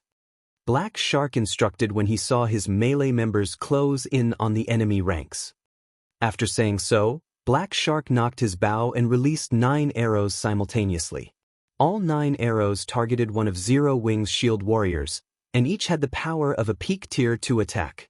Moreover, Black Shark had accurately aimed for the shield warrior's blind spots. Even if the shield warrior tried to block the arrows with his shield, he would be monetarily paralyzed. The several dragonoid players before him would then take advantage of the gap, and the shield warrior would fall. Just before the arrows struck, a white light flashed before him. Like a barrier of light, the flash struck down the 9 arrows, and several Tier 1 dragonoid players lost all of their HP instantly. How is this possible? Black Shark's expression darkened when he saw his Tier 1 members die. He knew just how much HP and defense a Tier 1 dragonoid possessed.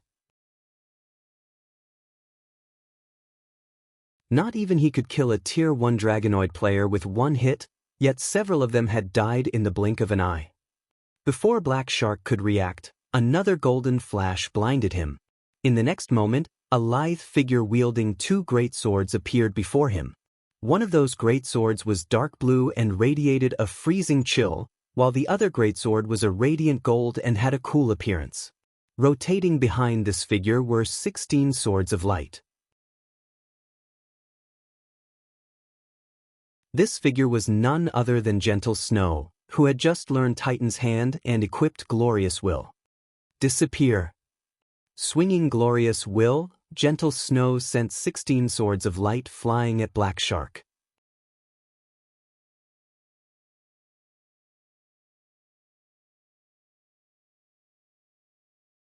Chapter 1811, Overpowered Equipment. Hellscythe Understalky Old Cat. So fast. The members of Dark Hunters couldn't help their surprise as they watched Gentle Snow attack Black Shark. Gentle Snow was simply too fast. Not only had she broken through their defensive lines without much effort, but she had also reached their commander in the blink of an eye. Her 16 swords of light also targeted Black Shark's blind spots. Defending against so many attacks at once was impossible for a ranger. You want to kill me? Black Shark sneered at the 16 swords of light. Before the swords of light struck the ranger, Black Shark swung his longbow horizontally, forming a barrier of wind around him.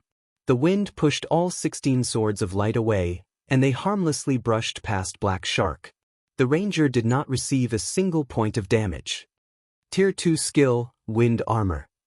Although Gentle Snow hadn't harmed Black Shark with her two greatswords this time, he couldn't attack while under Wind Armor's protection. When Wind Armor was about to disappear, Black Shark activated Backward Jump. He fired 5 arrows, which formed a magic array and shot towards Gentle Snow like a comet, while he soared backward through the air. Tier 2 skill, Starburst. This was the Ranger class's most powerful Tier 2 skill.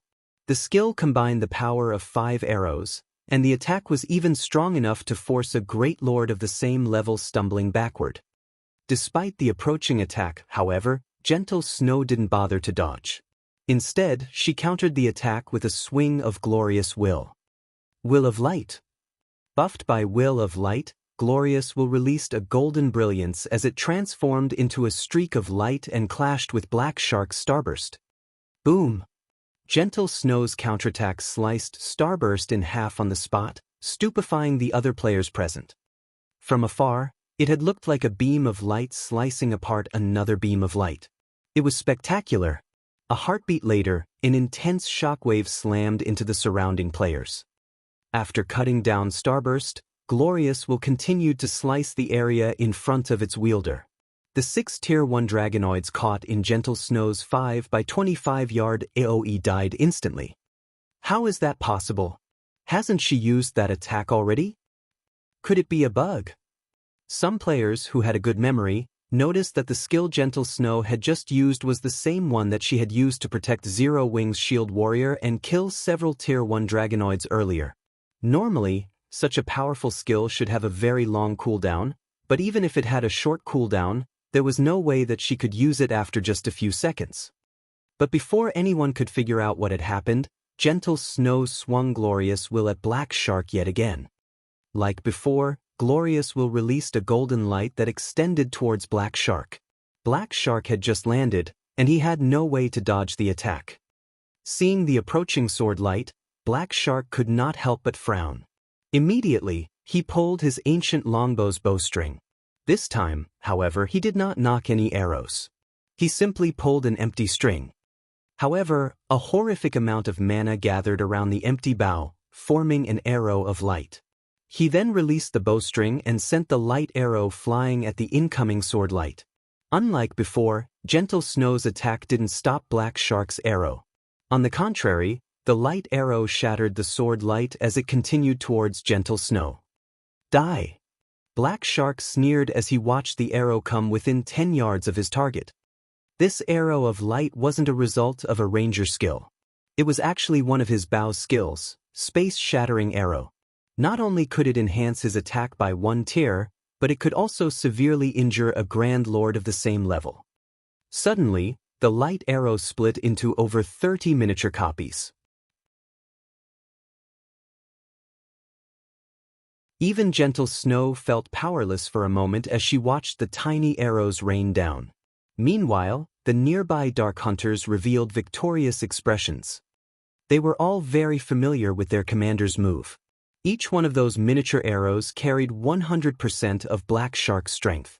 Even if just a few arrows found their mark, Gentle Snow would lose a significant amount of HP. However, something unexpected happened suddenly.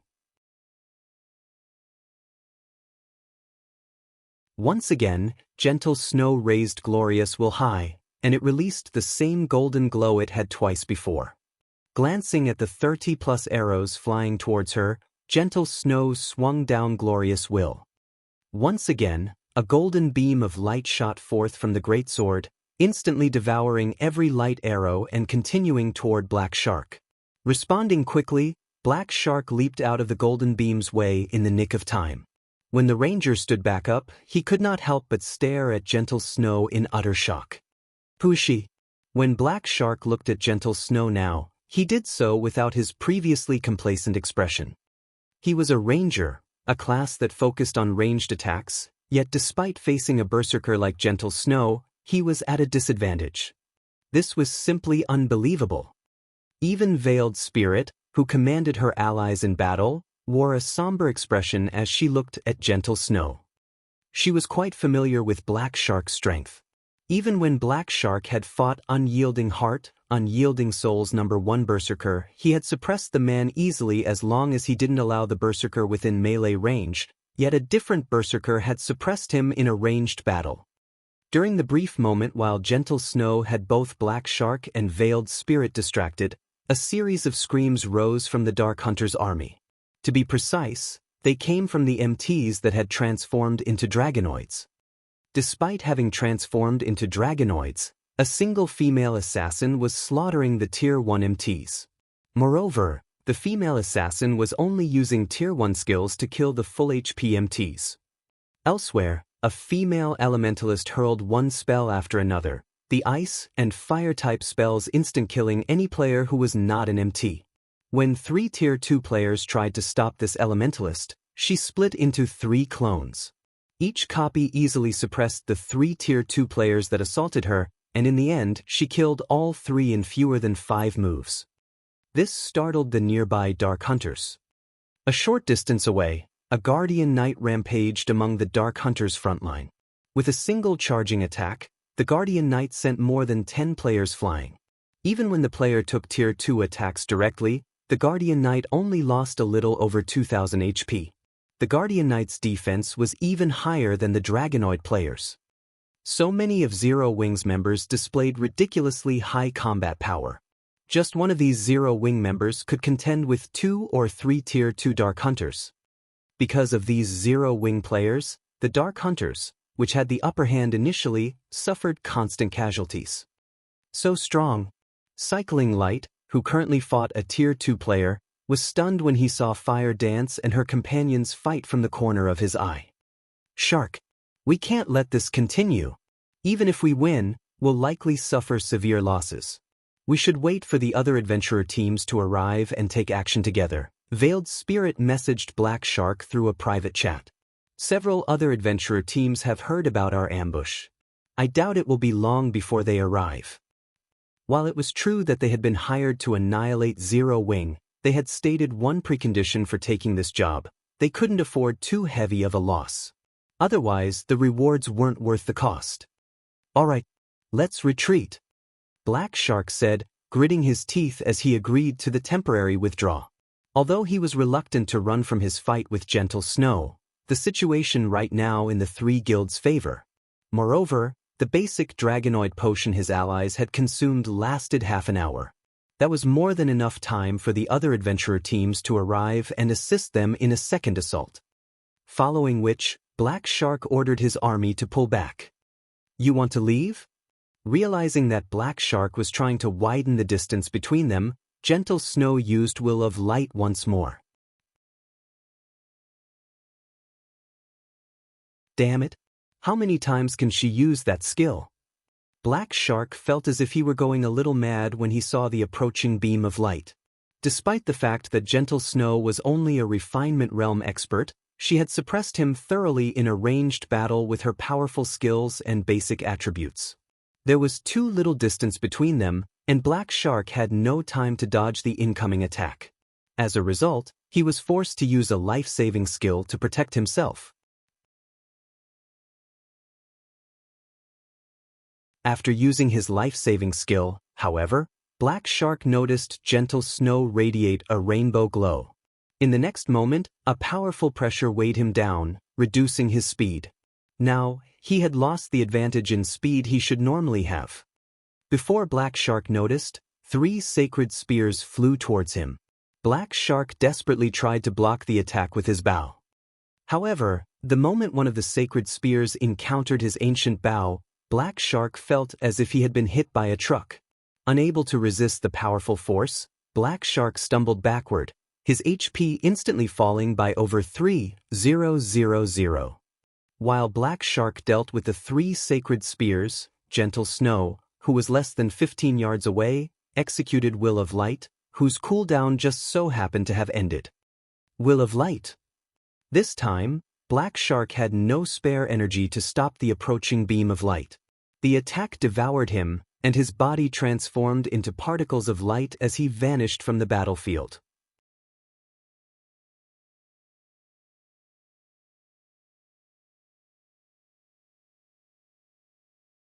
Chapter 1812, Light's Power. Hellscythe Undersockield Cat. Commander! The commander got killed. Is she a monster? Seeing Black Shark's body disappear, the members of the Dark Hunters Adventurer team were stunned. A few members had even forgotten to attack and took direct hits from Zero Wing and Unyielding Souls players. How could the commander lose? Lonely Lamp could not bring himself to believe what he had just seen. Black Shark's strength had imprinted itself on Lonely Lamp and the other Dark Hunters' minds long ago. Not only were Black Shark's combat techniques astounding, but he also wore the best equipment available at this stage of the game. Even if he faced Super Guild's old monsters, he could enter and leave the battlefield freely. If a group of Tier 2 players had ganged up and killed Black Shark, Lonely Lamp could believe that his commander had died, but a single player had faced and killed Black Shark. Moreover, that player wasn't a monster-level expert that had enjoyed many years of fame in the virtual gaming world. How could he possibly accept this fact as true? How is she so strong? Unyielding Heart, who looked at Gentle Snow standing proudly in the distance, was at a loss for words when he saw what had happened. Both surprise and admiration filled his heart. He was no stranger to the name Gentle Snow. After all, she had once been a guild leader herself.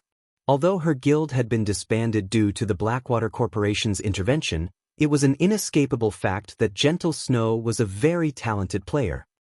After Ouroboros had disbanded, Unyielding Soul had attempted to recruit Gentle Snow, and it hadn't been the only superpower to reach out to her.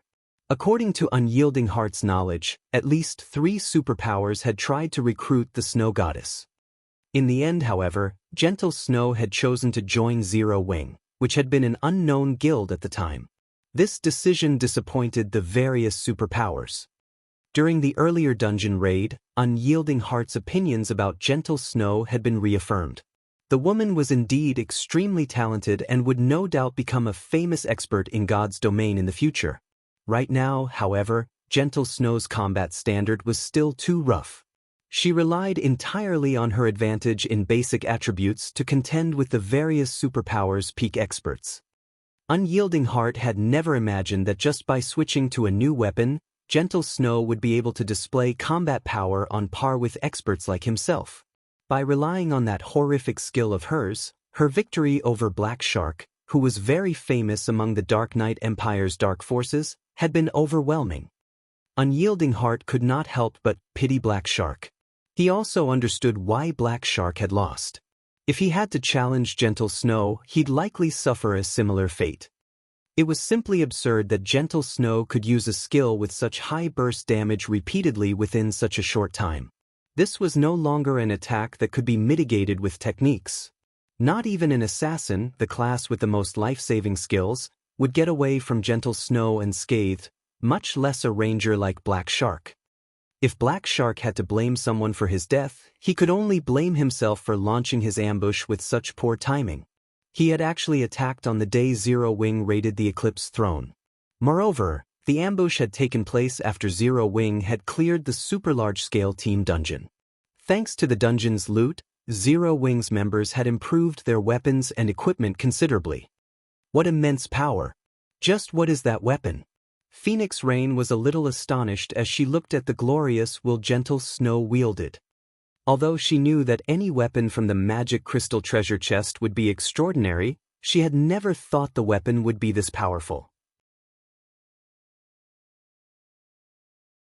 Glorious Will had elevated Gentle Snow's combat power to a whole new level. This was especially true for her PvP capabilities. Moreover, Cola's performance on the battlefield was also eye-catching. Equipped with the Dark Corrosion set, Cola's entire body radiated a scorching aura.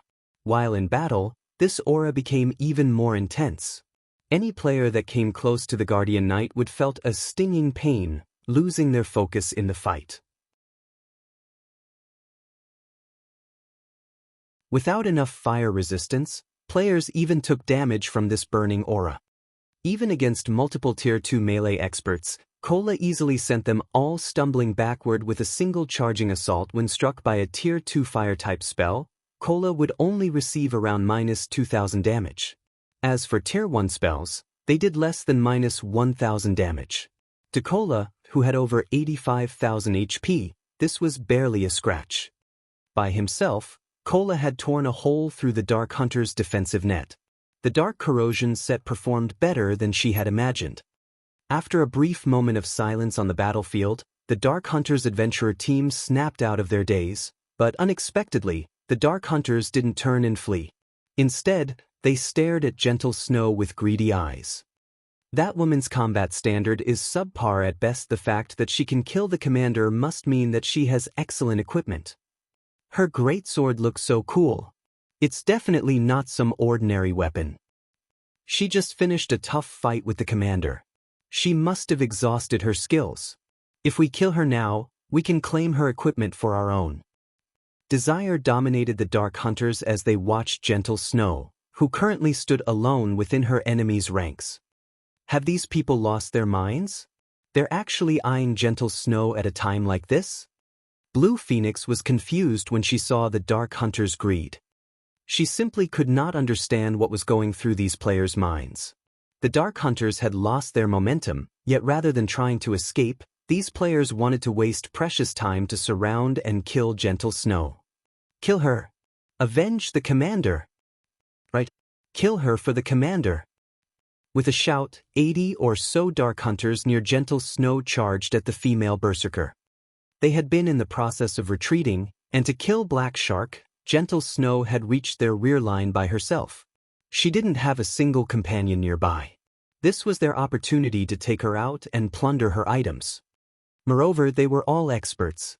They could tell that Gentle Snow had only defeated their commander because of the frightening skill she possessed.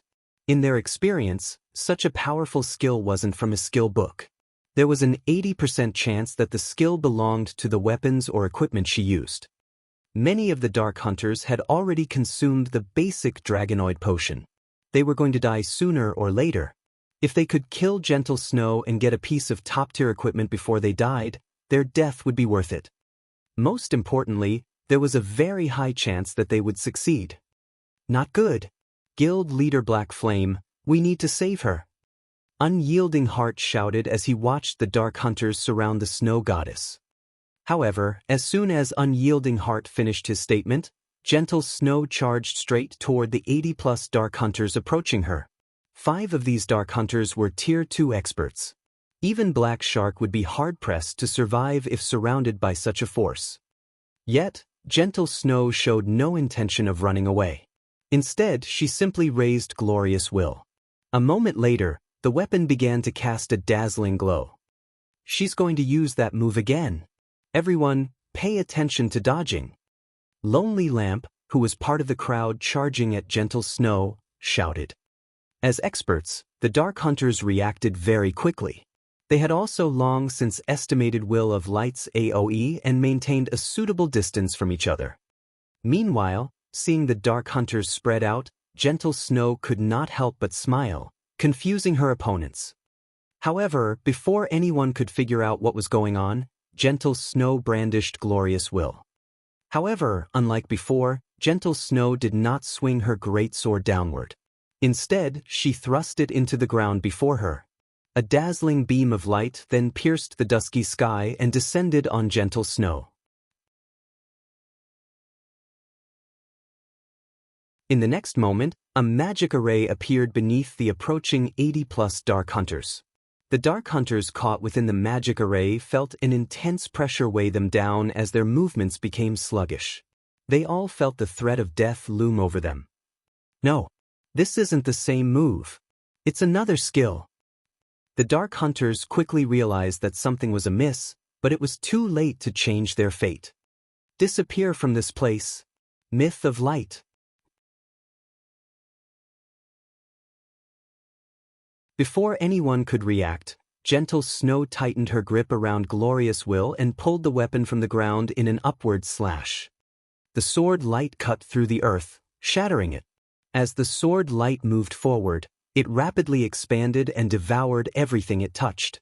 By the time the sword light disappeared, the fading light had revealed a 6-meter-deep crater that stretched out in a 50-yard cone before Gentle Snow. Ownerless weapons and equipment littered the crater.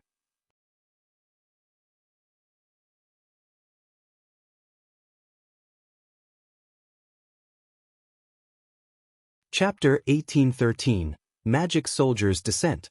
Hellscythe Undersockield Cat. Such power! Shi Feng was a little astonished when he saw the crater Myth of Light had created. The skill's destructive power was even superior to Flame Domain's. Flame Domain only caused massive amounts of damage. It couldn't change the terrain like Myth of Light had. While the ability to affect the surrounding terrain might not seem much, it had a lot of uses in specific situations. This ability was particularly useful during a siege battle. Myth of Light could decimate defensive structures. It was far more powerful than an ordinary war weapon since its ability to alter the terrain would damage targeted defensive structures' defense and defensive magic array, making them more vulnerable to attacks. In the past, such items had been strategic resources for the various large guilds. A weapon like Glorious Will was no longer a weapon to be used against other players, but against towns and cities. Moreover, despite causing so much destruction, the current Glorious Will wasn't complete. When they gathered enough magic crystals and sun essences to upgrade it, the power of Myth of Light would increase further. Shi Feng wasn't the only person surprised by Myth of Light's destructive power. Even Unyielding Heart and Phoenix Rain, who stood nearby, were stunned. The Dark Hunters that had intended to charge at Gentle Snow were frozen with shock. What is that skill? How is it so powerful? Although they had seen quite a few high-tiered spells that could change the terrain, none of those spells had caused as much destruction as Myth of Light had. The 6-meter-deep crater's walls had even turned into molten lava. The skill's power was astonishing. After watching over 80 of their allies burn to ash, the remaining Dark Hunters hesitated, a little afraid. At least they could attempt to dodge Gentle Snow's Will of Light, but against such a super large AoE, their deaths were guaranteed unless they had an invulnerability skill. They had no hope of dodging the attack. The Dark Hunters quietly re-examined Gentle Snow.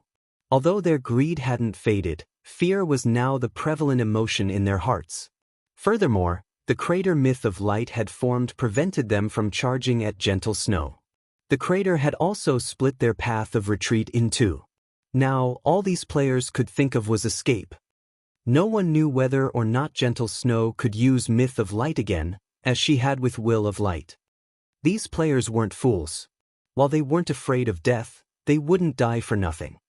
If they died a natural death while under the effects of the basic Dragonoid potion, not only wouldn't they lose any weapons or equipment, but they'd also only lose 50% EXP. However, if they were killed, they'd lose a weapon or equipment piece and a full level. How does Zero Wing have such a powerful player? Veiled Spirit, who was in the midst of retreating, could not help her shocked when she saw the Dark Hunter's fear.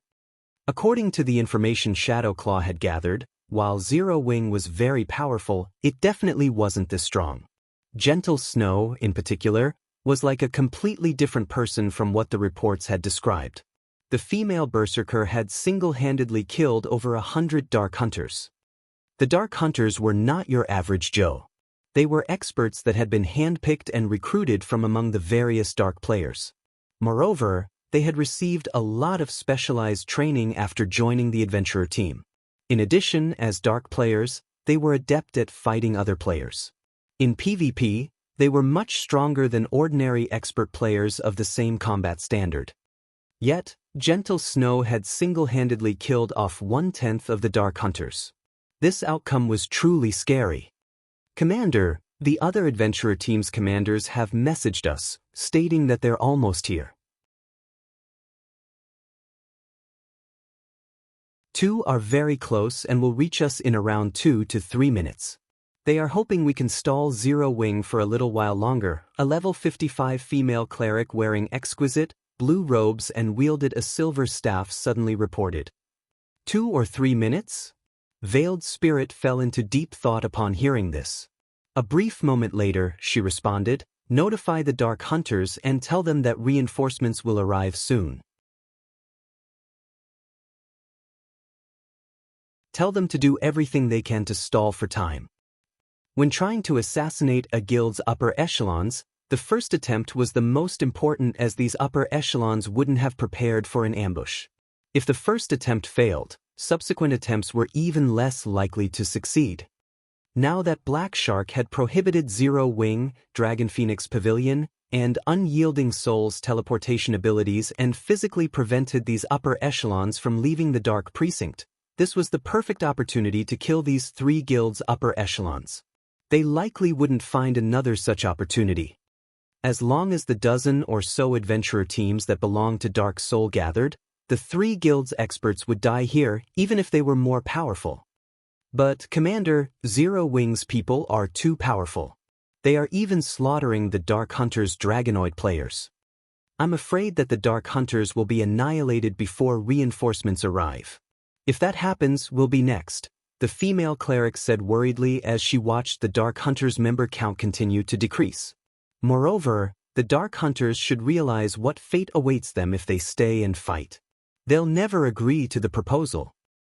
Although they were all members of Dark Soul, the organization's adventurer teams were also rivals. None of them would willingly sacrifice themselves for another. Veiled Spirit understood that her demand was outrageous and would undoubtedly get rejected. After pondering for another moment, she commanded, "I understand. Notify the Iron Blade team. Tell them that they don't need to hold back any longer. Have them help the Dark Hunters pin down Zero Wing." Let the Iron Blade team take action? Commander, isn't it a little early to expose this trump card? The female cleric asked in astonishment. Every adventurer team in Dark Soul had their own secrets. The Dark Hunters' basic Dragonoid potion was one example. If the Dark Hunters hadn't used the potion in this battle, Shadowclaw would have remained ignorant of its existence. Although Shadowclaw did not possess an item like the basic Dragonoid potion, it had its own trump card. It's fine. Holding Zero Wing's members back is more important right now, Veiled Spirit said as she waved off her subordinate's concern. If they did not stop Zero Wing now, their dream of obtaining Zero Wing's weapons and equipment would shatter. She could recognize that Zero Wing's upper echelons used far better weapons and equipment than what the adventurer team's commanders, like her and Black Shark, used. If Shadowclaw could get its hands on these items, it would have a chance of completing some of the quests that it had been forced to set aside for some time. Understood, the female cleric replied. She immediately notified the Iron Blade team, whose members currently fought the Dragon Phoenix Pavilion, of the changed orders. At the same time, she had the retreating Dark Hunters stall for time.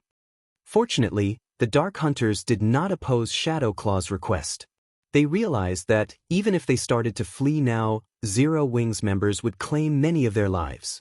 Rather than dying pointlessly, they might as well fight it out and hopefully buy enough time for reinforcements to arrive. For a time, the Dark Hunters engaged in a running battle with Zero Wing and Unyielding Soul's members, using hit-and-run tactics. They avoided any prolonged fights as much as possible, significantly reducing their casualty rate. On the other side of the battlefield, a 100-man team from Shadow Claw split away from the Dragon Phoenix Pavilion's members and encroached on Zero Wing's battlefield.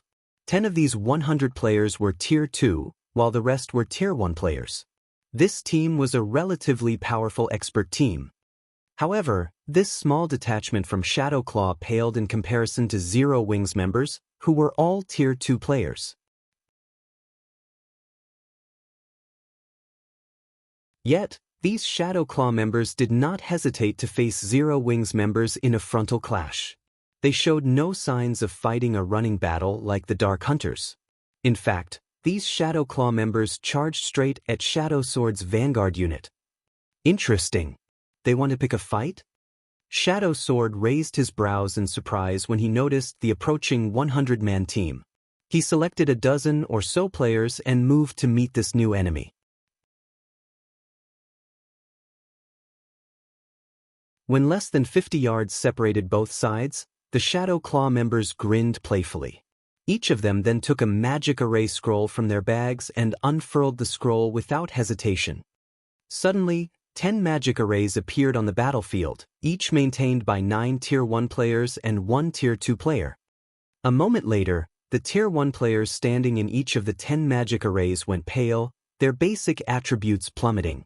In contrast, the Tier 2 players saw their aura's intensity rapidly increase. They also began to grow larger. In the blink of an eye, the 10 Tier 2 players had become 5-meter-tall giants. They were covered in pitch-black armor, which had been enchanted with magic runes. It's time for you people from Zero Wing to learn of the Shadow Claw's greatness. Magic Soldier's Descent. The Berserker leading the Iron Blade team said, laughing as he looked at Shadow Sword and the small team the enemy Berserker led before swinging down the battle axe in his hands. Reacting quickly, Shadow Sword activated Whirlwind Slash before the gigantic axe could reach him. Clang! With the sound of metal on metal, Shadow Sword was thrown over 20 yards away, and he wasn't the only one. The other enlarged players had also sent the dozen or so Zero Wing experts that had accompanied Shadow Sword flying, instantly dealing over -5,000 damage. The players that had taken a direct hit, however, had instantly lost over half of their HPs. This scene stupefied the 3 guild's members. Not only were Zero Wing's experts no match for these giants in a head-on collision despite both sides being Tier 2 players, but they had also lost over 5,000 HP. These colossal players had even more strength than a great lord of the same level. Magic Soldier's Descent? When he noticed them, Shi Feng flashed the 10 armored giants a surprised look. Magic Soldier's Descent was a taboo magic array that sacrificed multiple players' attributes to enhance one of their comrades. Even the basic Magic Soldier's Descent could strengthen a player to the Tier 3 standard. However, the target had to be a Tier 2 player. Due to the 10 giants, the remaining Dark Hunters regained some confidence as they began to launch attacks alongside the giants. Unyielding Heart and Phoenix Rain watched the 10 gigantic players with somber expressions. Even an MT as powerful as Cola could only tank one of these giants. The only other player in Zero Wing that could do so was Gentle Snow. After a brief clash, Zero Wing's members began to retreat. Just before the giants shattered the formation of Zero Wing's vanguard, splitting it in two, a figure appeared before one of the massive enemy players. It was none other than Shi Feng. Shi Feng swung Killing Ray at the giant before him. Lightning Slash. Seeing the massive lightning bolt approaching him, the armored giant, who had the physique of a Tier 3 player, reacted very quickly and raised his battle axe to block the attack. Boom! The impact shoved the armored giant back by over 20 yards, the armored giant taking over -7,000 damage.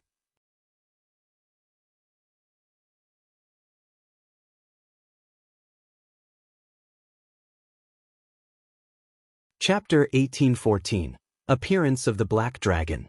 Hellscythe Undersockield Cat. When the 5-meter-tall armored giant got pushed back by over 20 yards, the entire battlefield suddenly fell silent.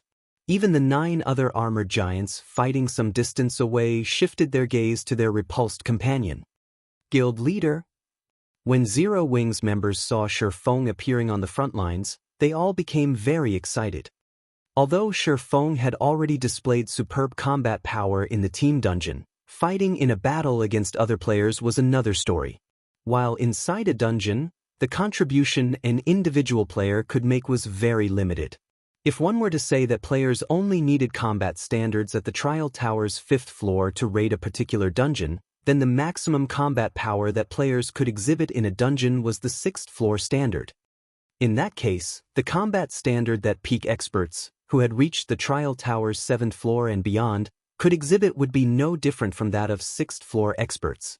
They would not be able to display any additional strength in a dungeon despite their advantage in actual combat standards. However, a field battle against players was a different story. Depending on one's opponent, there was almost no limit to the combat standards one could exhibit. What great strength! Veiled Spirit, who was commanding the battle from afar, was startled when she saw the armored giant being pushed back. So, he is Black Flame? She knew very clearly what kind of strength the armored giants possessed. The armored giants had not only Tier 3 physiques but also extraordinary strength and defense. They could easily suppress a Grand Lord of the same level. The magic soldier's descent was made using a production scroll Shadowclaw had obtained from an ancient ruin. However, as the materials needed to make the magic array were extremely precious and difficult to acquire, Shadowclaw had only managed to make 10 of the magic arrays thus far. Originally, she had intended to keep the magic array as a trump card for when the Starlight Corporation launched an all-out war against Unyielding Soul. She had never thought that a lone player could push back one of the armored giants by such a long distance. However, after a brief moment of surprise, Veiled Spirit and the other members of Shadowclaw regained their calm. While it was indeed surprising that Feng had dealt over -7,000 damage to the armored giant despite the attack being blocked, the armored giant currently had 320,000 HP. They didn't even need a healer to handle this minuscule damage. The armored giant's battle recovery alone would suffice. What with the occasional heals sent by the rear-line healers, it was simply impossible for Feng to kill the armored giant all by himself. Just then, the fallen armored giant stood back up and charged at Feng with its great axe raised. Despite the armored giant's massive frame, its movement speed was actually superior to even a Tier 2 player's. The armored giant took only an instant to cross 20 yards and launch an attack on Feng. You simply relied on a skill to push me back. Now, it's time for you to realize the power of the magic soldier. The armored giant shouted. In the next moment, the black smoke circulating around the armored giant's battle axe turned into a gigantic lion exuding a frightening aura. The lion then pounced, slamming its paws down on Feng. Tier 3 skill, Magic Lion Stomp. At this distance and with the lion's attack speed, Feng couldn't dodge the lion's blow. Not daring to be careless, Feng met the attack with both his swords. Purgatory Pentaslash. In the next moment, Feng's two swords met at a single point and slashed at the descending battle axe. Boom! Immediately, dazzling sparks scattered into the surroundings. The ground beneath Feng's feet cracked and sank under the immense pressure. After the clash, Feng had actually sunk half a meter into the ground with a small crater around him. Meanwhile, a damage exceeding -5,000 also appeared above his head. The difference in strength between the two sides was obvious at a glance. Zero Wings members turned somber at this situation.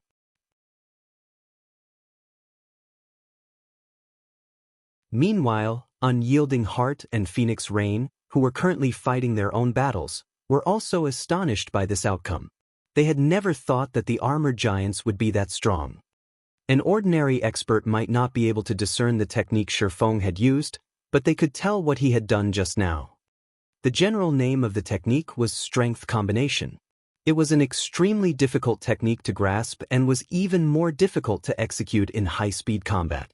Even the slightest mistake in the technique's execution could have the opposite effect.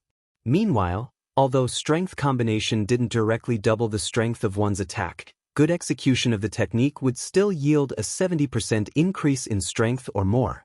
Yet, Despite having used this technique, sure, Feng's strength had still lost to the armored giants by such a large margin.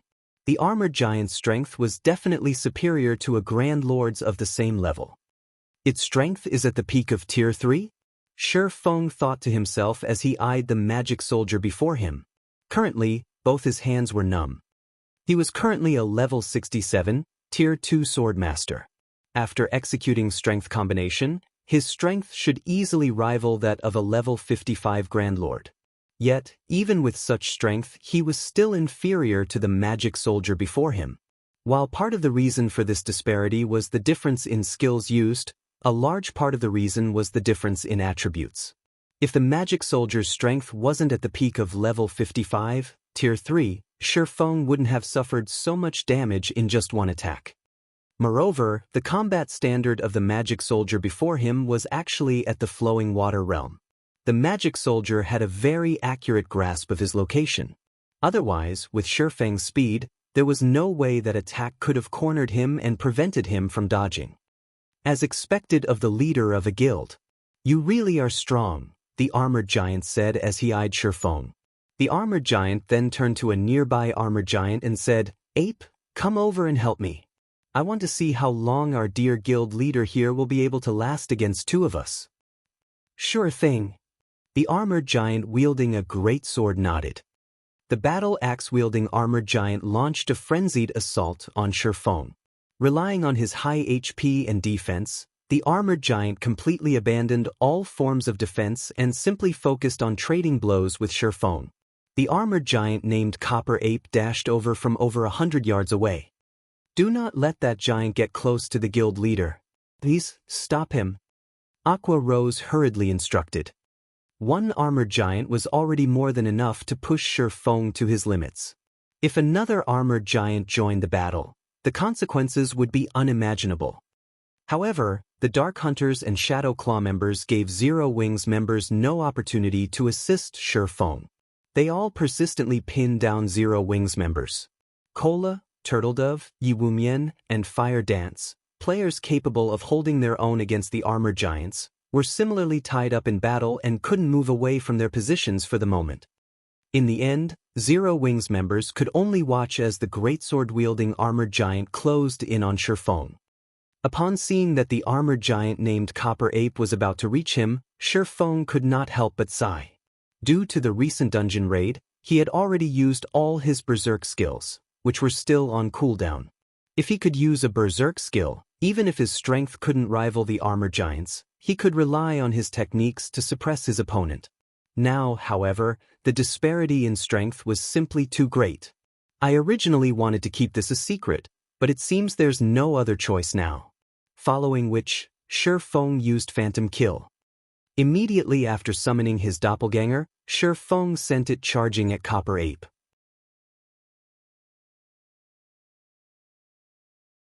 "You want to stop me with a measly doppelganger?"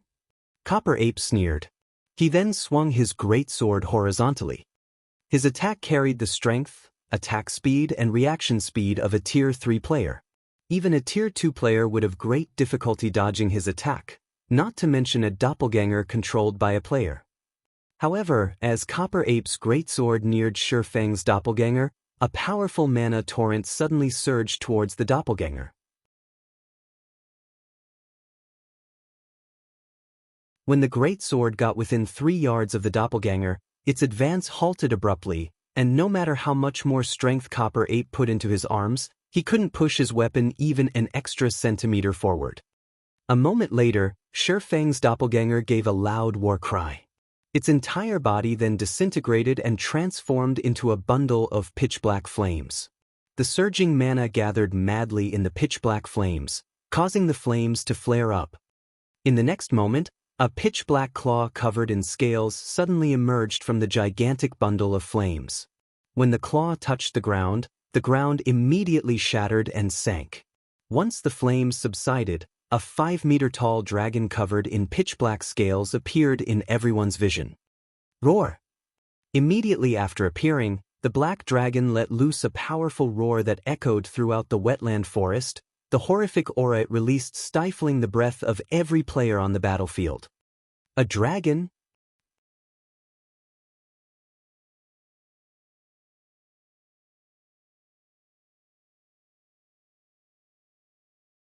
Chapter 1815, Black Dragon's Might.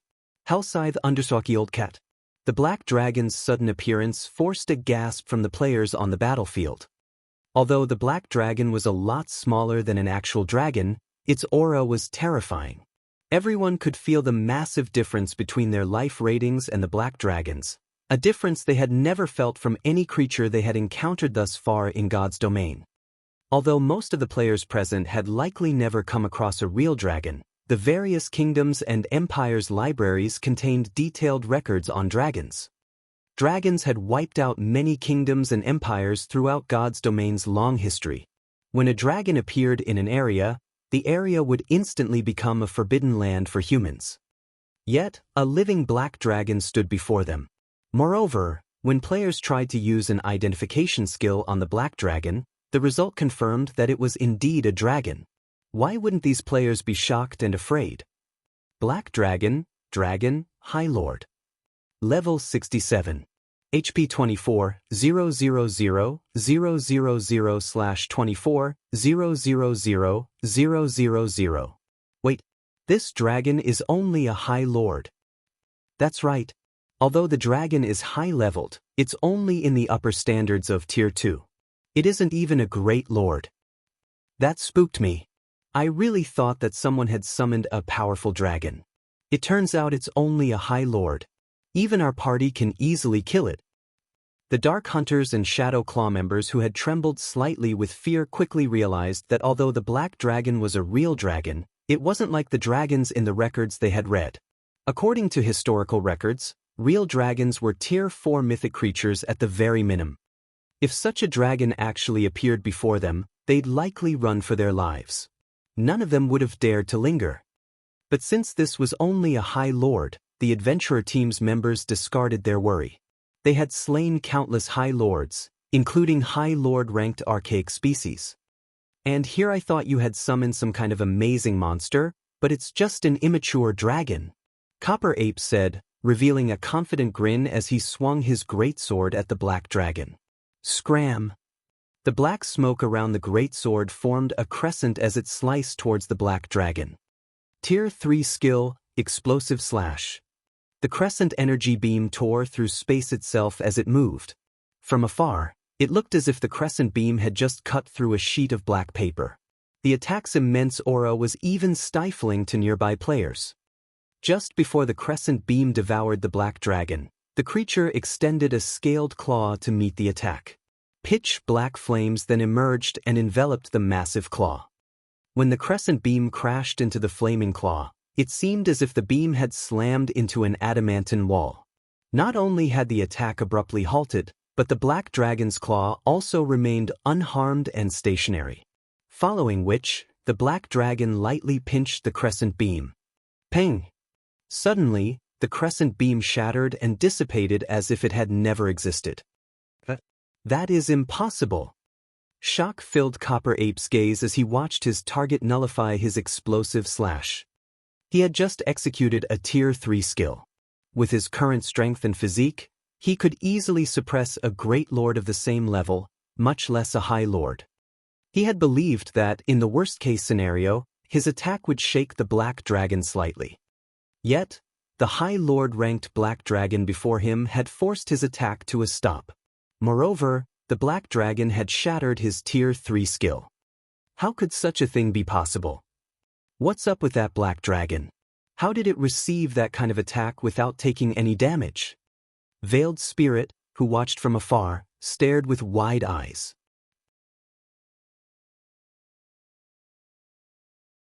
So, this is a dragon's power? Unyielding Heart and Phoenix Rain were similarly thunderstruck when they saw the Black Dragon shatter the energy beam with a pinch. They could be considered quite knowledgeable about dragons, but even they were surprised. Now, they fully understood why dragons were destruction incarnate. Sure enough, a dragon's strength is really amazing. As Shi Feng controlled his doppelganger, he could feel an inexhaustible power course through his entire body. He then turned to the magic soldier before him and said, "Your strength should be at the peak of Tier 3. Unfortunately, you're not a high enough level. Otherwise, you would have posed a threat. Since you've finished your attack, it's my turn. A dragon was invincible among creatures of the same tier. Even though the black dragon was only a High Lord, it was still a level 67 High Lord. In addition, the black dragon's life rating was incredibly high. It gained a massive amount of attributes with each leveled up. Meanwhile, the player before him was only level 55. With 12 additional levels, even a player's strength would undergo a qualitative transformation, not to mention a dragon. The level 67 High Lord ranked Black Dragon was already more powerful than a level 55 Great Lord ranked Black Dragon, and since dragons were invincible among the same tier, how could a tier 3 magic soldier possibly be a match for such a creature? Furthermore, the magic soldier was an ancient weapon only meant to deal with high-tiered monsters. Before a true dragon, a magic soldier was garbage. When Shi Feng finished speaking, he controlled the black dragon to open its maw and inhale a mouthful of air. A gigantic magic array then formed before the creature, gathering a massive amount of mana. A moment later, the black dragon released a deafening roar. Dragon breath. Immediately, pitch-black flames devoured Copper Ape, extending up to 200 yards away from the black dragon. In the blink of an eye, a huge portion of the battlefield transformed into a fiery hell. Agonized screams echoed across the field as streaks of white light rose from the fiery hell. A single breath attack had burned over 100 players to ash. Once the flames dissipated, a huge divide tore the ground, forming a far more frightening hole than the One Glorious Will's myth of light had created. Even Shi Feng, who was responsible for the attack, was surprised by the power of the black dragon's dragon breath. While the magic soldier before him was still alive, the armored giant had less than 100,000 HP remaining. The magic soldier's tough, black armor sported visible cracks. The battlefield had become deathly silent after witnessing the black dragon's horrific power. When Copper Ape gazed at the monster before him, fear filled his eyes. However, before Copper Ape could respond, Shi Feng controlled the black dragon to pounce on and attack the gigantic player with a claw swipe. When the black dragon's claw slammed into Copper Ape's helmet, the player fell on his side, shattering the armor piece. Copper Ape instantly lost over 30,000 HP. Flames then erupted on the black dragon's other claw before the monster thrust it into the magic soldier's armor chest. The flaming claw penetrated the armor like a hot knife through butter, and Copper Ape screamed in pain as the black dragon's blazing claw thrust into him. Flames devoured Copper Ape's entire body, his remaining 44,000 HP plummeting. In the blink of an eye, Copper Ape's HP vanished, his body transforming into fire before it vanished. When the flames eventually subsided, only a deep crater remained.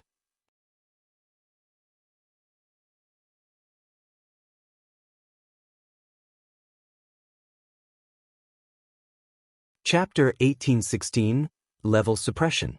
Hellscythe Undersockield Cat. The black dragon had turned the armored giant that was undefeatable just a moment ago into a pile of ashes. This scene caused the Dark Hunters and Shadow Claw members to fall into a daze. Many seconds later, they still couldn't wrap their minds around the fact that a magic soldier got killed. In contrast, Zero Wings members were ecstatic. Amazing! All hail the guild leader. The powerful black dragon rekindled the Zero Wing members' hope of victory. With the black dragon's strength, the remaining 9 armored giants would be no problem. As for the other dark players, these people had been at a disadvantage previously. If not for the armored giants' interference, both the members of Dark Hunters and Shadow Claw would have long since been crushed already.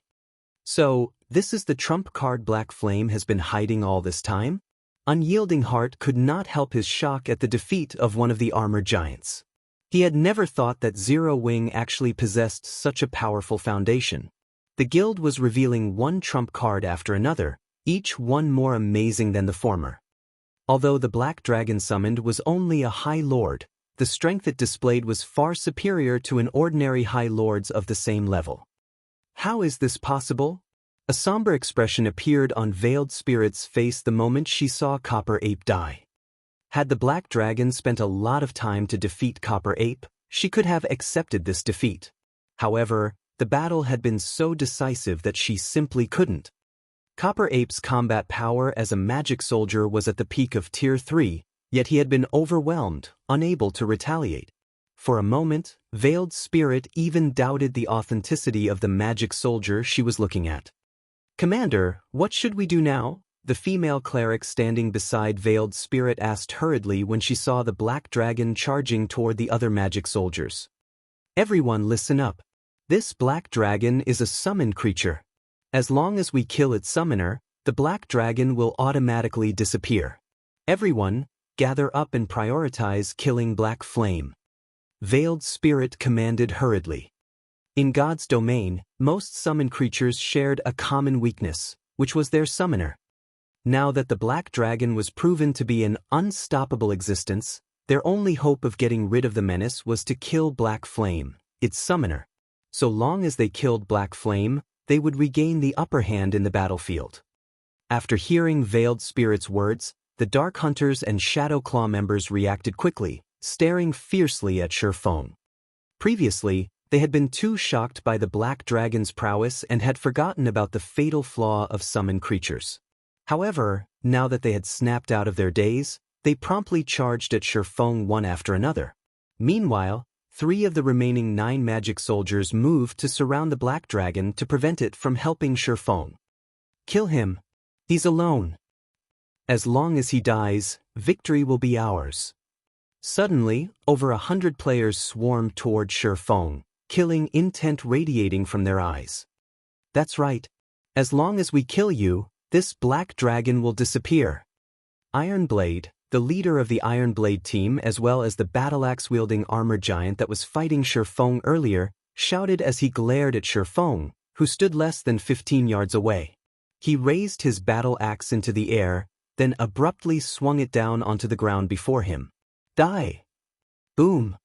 In the next moment, 12 earthen spears jutted out from the ground around Shifeng and stabbed at the swordsman, each earthen spear carrying the full strength of the magic soldier. Meanwhile, Ironblade raised his great axe and leaped into the air. He then slashed downward with his great axe as he descended toward Shifeng, his actions thoroughly sealing all of Shifeng's escape routes. However, Shifeng showed no intention of retreating. Instead, he activated Defensive Blade and swung his 2 swords to meet the approaching battle axe in battle. Boom!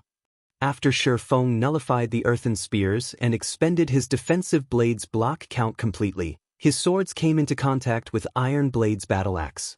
The swordsman's feet immediately sank deep into the ground. When everyone saw the outcome of the clash, however, they were thoroughly stupefied. Shifeng had received less than -2,000 damage from the clash. To any player on the battlefield right now, this amount of damage was practically negligible. After all, they all had several tens of thousands of HP. What's going on? Why is his strength so much more than before? Ironblade stared at Shifeng in confusion. He could not understand why Shifeng had lost so little HP during their clash this time. Sure enough, it still isn't possible to match a magic soldier even with the attribute bonus provided by Heavenly Dragon's Breath. Shifeng could not help but reveal a bitter smile when he looked at his vibrating swords. When he summoned the Black Dragon, Dragon's Domination had taken effect. For every dragon present within a 1,000-yard radius, Dragon's Domination increased all of his basic attributes by 500 points each. By performing Strength Combination in this buffed state, he had managed to drastically reduce the damage he took from Ironblade this time. However, when going up against a Tier 3 magic soldier, he could execute Strength Combination only for defensive purposes. Using the technique offensively was impossible. Strength Combination was a very sophisticated technique. Even the slightest mistake could lead to failure. Meanwhile, the Tier 3 magic soldier possessed a Tier 3 physique. What with Ironblade being a flowing water realm expert, the Berserker could deal with an offensive strength combination very easily. Trying to use the technique in an attack would only do Shifeng more harm than good. Not to mention, his defense and HP were significantly lower than Ironblade's. Facing off against Iron Blade in a direct clash would only bring on an earlier death. I want to see just how many times you can block my attacks. Iron Blade also understood Shifeng's present state. Right now, all he needed to do was one thing: maneuver his attacks through the swordsman's defenses. Strength combination was an extremely complex technique. Trying to use it in a high-speed battle only made the technique even more difficult to execute. The moment Shifeng slipped up, he would die. I am indeed unable to block your attacks that many times. However, you can't possibly be thinking that this is a one-on-one duel, right? Shifeng said as he looked at Iron Blade's battle axe approaching him once again. He used divine steps and switched positions with the farthest doppelganger, then retrieved a scroll from his bag and activated it. A moment later, a golden-haired beauty wearing long, silver robes and holding a crystalline staff appeared before Shifeng. Due to the presence of this woman, the density of the ambient mana increased slightly. Meanwhile, the woman herself gave off a pressure that instilled fear in those enveloped in it. This new arrival was none other than Anna, Shifeng's personal guard. As personal guards also took up a slot when entering a team dungeon, Shifeng couldn't summon Anna to his raid team of 200 players while raiding the Eclipse throne, which was a 200-man team dungeon. More importantly, if personal guards participated in a team dungeon raid, a successful clear would not count as a first clear. Hence, Shifeng had not bothered bringing Anna and Kite out even though both of them would have been powerful helpers. However, now that he was out of the dungeon, such restrictions no longer applied. At this point, Anna was already a level 85, Tier 2 NPC. Aside from her basic attributes, the powerful pressure she exerted on the players present was due to level suppression. Get rid of them, Shifeng commanded, pointing at the magic soldier before him. As you wish. Anna nodded and started chanting an incantation. Reacting to the situation, Iron Blade immediately swung his battle axe at Anna. In response, Anna lightly tapped the butt of her staff on the ground. A golden barrier spread out from her staff, pushing Iron Blade over 20 yards away. By the time Iron Blade shattered this barrier, Anna had already summoned a level 85 Golden Giant and 10 level 85 Rock Guardians. She then proceeded to buff their attributes. With just one punch, the level 85 Golden Giant sent the level 55 Magic Soldier stumbling backward by several steps. The disparity in strength resulting from the difference in levels was massive.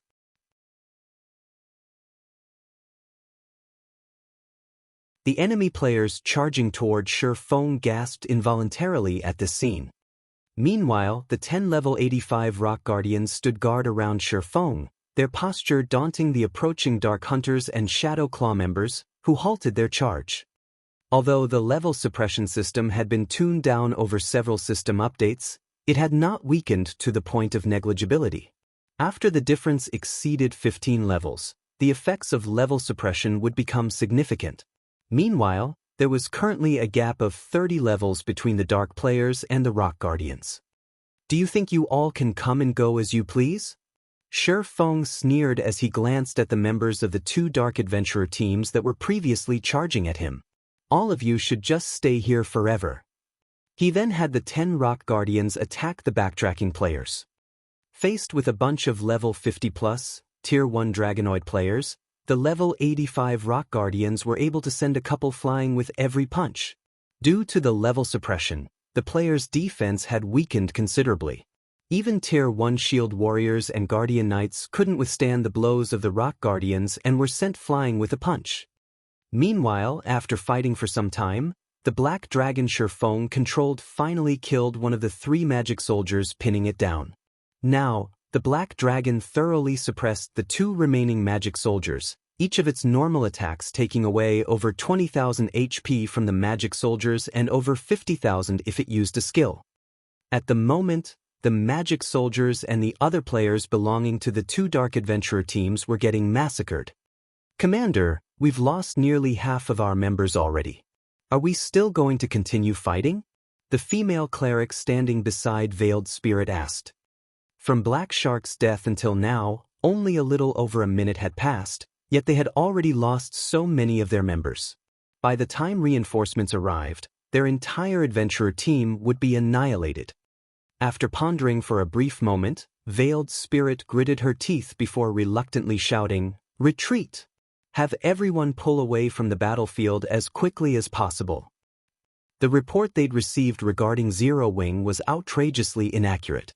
Right now, she wanted nothing more than to charge into the Starlight Corporation's guild hall and choke the members of the corporation's intelligence unit to death. Zero Wing's current performance was completely different from what was reported, so much so that she suspected the report was actually about an entirely different guild. You're tuning in to the Wang Lin's Journey YouTube channel. Don't forget to subscribe and join us on this journey to catch the most captivating stories.